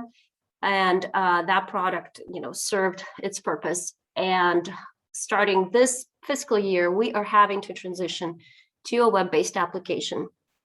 And we're still going to refer to it as a PADC because the essence of it, what data is reported, who is reporting, when it's reporting is not changing. So we're keeping the name around PADC, but switching the technical aspect of it from a desktop software to a web-based application. Now, kind of wanted to share with you a little bit about why we're having to transition now, given that this is, a pretty busy year for everyone, lots of challenges. And if we had a choice, and if technology allowed us, perhaps we would have, thought twice about making this change and having everybody to, switch their local practices, assign new users at this hour. But unfortunately, we're having to kind of deal with this right now. Some of our examples of some of our issues are the existing desktop software that we develop annually is incompatible with Mac. And so those users have to find workarounds in order to be able to use the system. The actual software development tools that we have are all in the legacy environment. They're no longer supported by Microsoft. And so we could basically lose, we could have a crash and lose the resource that enables us to build the new desktop software. So I think this year we didn't even, we talked about as a backup potentially doing it, but we didn't even endeavor to do so because it's a very unstable environment that we have for development. And all of these systems, so the desktop software and the web-based application, they are built in-house by the CDE staff. We were going to roll this out sooner, and we had some technical issues, and then we had the COVID-19 pandemic. Last year, we did not collect any ADA, and just could not, didn't really need the full version of the PADC. So it delayed again 1 year. But now what we're having to deal with is we are cautioning everybody because now our implementation is overlapping with SAC's software migration to the web-based application. So our division is involved in 2 major IT projects all in the same year. And all of our partners in the field are having to deal with both transitions all in the same year. So do be mindful that, folks in the field, your staff might occasionally get confused between the 2 transitions. And the SAC's we are building our system in-house. Saks is not, but there's a little bit of overlap in both of our transitions. I want to talk a little bit about the schedule of where we're at. As Kate mentioned, the transition has already begun. We're already collecting tax data. So what we started with is we have assigned COA administrators, and administrators, a term we use for the application. These are essentially our super users for every county. We started this process in early September and had amazing response and cooperation from all of the county offices of education. So we were very appreciative of that. We did a webinar on September 15th, posted the recording, hoping to kind of tailor those instructions to the county offices of education and the most pressing needs, which were tax reporting and user assignment. We have the county offices of education have set up users for tax reporting, and that data is due on November 15th. So that's our most urgent and pressing need if any of those users still need to be assigned. But I do know that some of the county auditors have already been assigned, and some COEs handle the reporting in-house. Since we rolled out the implementation plan and a little bit of instructions to the COEs, we then did a statewide announcement. We did a letter to school district superintendents and charter school officials, and we shared a copy with county offices of education. We sent that out on October 6th. In that letter, we tried to make it clear that, implementation happens on a flow basis from one entity to another, and that school districts and charters should contact their COE for instructions. And yet still we're getting questions, and we don't mind answering them, but just to let you know that not everybody got our message, and they folks are contacting CDE asking to get access to the system, and they only and access is going to be granted by the COE and the school districts. And so that may not have happened for, some counties. It takes time, and folks are addressing us. There's no really urgent need for folks to be active in our system because the data collection isn't even open yet for anything but taxes. So we are, to address those questions, we are recording another short instructional video that's going to be posted soon, hopefully within the next 2 weeks, that we can refer folks to. Of course, we do have a user manual on the website that we refer folks to, and we will, we're scheduling a webinar for early November. The announcement will be shared shortly, where we're going to try to fit as much information in to an hour-and-a-half presentation and some demonstrations, and then we'll open that for everybody. And again, in that webinar, emphasize and explain the user assignment process, which is one of the big new things with the web application. We are looking for everyone to have PADC administrators, which is again a super user role in the application, set up in time for the P1 reporting that's coming up. We are going to open the reporting window on or around December 1st. And the data are due to our office on January 18th. So that gives everyone about a month and a half minus the holidays to report ADA data, charter physical location, infant data for SELPA, and a few other miscellaneous things. And last point I want to make, talking about transition, is to emphasize that prior corrections for fiscal year 2020-21 and all the prior years prior to that must be reported in the PADC desktop software. So, folks in the field that have the software downloaded on their computers, that know how to use it, should, retain all that know-how, because if any corrections are needed, they have to be reported in the software that corresponds to the year of the data. And that's going to be kind of our, mode of operation until enough years pass and all of the data that's active, for active open apportionment years resides in the PADC web application. Whew, I'm running out of air. Okay. We are wanting to show you a quick slide that compares old and new features of the system, of the desktop software and the web-based application. First off, the desktop software really is, it's available for download from our website, and it can be downloaded by anyone, and whomever is using the system has the same permissions as everyone else. In the web-based application, like with anything that's on the web, we have to have an individual access. And with that access comes a user role, which we decided that we will, we picked 4 user roles that we thought would serve most of the needs in the field, and we assigned them predetermined permissions. And that's a little bit different than the SAC software, where each user can be given, various permissions depending on what they need to do. And they can be, taken away or added on, and there could be anywhere, from 5 or more types of permissions.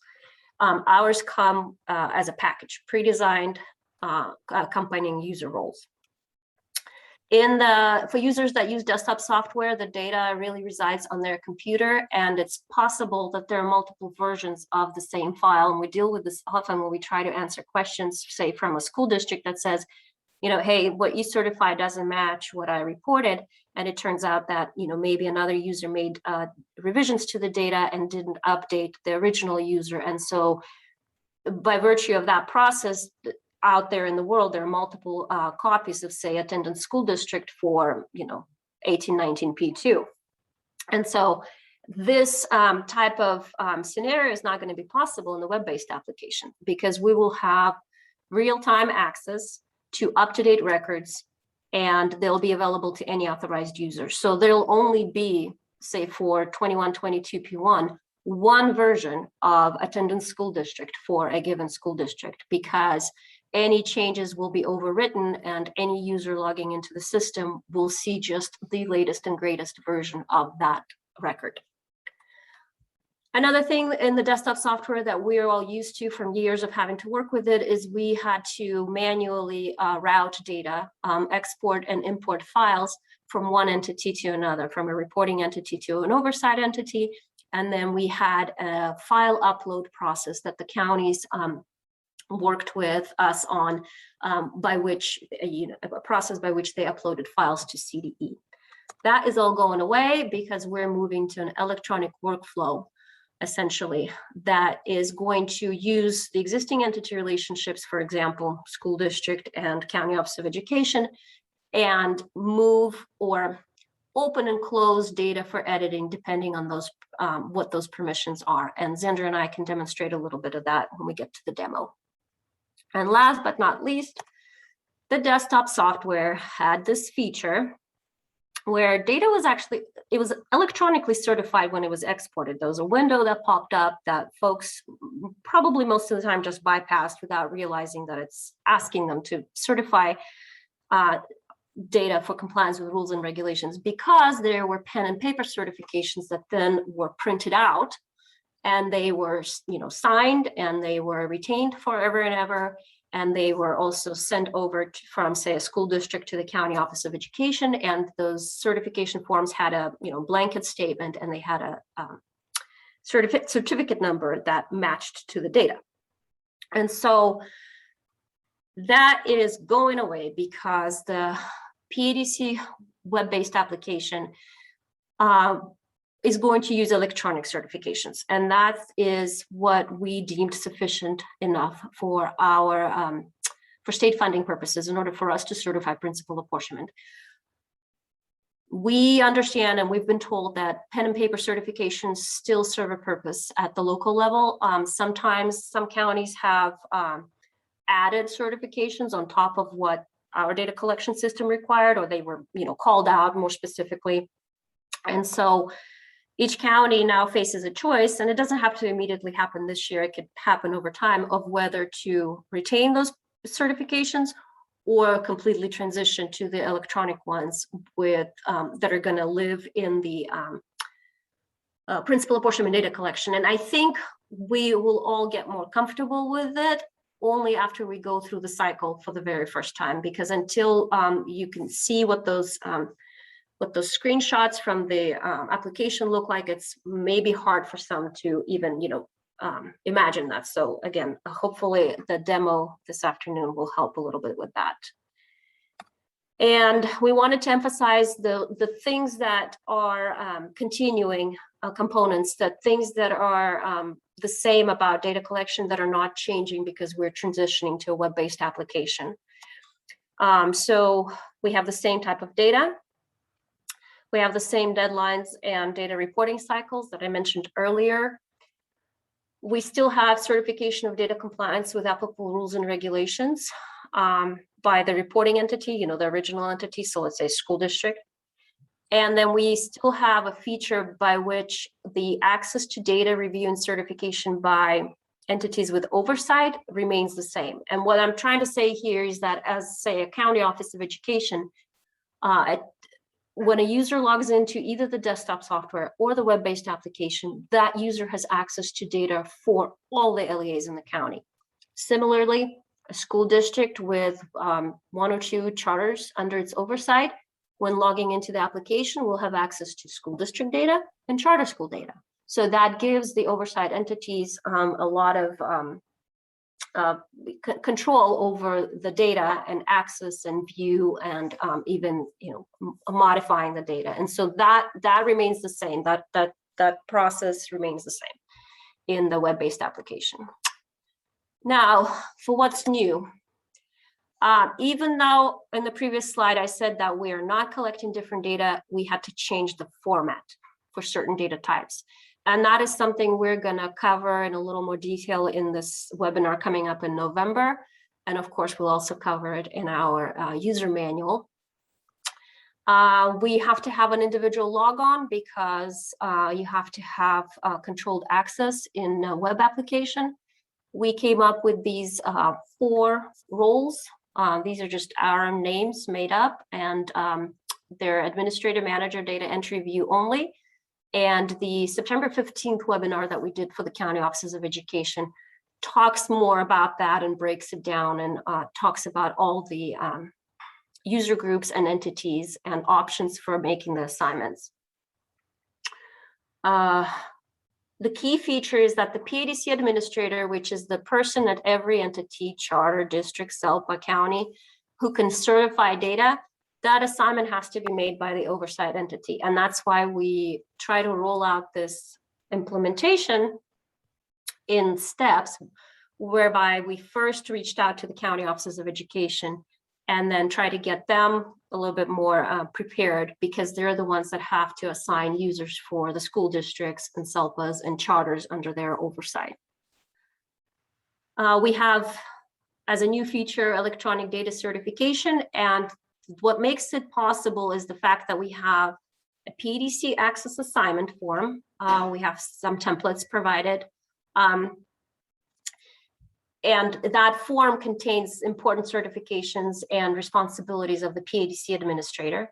We have certification statements in the application itself, and we have individual user credentials. So any data certification that is made, it is accompanied by a username that is unique and that identifies the person that made the certification.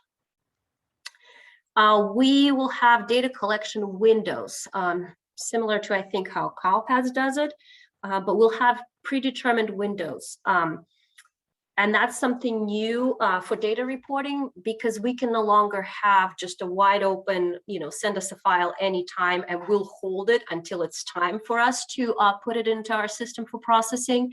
We can't do that anymore with this environment. And we've gone through a full year of full calendar for a fiscal year to see how we can make these reporting windows as long as possible. So folks, as soon as they realize that they, say, for example, need a change or a correction to a prior reporting, that they can put that in. And we have the PADC administrator for the oversight entity, which is the COE. We have a feature now by which that person controls the reporting entities' access to data for revisions. So if a change is needed, a school district, for example, can't just create a new file and forward it to the COE. That whole process needs to be coordinated, and it's going to be controlled by the COE. And Xander and I will demonstrate that for you. And one feature that we don't have access to yet, but we're hoping to build it into the system, is we're hoping to have access to the records used in principal apportionment certification. So we're working on a feature that would, let's say we go through P1 and we certify P1, everybody gets paid.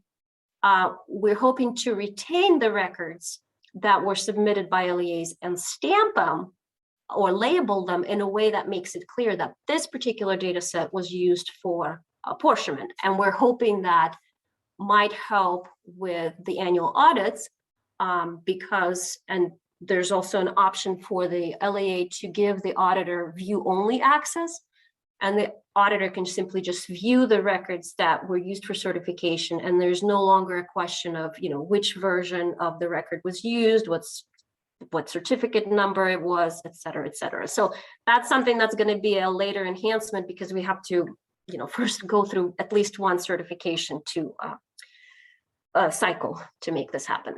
And then I want to talk a little bit about how records will flow, because that might help folks determine how users should be assigned in this new system. And the records flow is essentially the same people are involved, but the mechanics of it are different. But in the desktop on the web application, it's pretty much the same steps. Reporting entity enters and validates data, certifies for compliance with laws and regulations, and then oversight entity reviews and certifies for compliance with laws and regulations. In the new system, we'll have no manual transfer of the files. There's going to be a system notification by email that tells the administrator of the next level when certification is made. I think we're still, we're going to see how this notification works. We build the notification feature thinking that it's necessary. For entities with just one or two administrators, that in a small county, that might work. For those in larger counties, that might prove to be too many emails. So one suggestion we have is for folks to use the email features that they have to maybe route our automated emails into a separate folder and only access them when needed. But we'll have to kind of go through a couple of reporting cycles to see how that's working for the field. Once the records are fully certified, meaning say it's attendance school district, it's certified by the school district and the COE, they're just going to be marked as approved for transfer to CDE, and there's nothing else for the field to do. Their job is done once that certification checkbox is clicked. So we will transfer data to CDE on the data due date, and we publish the due dates on our website. And we always use our PACE listserv to remind folks of the due dates. And then we will do our normal data review. If we find that something is missing or potentially there's an error, we will contact the COE administrator with questions, and we'll know who to contact, which is a big challenge for us sometimes these days, but we'll know who to contact because everyone that is in the system will be identified by their CAS username that's linked to their actual name, phone number, and email. And then we'll coordinate how data revisions going to happen. And the COE administrator will enable those revisions by removing certification. And so we'll demonstrate that for you. And before we get to the demo, I think I have just two more slides. This is a summary of what we communicated to the folks in our September 15th webinar. We have some recommendations for what county offices could do next. One thing would be to review the existing internal business practices for routing and certifying data. and determine if changes are needed to this process because we're going to electronic certification. We'd like to ask folks to review these forms that we have on our website. We call them administrator assignments, and we package them as templates because they should be and could be adapted for local use. Like, for example, they could have the COE logo, have names of who to forward these forms to once the COE determines who is assigning users. And it's just a vehicle for gathering information from the end user and their signature under certifications that they will use the system to report data and certify it, etc. And so the nice thing about this system is we don't need to do this every year. In the past, we used to have to gather certifications from all 58 county offices of education every year. We don't have to do this anymore. We just assign users once, and then the only thing that needs to happen when folks change assignments or leave the LEA, users might need to be deleted or assignment changes need to be made. But once we assign users, those continue. If entities change, like there's a district organization, or if there's a charter school oversight change, that will require some maintenance. But in general, for the majority of entities, there are no updates needed. New users can be added at any time. We encourage everyone to discuss the implementation of PADC with their districts, charters, and SELPAs. You can use our October 4th announcement and resources, so freely copy and paste from anything we've sent out or put on the web. I know some folks did that when they reached out to their county auditors, just copied and pasted from our letters, which is completely, perfectly fine. And then please ensure that we have users set up for taxes reporting. Folks may begin assigning PADC administrators for school districts, charter schools, and SELPAs.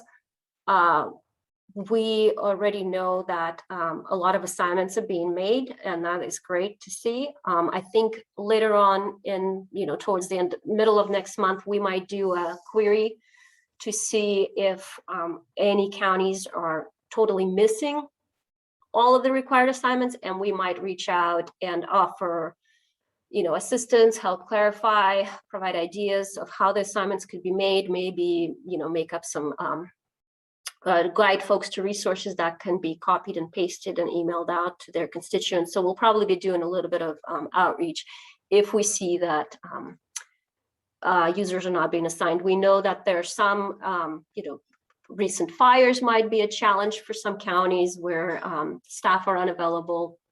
So all of that hopefully can be accommodated and taken care of in the next couple of months. And in summary, we wanted just to emphasize that the transition to web application requires individual access and it must be authorized. We want to let you know that we have a list to do still, and we will continue developing some of the application features after the initial release. So the feedback that we get is helpful. Some things that we hear about as a wish list we can and cannot accommodate, but we are we did do a field test with several counties that helped us out early this year, which we're very thankful for. And some of the things from that field test we were able to incorporate, which we're very happy about. And couple of things will be maybe rolled out later. And then there's some other things that are not technically possible with the resources that we have, but we at least, will be on the lookout for, any future improvements that we can provide to the system that will benefit all the users. As a reminder, each reporting entity requires a PADC administrator. Additional roles are available to fit local data reporting needs. So for example, a data entry role may not be used in a small LEA, but might require 2 or 3 folks doing data entry for a larger LEA. We're getting questions from folks in the charter world that are either charter management organizations or back office providers. And we've communicated with a couple of COEs on how best to set those entities up. I think the one main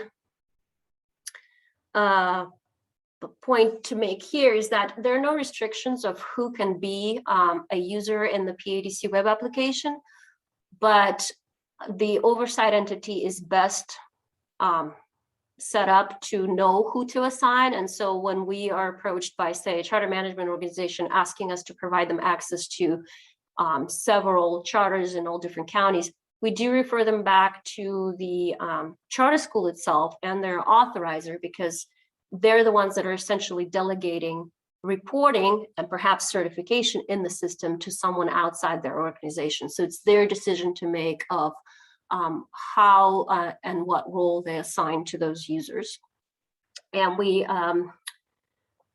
next point I wanted to make was the administrative assignments will be driven by decisions on certification and data flow, which kind of goes along with what I just mentioned, is envision how the data flow should go, envision how certification should go, and then determine how to assign an administrator. And basically, you could have an administrator logging onto the system just to certify the data. You could have the administrator logging onto the system to do the data entry, data validation, and certification. It could all be done by the same person, or there could be multiple people involved on the same, say, attended school district record. And as I mentioned earlier, local users are able to add or modify user assignments at any time as everyone adjusts to this new reporting environment. Maybe after we go through P1, say an LEA wants to completely change their user assignments because what they did at P1 didn't work or was cumbersome and whatnot. So that the user management will be available all the time, and changes can be made at any point. And lastly, this is the last slide. For those that are working in the system, please refer them to our website. We have a web page for principal employment data collection. We have a user manual that we're already on version 2 and will be on version 3 come December as we add content. We try to cover everything in that user manual. And we do have a new email where we're getting a lot of questions, and the questions are great. And that is simply padc@cde.ca.gov. And now, if you don't mind, I'm going to try to stop sharing on this screen. And how are we doing on time? We have about 10 minutes, huh? I wanted to show you, and the system might have kicked me out. So what we wanted to show you today was kind of a little bit of a simulation of the system. Hopefully you can see my screen right now. Can somebody just give me a yay that you can see the principal apportionment data collection on my screen? We can see it. Super. Okay. So this is what the test system looks like. If you have access to the production system right now, you won't see all these things, but that's what it looks like. And in my pretend scenario, I am a administrator for a school district in Contra Costa County. So the Contra Costa County up here is highlighted. I am reporting data for 21-22 P1. And because I'm a school district, I have access to school district and charter school. That's kind of the same as we currently have. And so I got this is just for a sample. I assigned myself to 3 school districts, but most likely a single person will be assigned just to 1 school district. But in my simulation, I'm pretending that I am I'm an Antioch, and attendance school district is what I'm interested in reporting. And as you can see here, there's data that has been saved. And that is because I didn't want to do all the keying and data reporting. I had designated another user, D Salerno SD, to report data and validate it, because validation can get kind of gnarly. And if you're not in the nitty-gritty of data reporting, you may get confused by the validation rules, and that's what we used to call check save. But here in the screen, you can see that it's attendance school district, Contra Costa, Antioch. I have this data ID, which is a label. It's our new name for certification number. It was saved by De Salerno School District, it was validated. There's one record, there are no errors, no warnings, and data passed validation. And because data passed validation, it's all good, okay? I am ready to certify it. If data validation says no, I cannot certify it. But I'm going to certify this record, and I want to show you in how quickly this loads is going to depend. This is not bad right now. The first time somebody uses this, it might take a while to load. But as the computer remembers the application, it will all go much faster. So here's certification details. So pretend that this is essentially replacing the piece of paper that folks used to sign for attendance school district. It has the same information. Oh, let me show you this, See how when I hover over, this is my fake test account.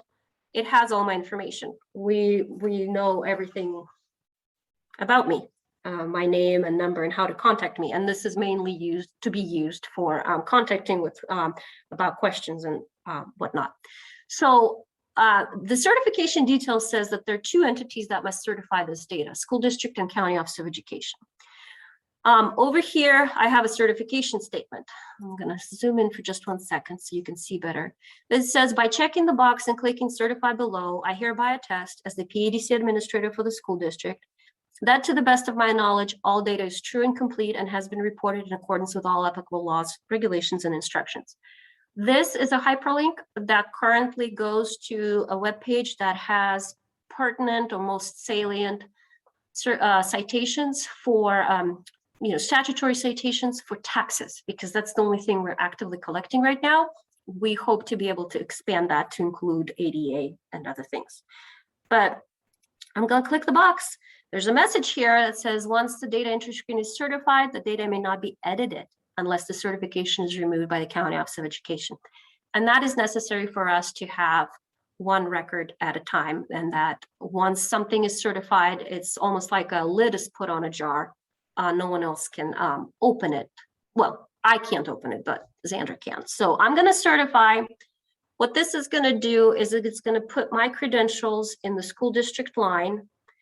And then Xandra is going to get an email. And it's going to be very specific. It's going to tell her that one of the records that she's responsible for has been certified and it's now ready for her. And so my username for this demonstration is PDC Demo School District. I certified and it has the date and time. So I am going to stop sharing my screen and hope that,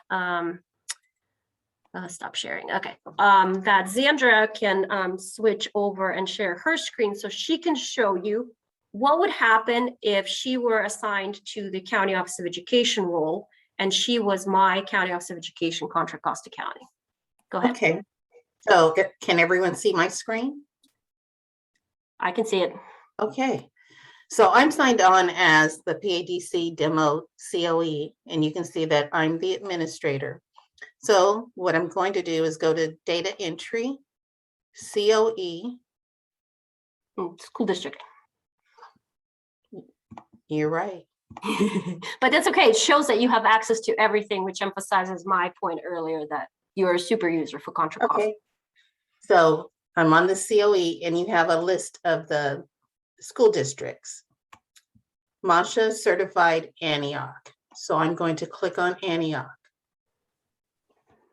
And the data entry screen should come up. So here you see all of the data entry screens that Antioch could enter.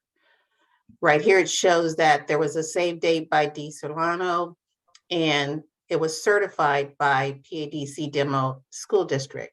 So I'm going to click on the attendance school district.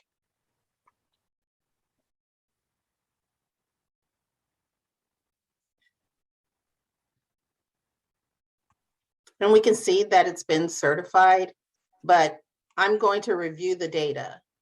And when I click on the other tab on line B5, there's no data entered for the traditional transitional kindergarten. So I'm going to click on certification because I need the school district to enter data in line B5. So I'm going to click on view certification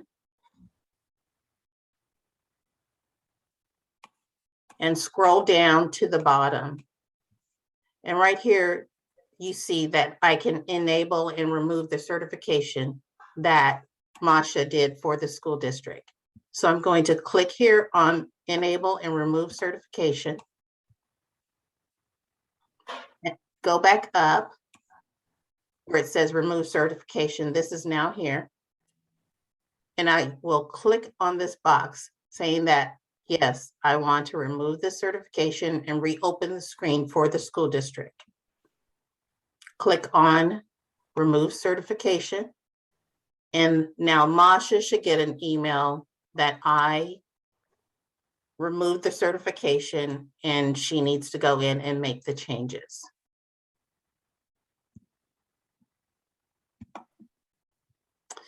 And I'm going to stop sharing so Masha can show her screen to go back into the data entry screen. Oops. I'm clicker happy here. Okay. And so I am back where I was. I haven't moved from the screen. It still shows my certification, but if I refresh the screen, you can see, I'm just going to go to view data, and I get an automated message, but Xandra also gave me a call and said, hey, you forgot to report your TK data. And so now I can, before this was all disabled for me, but now I can report my TK data. I will just put a fake number here. And don't worry, Contra Costa, this is all in a separate database. No one's messing with Antioch's data for real. We would not ever allow that. And so I resaved my data. My TK number is here now. I now have a new data ID because the data set has changed. So there's a new label. It now shows that I'm the one that last saved it. But because I saved new data, I need to revalidate it. And so validate button is enabled for me. I'm going to revalidate it, hopefully pass validation on the first go. And it's thinking and going through a bunch of rules. And I passed validation. So I am going to certify again and then switch back over to Xandra because we want to show you one more thing where we have a different screen that allows an entity to certify multiple records. So it's spinning. Okay, so I'm going to recertify.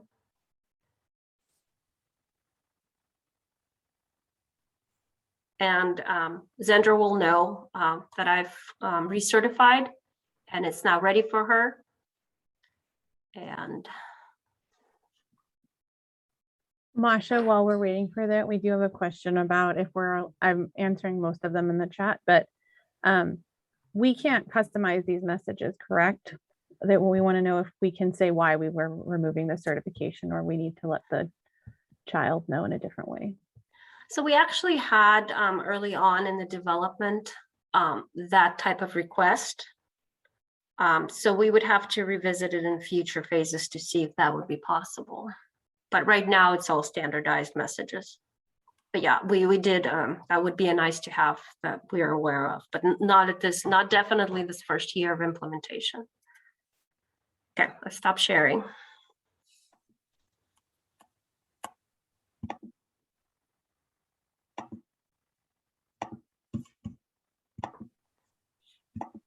Okay.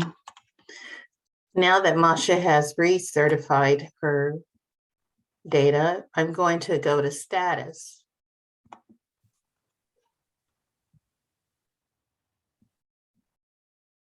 And under the status screen, it gives me a list of all of the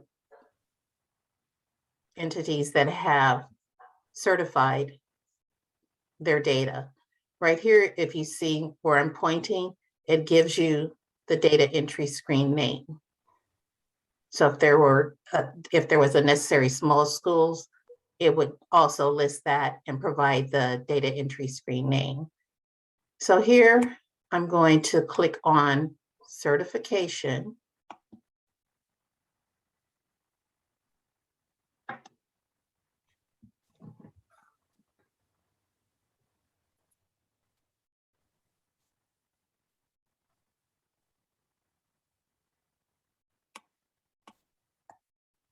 And I can see Antioch is here. I'm going to select Antioch. And then here's the certification for the county office that says that I'm hereby certifying this record for Antioch Unified. I click here and then I certify.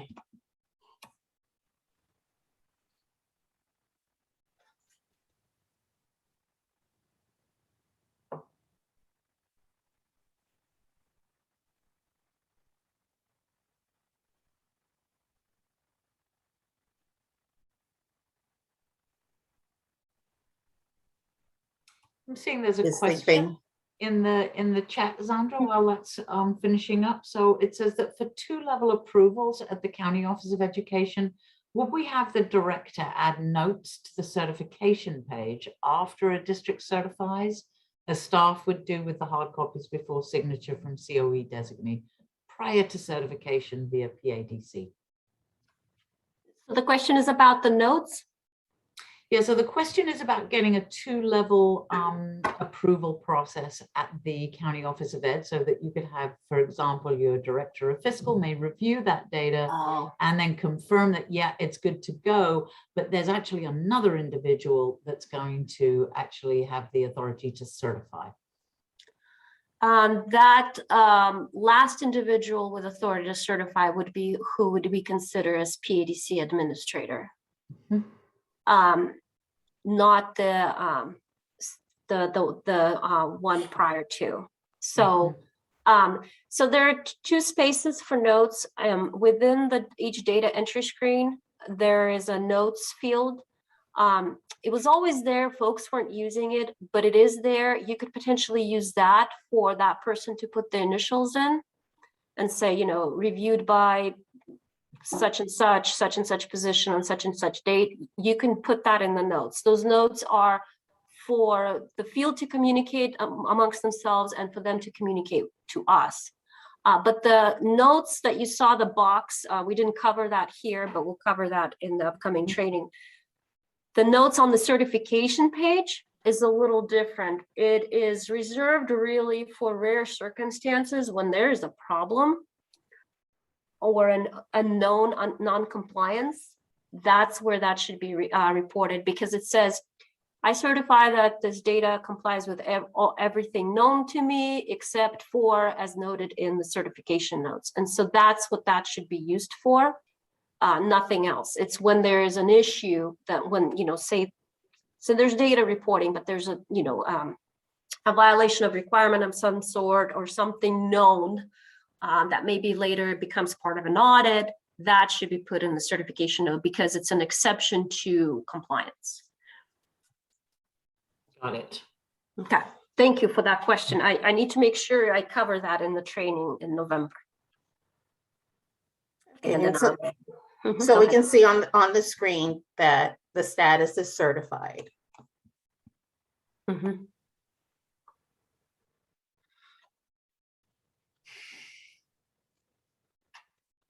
And when I click on the entity name, it shows that the county office certified the date and time that I certified.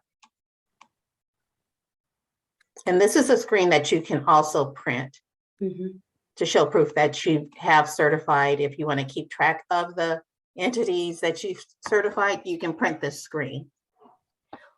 Or you can print it and attach it to, say, a pen and paper certification. Right. If in the prior scenario, you wanted the first person to certify electronically and the last person to certify in pen and paper, you just attach this document. You can also print the actual record itself. You just use the regular print feature of Chrome to do so, and store it is either PDF or paper. There's some tips and tricks that we'll cover in the training about printing very large records. But in general, anything can be printed using the web browser print button. Right, and I wanted to show this screen also. It's the status screen. So if you go back to the status screen, you can also see that it's been certified by the school district and the county office, and it's approved for transfer to CDE.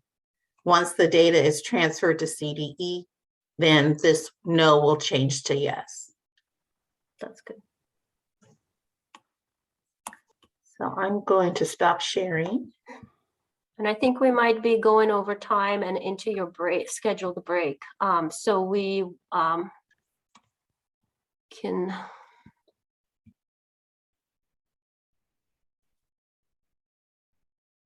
Do you want me to read the questions that we have? There's one, I think there's one, the last question is the only one we haven't responded to either verbally or typing.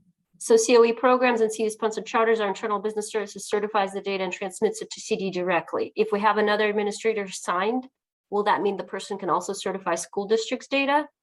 Yes. So the county administrator assignment reaches over or covers the entire county. You can have more than one COE administrator and split the duties, whereas one certifies district data and another one certifies charter school data. So you could have multiple COE administrators and say, if we have a question about a certain data set, we'll call the specific COE administrator that certified that data. We won't just call the first name on the list. We'll go to the person that's most familiar with the data.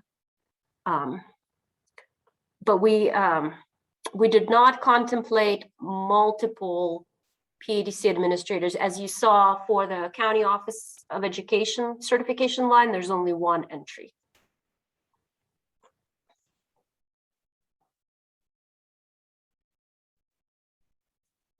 All right, Masha, I'm not seeing any further. Oh, no, we do have maybe one more thing has come up in the, oh, it's a thank you.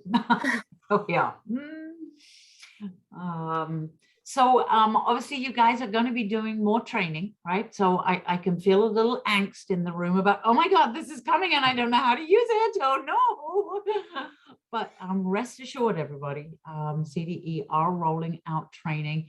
And will you be notifying folk through the PACE listserv when the training is available? Mm-hmm. Mm-hmm. Beautiful.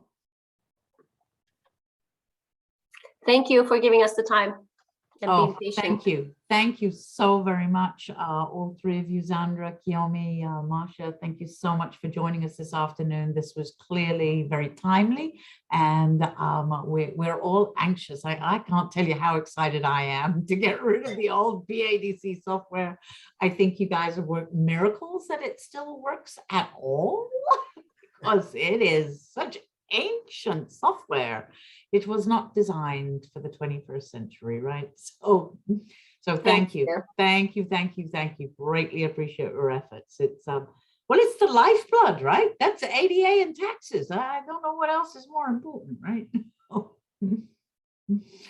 Thank you. All right, everybody. So we are running just a little bit late.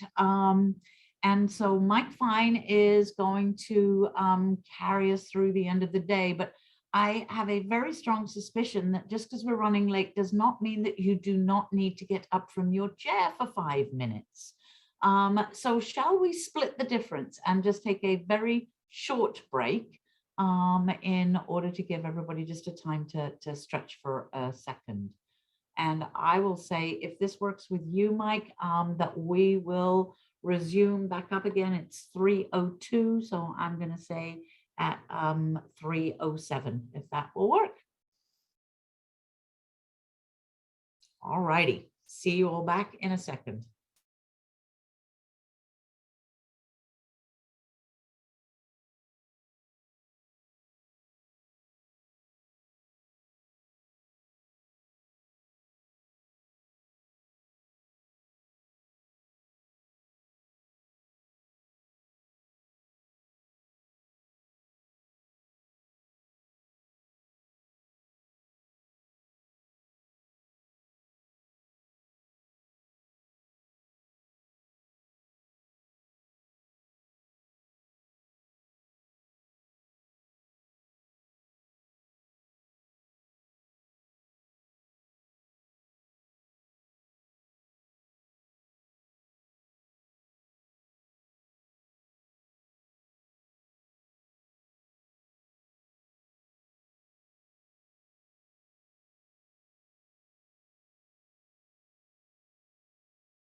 Kate. I just want to make sure you can hear me. I can. Beautiful. Wonderful. And do you have sharing rights, Mike? I'm hoping you have been promoted, yeah?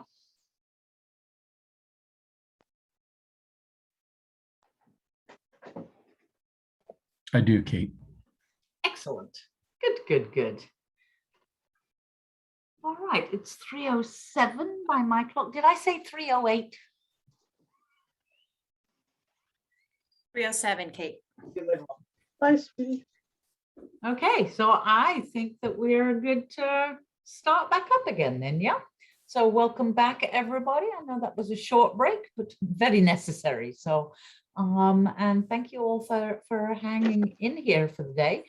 And I'm very, very pleased to welcome Mike Fine, CEO of FICMAT. I don't believe that Mike needs introducing to any of you here. He is our trusted partner.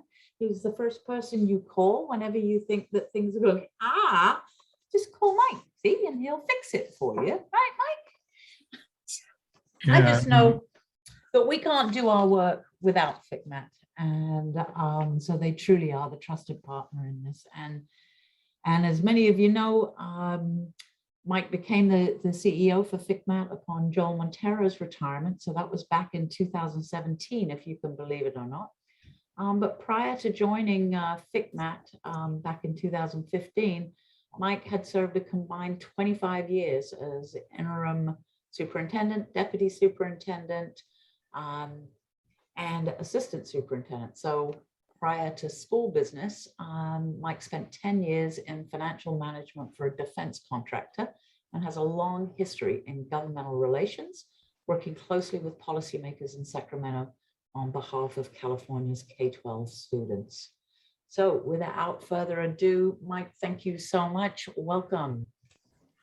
Thank you, Kate. And I am in a hotel room in San Francisco, and I have my laptop, so I don't have my second screen with me. Can you guys just indicate whether you can see the slide or not? And I can't see you. Okay. Yes, perfect. All right, perfect. Well, good afternoon, everybody. My pleasure to be with you this afternoon and to take you home here. Well, not literally take you home, but to take you home to the end of the day. And so I just want to reflect and thank Kate for her leadership in putting this on, and in so many years of being on a panel at this conference and in her other activities. I think it was about 6 years ago at this conference that I first met Kate, and I was sitting in the audience and Kate was on a panel. And I just thought to myself, wow, that is just one very skilled, smart lady, great accent, right? And in that 6 years, I've really gotten to know Kate and her work and the work of her team at Marin as truly one of our leading experts at county offices. So Kate, thank you for your leadership today. Thank you for your leadership truly every day in supporting everybody. I have a long list of items to talk about. I'm going to try to do it fairly quickly. I'm going to probably spend more time on the issue of declining enrollment than on other things because I consider it to be the greatest, most significant fiscal risks that we're facing right now. For those of you that follow the headlines, you'll see that I've made several recent comments that somehow have got me in multiple news articles and television interviews and some other things in the last several days. So it's just that time of the year, right, where we're starting to think about next year. We're starting to really come to terms with what's ahead of us. So I think we all kind of have a good sense of where we're at. We are somewhere along this journey of the pandemic, certainly not at the beginning, certainly not at the end. Our colleagues at the state and in Washington have showered significant one-time pandemic relief funds on our districts. In fact, it is a significant current year challenge, just the fact that we have so many funds and how we message that. And that certainly becomes a challenge when we're messaging the abundant resources that we have, along with this idea that we need to look to the future. and see where we're at when all these funds run out. And so that certainly creates a challenge as we speak to folks and as we message our situation in our districts, in our counties, in our community. We have certainly seen categorical programs resurrected. I hope this is on a temporary basis, but I suspect we're going to see a few new programs even in the next year's budget, because there's ample funds for the legislature and the governor to agree to do that. Current year revenues we'll look at more carefully in just a moment. They're certainly tracking higher, and so that's good news. Independent study, which most of you chose to not be experts on, ignore if you could, et cetera, is really no longer that quiet program in the far corner of the district, but it is right now squarely in the crosshairs this year, and I suspect will be for the next couple years as we continue to evolve in how we meet the needs of kids for whatever reason that they are not taking advantage of in-person instruction. And then the big topic, really, most districts, over 60% officially, but when we get this year's data factored into that, most districts in the state, well above probably 70%, are experiencing declines in student enrollment. So we're also, as part of this afternoon, hope to explore how your county is approaching the reserve cap. I probably should have done a poll, Kate, to ask this question. How your county, the various options, but I didn't. But you can ask yourself that question and think through it as we talk about the approaching reserve cap. Your planning for 22-23 and your guidance to your school districts and charters, and how you review budgets and interim reports. Obviously, you've just finished the budget review process. You have first interim coming up here very shortly. And then as we explore all of this, obviously has an impact on our daily work. Let's not forget the context that we are operating in this year. There's a need for a lot of grace by everybody. And I think, frankly, the state, and I'll share this opinion later, I think, frankly, the state is leading that effort in extending to all of us a lot of grace in helping us through, providing us some flexibility, and so on. And I'll go into more depth in that in just a second. Also, related to what's going on, I think it's important that we remind ourselves of the context that our schools work in. We've always worked in a context of state and district and federal, the community, our students, our employees.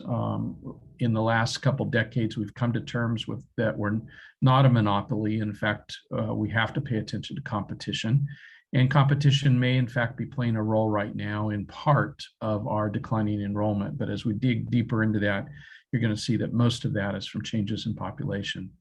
I insert a new element here in context, and that's public health. It's certainly not new to us, but it has been in the background for many decades. Immunizations are not new. Tracking students to ensure that they have necessary shots is not new. Quarantining students, the concept of that is not new. If we have unvaccinated kids and we have a measles breakout, the quarantine process is well defined in regulation. It's well defined in practice with our public health partners. But obviously, COVID-19 has brought a whole new attention to that. So what's different than norm, other than the public health, is we are doing much more instruction virtually, and therefore there are some influences from tech companies and others in that space. We are dealing with increasingly divisive communities, whether it's an argument over the vaccine itself or the mandate around the vaccine or masks or you name it. Our communities are becoming more and more divisive. We, as you all appreciate, have this enormous infusion of state and federal dollars, but much of it is one time or certainly for specific purposes. And so that's obviously what I allude to when I talk about the resurgence of categorical programs. This year's budget certainly was in the context of a recall campaign for the governor.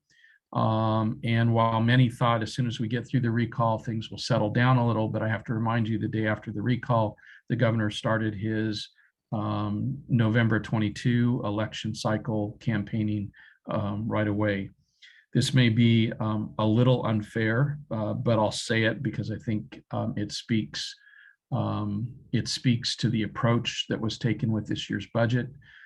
We had one Republican candidate out campaigning with a black grizzly bear, if I recall, cuddly little guy. Not the candidate, the bear was a cuddly little guy. But the governor was out campaigning with the state's checkbook. If you truly look at the state budget this year, anything and everything that votes got funding in some way or another. And so a lot of priorities, a lot of topics were addressed in both the Prop 98 and the non-98 side of the budget. Not necessarily wrong, and all of those are important topics, but it certainly was a different approach.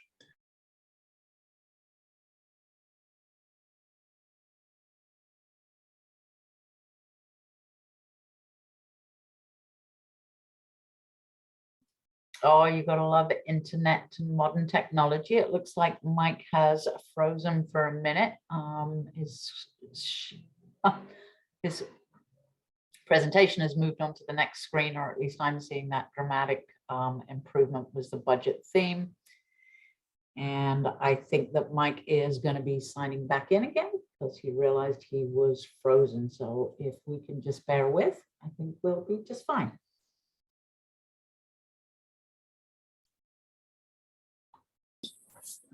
Maybe we didn't need that break after all, Kate. We're gonna break now. Mike, apparently it's the Always first time appreciate we've ever seen you speechless. Yeah, that's right. I'm sorry. That's what I get for being in a high-tech community here. I know.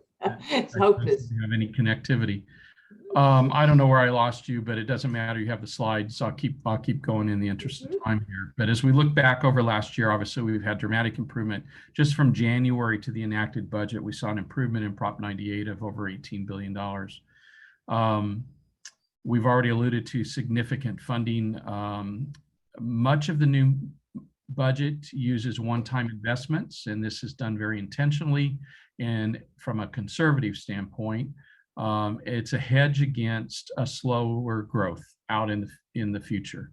And so it's easy for the state to pull back funding that they said was one time than for them to pull back funding that is part of an ongoing program. And I've already mentioned it, it's worth mentioning again, declining enrollment trends are threatening the stability of school districts across the state. So obviously an important topic for me and for each of you to consider. With respect to numerous one-time investments, I've already alluded to this, it's a hedge really over out year slower 98. I don't think the out year those in the next couple years. I think we're going to see continued revenue growth in the next couple of years, but certainly out into the future, we're expecting some slowing. We certainly can't argue about where the governor put the money and the legislature put the money in their final deal, but none of those things, certainly by way of dollar significance, none of those programs are one-time in nature. And yet we've allocated billions in some cases of one-time. They're worthy programs, they're worthy topics, teacher effectiveness, teacher preparation, but there's nothing about that that's one time in nature. Certainly, we've seen a significant portion of the new money this year, 65% for K-12 and 69% for the community colleges is in one time. So while we describe it as a very robust budget year, we have to remember that significant pieces of it are one-time commitments. And then as you all appreciate, categorical programs, which we were doing away with in the LCFF conversion, made a new appearance or reappearance, if you will, in this past budget, which is certainly concerning from a policy standpoint. But understand why the legislature and the governor do categorical programs. They have a state policy interest that they're trying to promote. And they just don't want to give you the dollars as unrestricted and give you the freedom to use those funds any way you want, because you may not invest in that state policy topic, as an example. There are certainly tensions when we deal with unrestricted dollars versus restricted dollars around local control and accountability and the special interests that these funds may support, the idea of unrestricted funds and restricted funds, and maybe, as noted earlier, some influences by election. But we only generally see categorical programs when there's a poop load of money. And I had to negotiate that word with my editors who review the slides. They did not like that word, but my alternative to that word was something that they didn't like even more so. So we agreed on middle of the road here. It's a new technical term in the budget world, and that's poop load. So as we look ahead, as you all know from reports from the Department of Finance and others, that year-to-date August, the state general fund revenues are beating estimates. We're up over $8 billion if we count May and June. And you say, wait, May and June is last year, it's not this year. Absolutely true. But understand the budget forecasts we're working with made certain were done in April and made certain assumptions about May and June. And so it is appropriate that we look at how did May and June come in. And so between May and June, July and August, September data will be out any day. I was hoping it would be out before today and I'd update it here, but it'll be out any day. We're over 8 billion. That's certainly good news, but I also would warn you all, it's a little early to be counting those dollars as it relates to your own counties and school districts. The forecasted cost of living adjustments, I believe, are conservative, especially in the early years of the 3-year. The out-year cost of living adjustments the Department of Finance published, I think over the 3 years are pretty solid, but I don't think they're the right numbers for each of the years. I think they will be higher in the early years and a little lower in the 3rd year out, but over the 3-year period, probably okay. One thing that we have to watch carefully though, as it influences COLA, and that's inflation. Inflation across the country. Remember, the COLA is a calculation of a national number. Its affordability is determined in the state budget, but the COLA itself is a calculation from across the country. And we have inflation increases across the country, but to varying degrees. Even from county to county here in California, we have varying degrees of inflation increases. The Inland Empire, Riverside, and San Bernardino is leading the country in some of the highest inflation numbers that we've seen in the past decade. I guess Tom and San Bernardino County are out spending a lot of money. The UCLA forecast that was just released a couple of weeks ago uses words like stable and unspectacular. And I thought they were notable that those words are. So basically they're saying, we're going to kind of see right where we're at. It's stable is a good word. Unspectacular is a new word when it comes to budget language and economic language. But I thought it was an important word to stick out there. They don't see any dramatic growth, but they also don't see any dramatic weaknesses. We are well into Prop 98 Test 1 for the current year and next year and likely for the next couple years.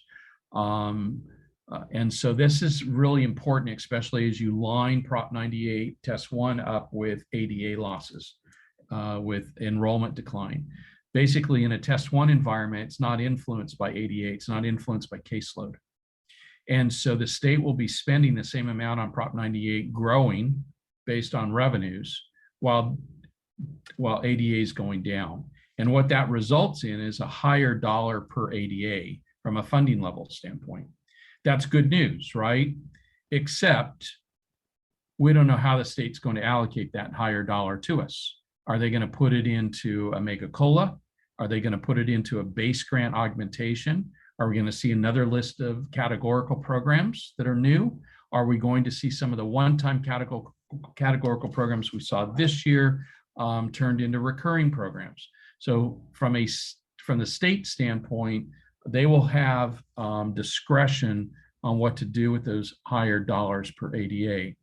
Most of us, I think, would if we were king and queen, we would suggest that go into some kind of augmentation of the base grant and let it flow through the LCFF formula, as that makes the most sense.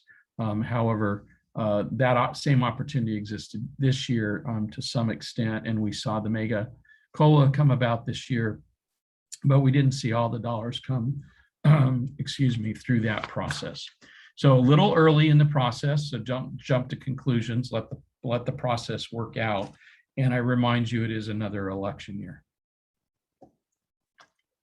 So I want to spend some time on declining enrollment. Some of you just recently attended a workshop sponsored by School Services and FCMAT on this topic, and I'll touch on some of those themes, but try to summarize 2 mornings of workshop here in just a couple slides for you. For the first time in state history, California lost population last year.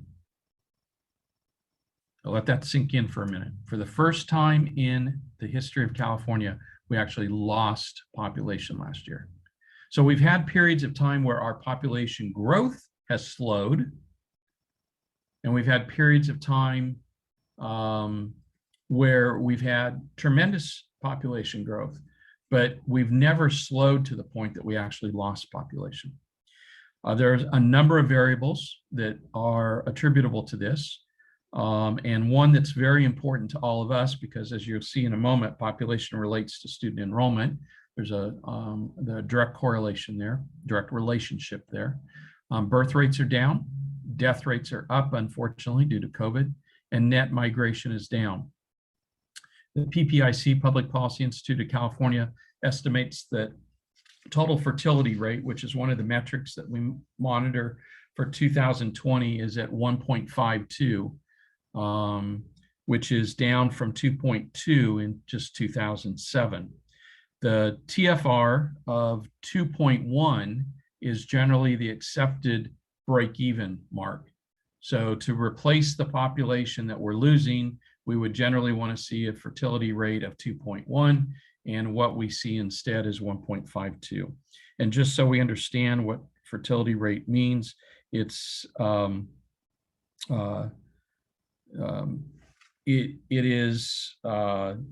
it is what I just said. Actually, I don't need to define it further. It's that metric that we use to determine the break-even point around population.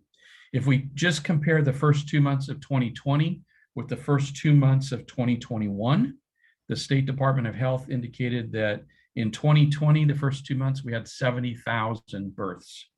In 21, we had 59,000 births in the first 2 months. So that's the most recent data that we have that indicate that the birth rate continues to drop. We are right around 12 per thousand right now. Last year, a little over. Last year, a little under. This year, just a tad over 12 per thousand. The last time we were in the neighborhood of 12 was in 1933, following the Great Depression. And so that's significant. Another comparison point would be in the years of high growth following World War II and 1950s.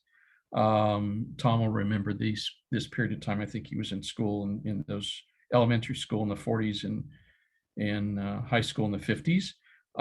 Population growth was at 20, or birth rates were at 25 per thousand, right? So we are at half of what we were during periods of growth.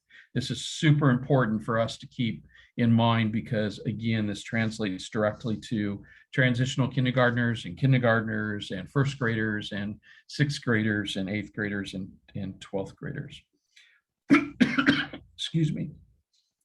Immigration is slowing, and that has an impact on birth rates. What we know from years of data is that women born out in other countries have higher birth rates than women born here in California. And so as immigration slows, we're left with a population that is more heavily influenced by fewer children. There's also some credit, though, that we need to take with respect to the impact on birth rates, and that is that there are fewer teen pregnancies. And this is important credit that's due to our K-12 folks, all of you, and your school districts and our public health officials. And another major factor influencing birth rates is that we have a higher college going rate than we've had historically. Again, a direct result of the good work being done in classrooms all across the state. At the same time, while we have a higher college going rate, we have higher college debt loads. We have a high cost of housing in the state, and we have other broader economic issues.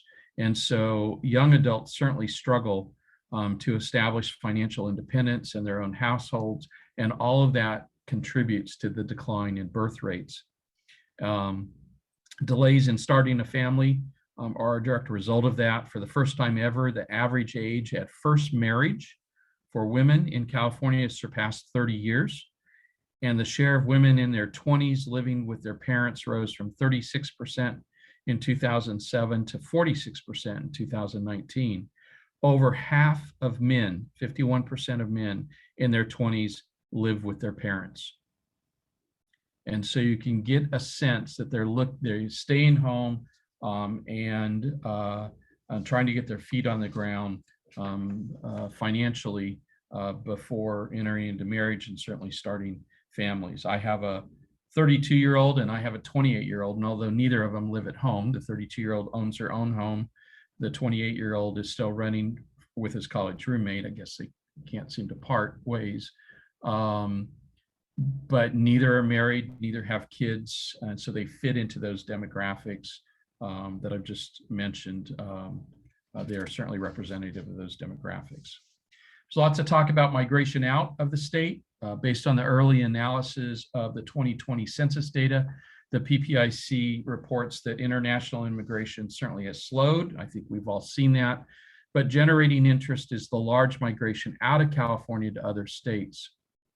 In fact, when we look at a July 2021 California Association of Realtors survey, they asked sellers of homes where their next residence was. Where are they moving to? 18% were in the same city, 15.5% the same county, 19% in another California county, 18% were unreported. So all those categories are between 15 and 18%, right? 15 and 19%. But 29% is in the category of other, and that represents over 26.7% outside of California and 2.3% to another country. And so there is a net migration out of the state. In fact, in this past year, 1.2 million people left California. Well, that's not correct. The net of those that left and those that came in to the state is 1.2 million. It is worth noting the last two bullets on the slide, I won't read them to you, that the folks coming here are working. They are working at high-paying jobs, and they have higher levels of education. Those leaving are generally middle and low-income families. So graphically, as a percentage of growth of California population here, you can see where we've been, where we're forecasted to go. This 5.2% for the next decade, the 2020 through 2030, is likely going to have to be adjusted downward, because in the last year alone, we, as I mentioned when I got started, we actually had a decrease in population, and that was not factored into this 5.2 for the next decade. So you get a sense of where we're headed. I want to bring this now from total population trends down to enrollment. Over 60%, and I would dare say once we see this year's data, we're in the 70 to 80% range of California's traditional public schools are experiencing declines. Last year, actually not last year, between last 2 years, between 2018-19 and 2020-21, all counties but one lost enrollment. And that one only grew by less than 1%. And that one county that grew was Trinity in the northern central part of the state. Kindergarten enrollment is important. And monitoring kindergarten is important. You can see the data here. We normally average around 8.5%. Kindergarten, we've seen it dip down most recently to 7.7, the lowest share of enrollment in a decade. This is an important metric. I suspect most of you in your districts don't look at this metric, would strongly suggest you look at this metric because you'll live with the lower kindergarten for 13, 14 years, right? And so that's an important metric that tells you where we're headed. A stunning metric here to look at in enrollment is the 10-year forecast from the Department of Finance. Between now and 2030-31, they are forecasting a loss of more than 500,000 students. That's the size roughly of LA Unified right now, just so you know. That is a decline of over 9%, and 19 of the 58 counties are forecasted to decline at rates greater than the statewide average of 9%. And that is led by LA County, our largest county by way of enrollment, at 20%. And so that gives you a sense of that. There are also counties, though, that are growing. And if you compare the counties forecasted to lose enrollment and the counties forecasted to grow, you will see a shift from coastal counties to inland counties in that data. So LA, Ventura, Santa Cruz, Sonoma, Santa Clara, Napa, Humboldt, Marin, Monterey, Imperial would be the exception. I don't think of Imperial as coastal. The rest of those are all coastal counties, and they're all forecasted to decline. Counties forecasted to grow in order of significance are Alpine, Sutter, Amador, El Dorado, Sierra, Calavera, San Benito, Mariposa, Glen, and Pace Placer. So keep that in mind as you go through your process. So was the pandemic a bust or was it a big bust? We lost 155,000 kids last year, predominantly in the lower grades. We thought much of that was a one-time loss and that we would start to see it recovered this year, but early data right now does not indicate that we're recovering. In fact, the headlines in the last couple of weeks, and I of course put one of these in just to honor Kate, Marin's, and it's speaking to Marin County, Marin school enrollment is down 5%. LA Unified enrollment drops more than 27,000 students. Their kindergarten alone is by 6,000 students. And by the way, both of those numbers, 27,000 is 3 times what they forecasted. And kindergarten is 3 times their most recent historical loss of kindergarten. And it's not just enrollment, we're also seeing struggles around attendance, right? And the slow startup of independent study, the confusion around quarantine and all that, I'm sure contributes to attendance rates themselves being down. What's important here, and I'll cover this again in just a second, but what do your own numbers show? We don't have statewide numbers yet, right? We haven't certified CalPADs and reported those. CDE hasn't received those and done their analysis, right? But what do your current numbers show? And how do they compare? And it's important to disaggregate the data by grade level because you want to see what your kindergarten numbers are. What kids did you lose last year? How many of those did you recover this year? Who are they and at what grades? It's important to understand, was last year a short-term loss or is it truly extended into this year and so on. So for local attention on declining enrollment, really just a couple points here. You've got to know your community and know your region. Therefore, you have to know your data. And typical ways of forecasting enrollment probably aren't working perfectly as they have in the past, right? You've got to account for this rapid change.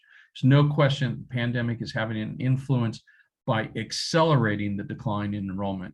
And that's what has me exercised right now. I mean, we've been watching declines in enrollment for a long time. So that's not the surprise. It's the rapid decline just in the last couple of years. And I believe that's directly related to the pandemic.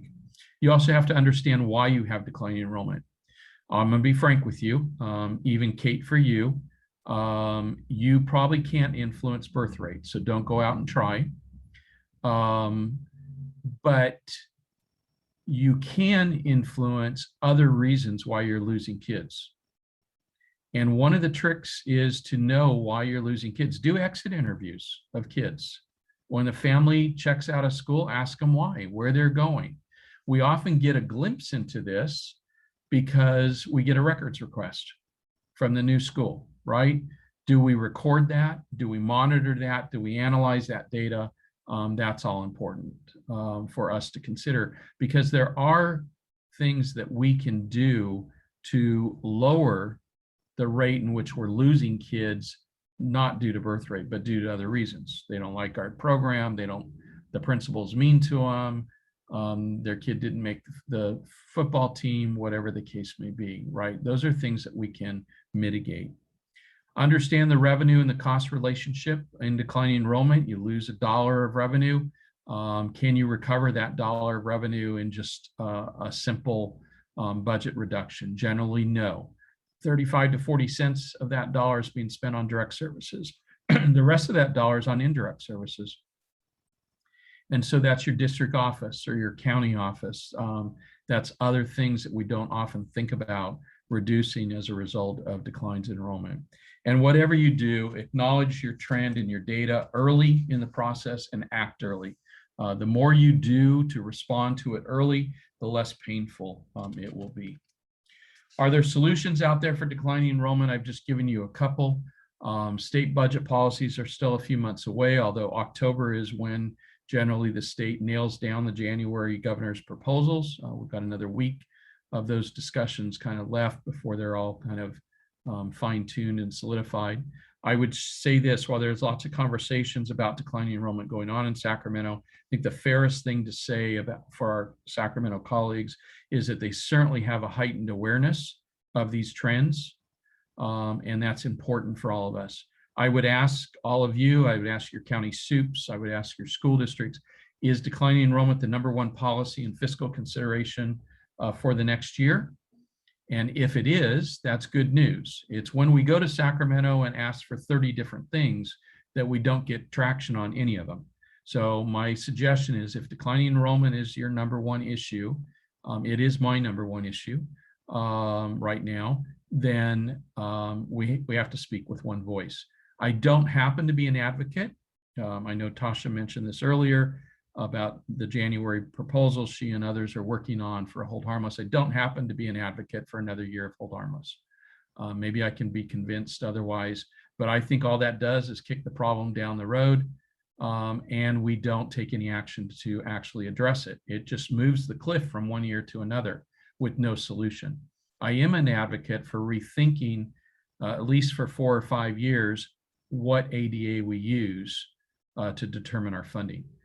For example, I think a 3-year rolling average of ADA would soften the blow, and it would spread the impact out over multiple years. And I don't mean on a permanent basis. I mean, maybe for 5 years, we take a 3-year rolling average. We already use 3-year rolling average metrics for other funding mechanisms and elements. And so it's a concept that's already out there. But I'm sorry, I'm right now, at least, not an advocate for just kicking the problem down the road with no solution. But I also remind everybody that declining enrollment brings opportunities. As the state proceeds with expanded transitional kindergarten, some of you would not, and your districts would not be expanding because they don't have the space or what have you. In fact, declining enrollment opens up space, right? And remember that transitional kindergarten is ADA. It's an additional grade, additional funded ADA at the TK through 3 grade span. Other early childhood programs are not ADA per se, but they are options you can consider for the use of those facilities. I want to switch gears here now and talk about reserve cap. And it was one of the questions I asked early on, what's your county's approach to the reserve cap? Remember, the reserve cap has been triggered. It's not something waiting for a law to trigger it. These laws have been in place for a while. We just haven't had to deal with it. There are 2 different metrics, and they often get confused, certainly when people are on the phone with me, calling me to say, what do I do about this 3% reserve cap? Well, the reserve cap's not 3%, it's 10%. So remember that the 3% is the threshold in the Prop 98 rainy day fund, and that has already been exceeded in this current year. which means it triggers the application of the 10% local reserve cap for beginning next year. While we all are concerned about it, the reality is it's only going to impact a fairly limited number of districts. Remember that all small districts, 2,500 ADA and below, and all of our community funded basic aid districts are exempt from it. County offices are exempt from it. Charters, it's not applicable to charters. So what we're left with is everybody else. And of those folks, the last time we actually looked at their reserves a year ago, there were only about 130 districts that had exceeded 10%. Now I expect that number to be higher right now because of the funding we have as we approach next June. But 130 versus 1,100 school districts is a very different number, right, for us to focus on and to help deal with. There are 3 options for districts: spend down their reserves, ask the county superintendent for a temporary waiver, or reclassify their reserves to avoid the 10% limitation. From FCMAT's standpoint, we don't believe you should spend down reserves just to spend down reserves. If they're part of your spending plan and they're part of your LCAP and so on, then that makes perfect sense. I don't know where every county superintendent is on this, but county superintendents are not going to be jumping for joy if you ask them for a waiver. Some will be perfectly fine with it, others will be absolutely against it, and then we'll have a whole group in the middle here. So make sure you have had this discussion in your county office. You know where your superintendent is on this waiver issue. FCMAT believes strongly that the best solution is to reclassify your reserves. And we actually were advocating that districts did this past year so they could test the waters with their, because there will be some boards that don't go along with that reclassification, in part because they don't fully appreciate and understand it. Every district should have a GASB 54 board policy,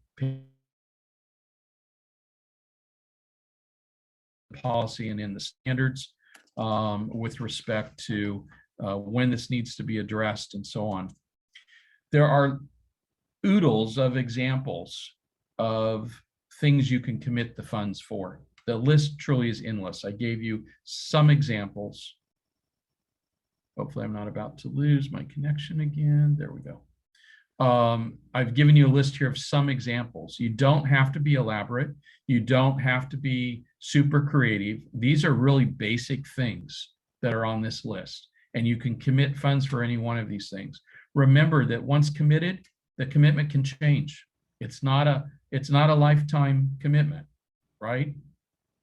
And so as things evolve and change, the board can pass another resolution that changes both the amount and the purpose of the commitment. So I mentioned earlier in my introductory comments that independent studies in the crosshairs, it is, and for all the right reasons, I believe. Understand that we needed to get out of the concept of virtual instruction. The term virtual instruction was giving both the legislature and the administration some heartburn. You'll recall that it was one of the purposes of the recall, or at least stated purposes of the recall of the governor. And so from a policy and a political standpoint, both, the state was interested in backing away from that term. And in the course of doing that, they recognized that they recognized that we used independent study to deliver virtual instruction up to the pandemic, and they looked for opportunities simply to go back to that standard. I would argue the changes that were made are not rocket science. I think we have beat them to death and argued about them and so on, when in fact they were relatively straightforward. Certainly in the context of moving from last year's accountability rules around virtual instruction to the new accountability rules around independent study, there were really few changes, in my opinion. One of the things that certainly caught us off guard was there aren't that many people that are intimately familiar with independent study and how it works and so on. And so our knowledge base of how it works was more limited than our knowledge base of how regular ADA is collected and so on. And certainly our colleagues at CDE in the school fiscal division, Elizabeth, Wendy, and their teams are experts on this and have helped tremendously by providing Q&A and some guidance. All that to say is the guidance that FCMAT's been providing to districts as they were ratcheting up these programs is first, do what's right for kids. Make sure they're taken care of. Don't ignore them. Don't ignore their needs. If they're quarantined, serve them on day one and so on. You can, if you have records for the first couple months of the school year, good records on where your kids were and what services were provided and how they were provided, you can go back and properly categorize that time, and that may help you with your ADA. You can't go back and recreate a record, but you can certainly go back and make corrections to existing records based on the analysis that you've done. I also recommend that once you get your process in place and written down and you've got all your elements together, that you call your auditors and ask them to come review it and get their blessings right now. Don't wait for them to come audit. Call them now and have them bless it. Now, I've heard responses to that advice. My auditors won't bless it until they see the audit guide. You know what? That's fire the auditor if that's their comment. Because number one, the audit guide isn't going to change the law. Audit guide isn't going to change the ed code or the regs. The audit guide is going to tell the auditor how to go about testing to comply with the law. And so if the auditor can't look at the existing code, talk to CDE experts, look at the regs, and build on their own pre-existing knowledge and be able to tell you that your process is sound or not, then they shouldn't be auditing school districts. They should be able to do that without waiting for the audit guide. The audit guide is just going to say, when you go out to test, you're going to take step 1, step 2, step 3, step 4, and so on. And you can quote me. Your auditors will call me and I will tell them, you should get out of the business, retire, go audit, gas company or somebody else, but you don't belong in schools if you don't know what you're talking about. Let me also say this, the attitude of the state is not a gotcha mode. Finance has been clear about this. The administration's been clear about this. Ledge staff has been clear about this. They want accountability. They want to further the state policy interests, and they want you to take care of kids, but they're not asking for your apportionments back. So make your best effort. This again is where grace comes into play a little bit. Make your best effort. Talk to the folks that are going to come in and check things, and that's your auditors. All right, funding cliff. I've touched on almost all of these. We use this term, and this is, does Newton's law, not Newsom's, this isn't a typo, it's Newton's law of motion regarding gravity apply to everything. And what's the law of gravity is what goes up must come down, right? Well, some things go up and stay up, some things go down and stay down, right? So we've talked about ADA, we've talked about declining enrollment, we've talked about we haven't talked about, but it's here. Remind you that unduplicated pupil counts are not held harmless.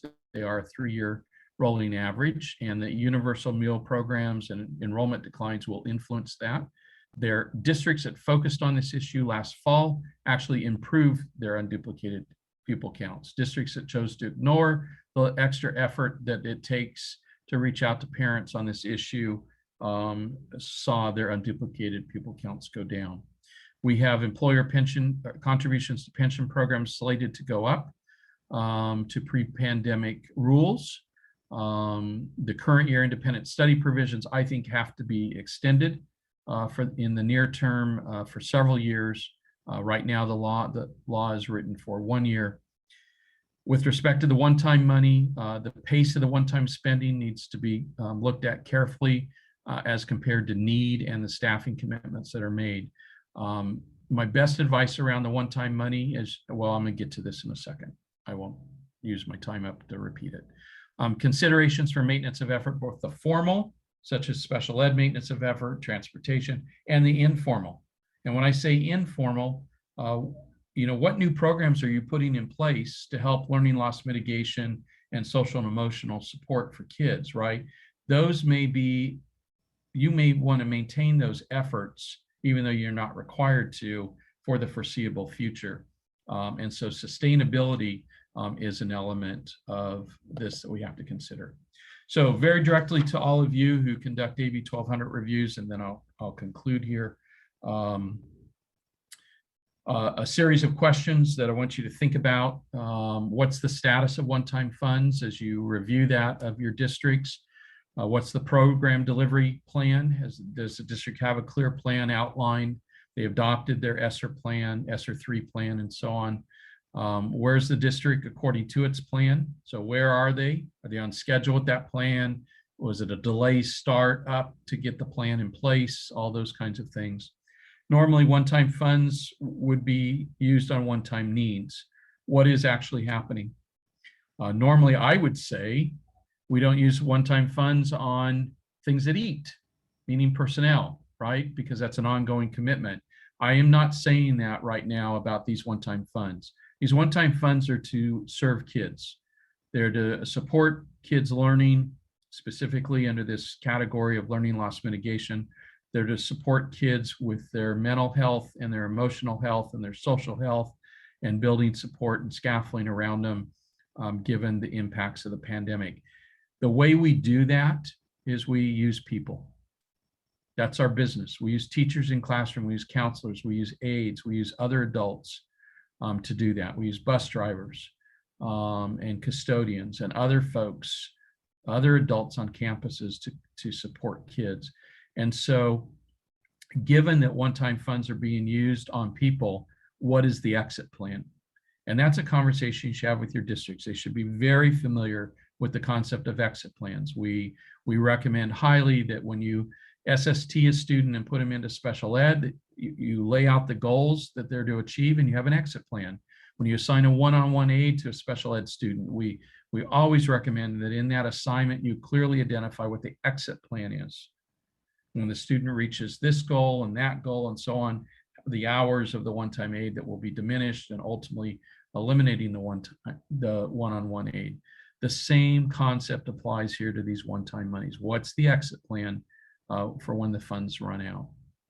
What are the district's reserve levels? Equally important, how are they designated? This gets back to the reserve cap, right? Looking at that now, monitoring that now, it is not too early at first interim report to be asking the district about their conversations with their boards around committing funds if they don't have any committed funds and if they're going to exceed the 10%. What level of detail and supporting documentation exists? Again, with the board's perspective on the reserves. Enrollment and ADA trends, we've talked about it, but obviously these have to be monitored very carefully.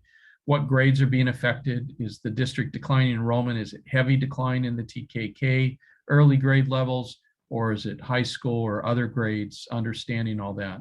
What are the historical relationships between enrollment and ADA? This is a criterion standard item, right in the SACS form.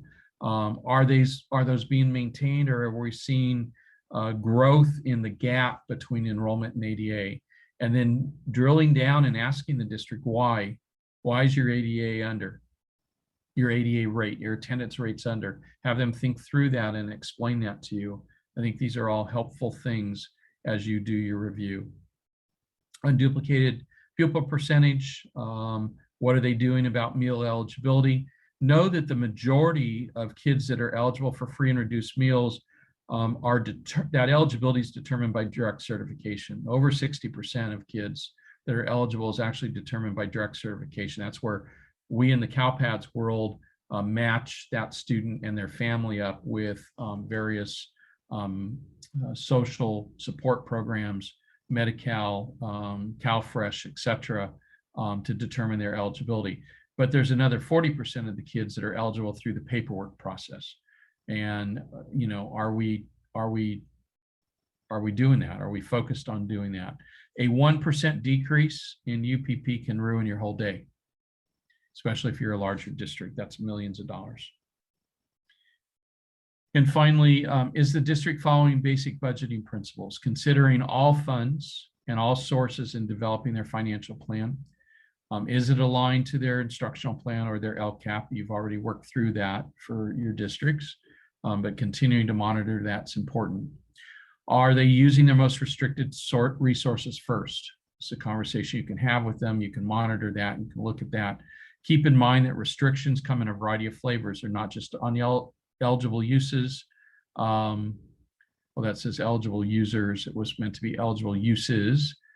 deadlines, but deadlines also are a form of restriction. And look for opportunities, obviously, to mix and match different funding. So for MYPs, I can never not present here and not talk about MYP. It's one of the most critical exercises that districts go through. It's critical in your AB1200 reviews for you to carefully understand the assumptions and make sure that they are reasonable and practical and that the district's accounted for everything. It's very common that we ask districts to prepare alternative MYPs for different scenarios. This is one of those years where that should almost be a mandate, and there's no reason your county can't require it. You just tell your districts now at first interim you want to see MYP for scenario X and Y and Z, and you can define those. But one of them at least should be current, obviously. That's the one they'll be adopting, current reflection of what's going on. Another one with regard to a scenario should be all the pandemic money taken out. You know, looking at their actual structural operation and making sure that they're still a viable going concern when you remove all those one-time funds. Pay close attention to the structural elements, and that's what I'm talking about. What's going to happen next year, the following year, what's their core operation look like. With that, Kate, and all of you, thank you very much. I am happy to answer any questions or comment on anything further, and I'll leave that to you guys. I am not seeing any questions in the chat. Are there any questions from anybody in the audience? I'd like to say thank you, Mike. We're seeing all of those trends, as you see. The declining enrollment, we knew we were on decline here in Marin. Cost of housing is one of the primary drivers of that, but it was ticking along at about a 1% decline. We've now hit a 5% decline 2 years in a row. So where we expected that we were going to pick back students, that potentially, and in Marin County, we lost a lot of students to private schools. So thought, well, we'll get them back. No worries. No, we went down another 5% this year. So it is very concerning as to what that means for the long term. We have just 2 districts subject to the reserve cap here in Marin County, and both obviously state funded, because basic aid community funded districts are exempt from it. I have a horrible suspicion that the funding cliff in 22-23, when they lose their ADA, right, the ADA decline catches up with them, and the pension relief goes away, so they get a double whammy in 22-23. That will take care of their excess reserves. What do you know? Not going to be an issue, which is problematic, right? So in the chat, Laurie, we do have a sample resolution. In fact, I'd be glad to send you the resolution that we created here in Marin County at the beginning of LCFF. We have a committed fund balance that really is a rainy day reserve, and it is set up as a rainy day reserve. What that means is that you have to define how do the funds get into that commitment, but also more importantly, you also have to define, well, when is it raining? When do I get to take money out? Right? So for us, that is keeping our reserves kind of protected. Not that we need that extra protection, but glad to share that with anyone. So not really a question, but I just want to chip in on what year you were in school. No, I don't want to talk about that. We can talk about that Friday. That even in a place like San Bernardino, where comparatively speaking, the surrounding area, we are much lower cost of living, but we are still seeing tremendous declining enrollment and really very low ADA yield from that enrollment. So our districts are experiencing, right around 89 or 90%, where they would be 95 in the past. And it's all, it's all pandemic and contact tracing related. So yeah, it's pretty brutal out there. Yeah, so I want to go back to Kate's example though. Kate, your vaccine rate in your county is, if I remember right, is in the low 90s, right? Correct. Correct. So vaccine is not the reason. We had no protests on Monday, walkouts here in Marin County related to the vaccine. So there is actually a very strong anti-vax community in Marin, which is why we had measles outbreaks here. But we have done extremely well with COVID-19. So we had really anticipated that our enrollment would pick right up this year. We went back to in-person instruction last year. And so we felt that, well, parents have already had the opportunity to go through that angst of, oh gosh, do I feel comfortable sending my child back to school or not? So we'd already managed to work through that in Marin County before school started up this year. So to see the decline again, really quite a shock. Yeah. So Tom, your data is interesting. Obviously, as you collect that data from your districts, you're going to have to look at it and see, how much of that is influenced by the desert versus the valley and the mountains and so on. I looked at some demographic data recently. Big Bear, according to some data I have, Big Bear grew by 100% population in the last 2 years. And that blows me away. Most of the communities that grew significantly, not in enrollment, but population, are little communities. And I do wonder if they're influenced, they were locations of second homes where now people have retired, or even second homes or more rural or vacation kind of homes where people now are able to go to in the pandemic and work from because they're working remotely. So certainly as a county, I would expect the economics would have brought you some population growth. And so, Tom, I met with your instructional folks, I don't know, a month ago or so across your county about the independent study. Even a month ago, they were still struggling with some things. And as you know, you've got some very strong leadership in your own county office on the instructional side to help guide them, but they were still struggling with some basics. There were some questions asked in the meeting I was in that I just thought, okay, this is beyond elementary, right? Concept.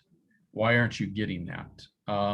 So that could be influencing that ADA. I'll be curious to see as you go through your accounting months, as you go through your attendance months, rather, if that ADA number picks up for you, because they've gotten their plans together and they're serving kids and accounting for them in a more accurate and thorough way. So it'd be very, very interesting to see your data as it plays out over the course of the year. I want to say something, Natalie. This is probably not what you're asking about, but your question prompts this. SB 438, everybody's favorite bill. I'm actually, some of you probably will be surprised to hear this. I'm actually not bothered by 438. It's been coming for years. We've seen it show up in draft trailer, but I've seen it show up in draft trailer bill, maybe not published trailer bill, but drafts that I was working on with the state. Many times I've seen elements of it show up. We saw a big piece of it show up last year when we had a prohibition on classified layoffs for certain classifications, right? And so what is important though, when it comes to the one-time money, if you've hired classified folks with the one-time money, make sure you have them coded properly in your position control and your systems to that one-time money. Don't leave them over here in a unrestricted account and just say, I'm going to transfer this one-time money over here, because in 438 in the ed code section that we added, I can't remember what it was, 45 1 something, subdivision G is a exemption to the March 15th notice for specially funded positions. And these pandemic funds will meet that definition. But if you don't have the employee coded there, you can't, the administrative law judge is never going to go for the idea that you've laid them off because they were specially funded if you didn't code them there. So just from a practice standpoint, and I realize this doesn't impact all of you directly, but your districts, as part of your messaging to your districts, make sure that they've coded these folks appropriately.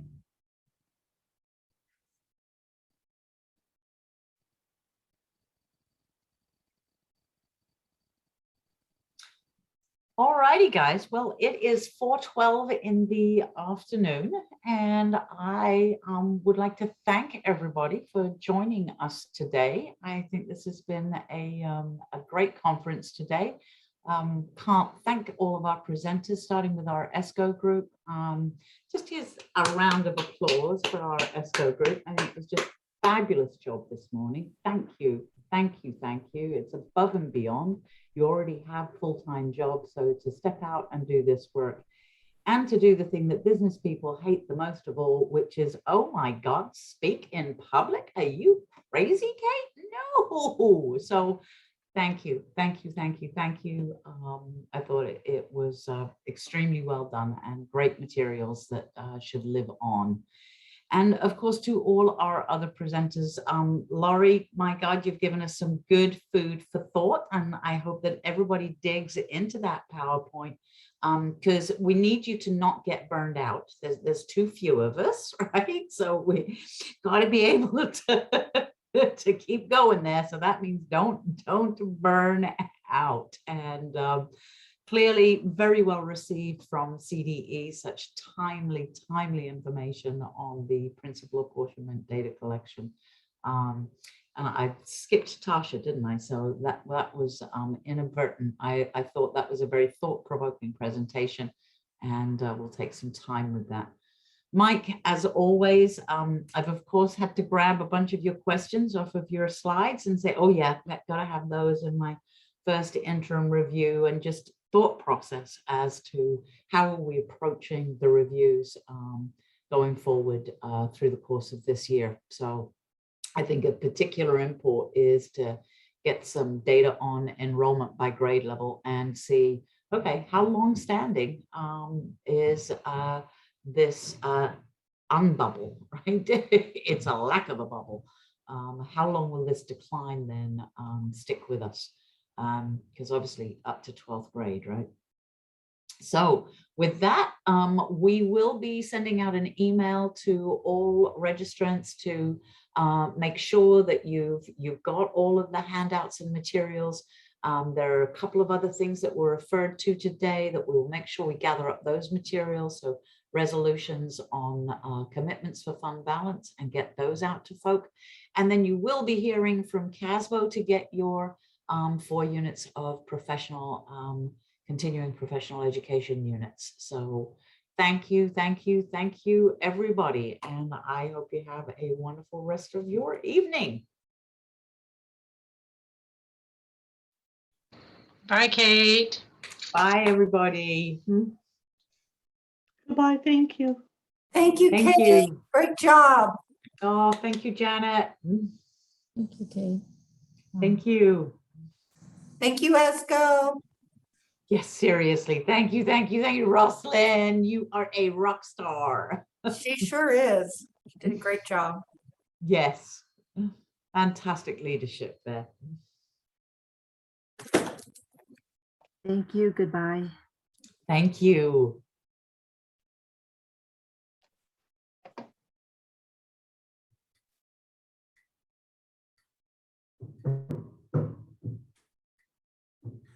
Thank you, Kate. I'll probably connect with you soon. Just, I think we still have the 26th. We do have the 26th set up, I think, for debrief, love. And so what I'll do is I'll try and get the recording and get that to, I have no idea how big it is, right? To be able to share it with everybody. So Yeah, you might need to share a link because that's what I did the last one I did. I couldn't email it out. Yeah, I think that's what we may end up having to do. So I will get on that, my love, but that will all have to be tomorrow because Oh, absolutely. We're done for today. Yeah, yeah. And a big thank you to your staff for doing all the behind the scenes work with the technology. So please. Fabulous, fabulous, fabulous stuff. Yeah, we'd be dead without them. So Okay. All right. I think I'm going to log off. Thank you. All right, my love. Very good. There. And I think we can go ahead and end this puppy Nick. And all right. Thank you so much, Rosalind. You're just brilliant. Take care. Thanks. All right, love.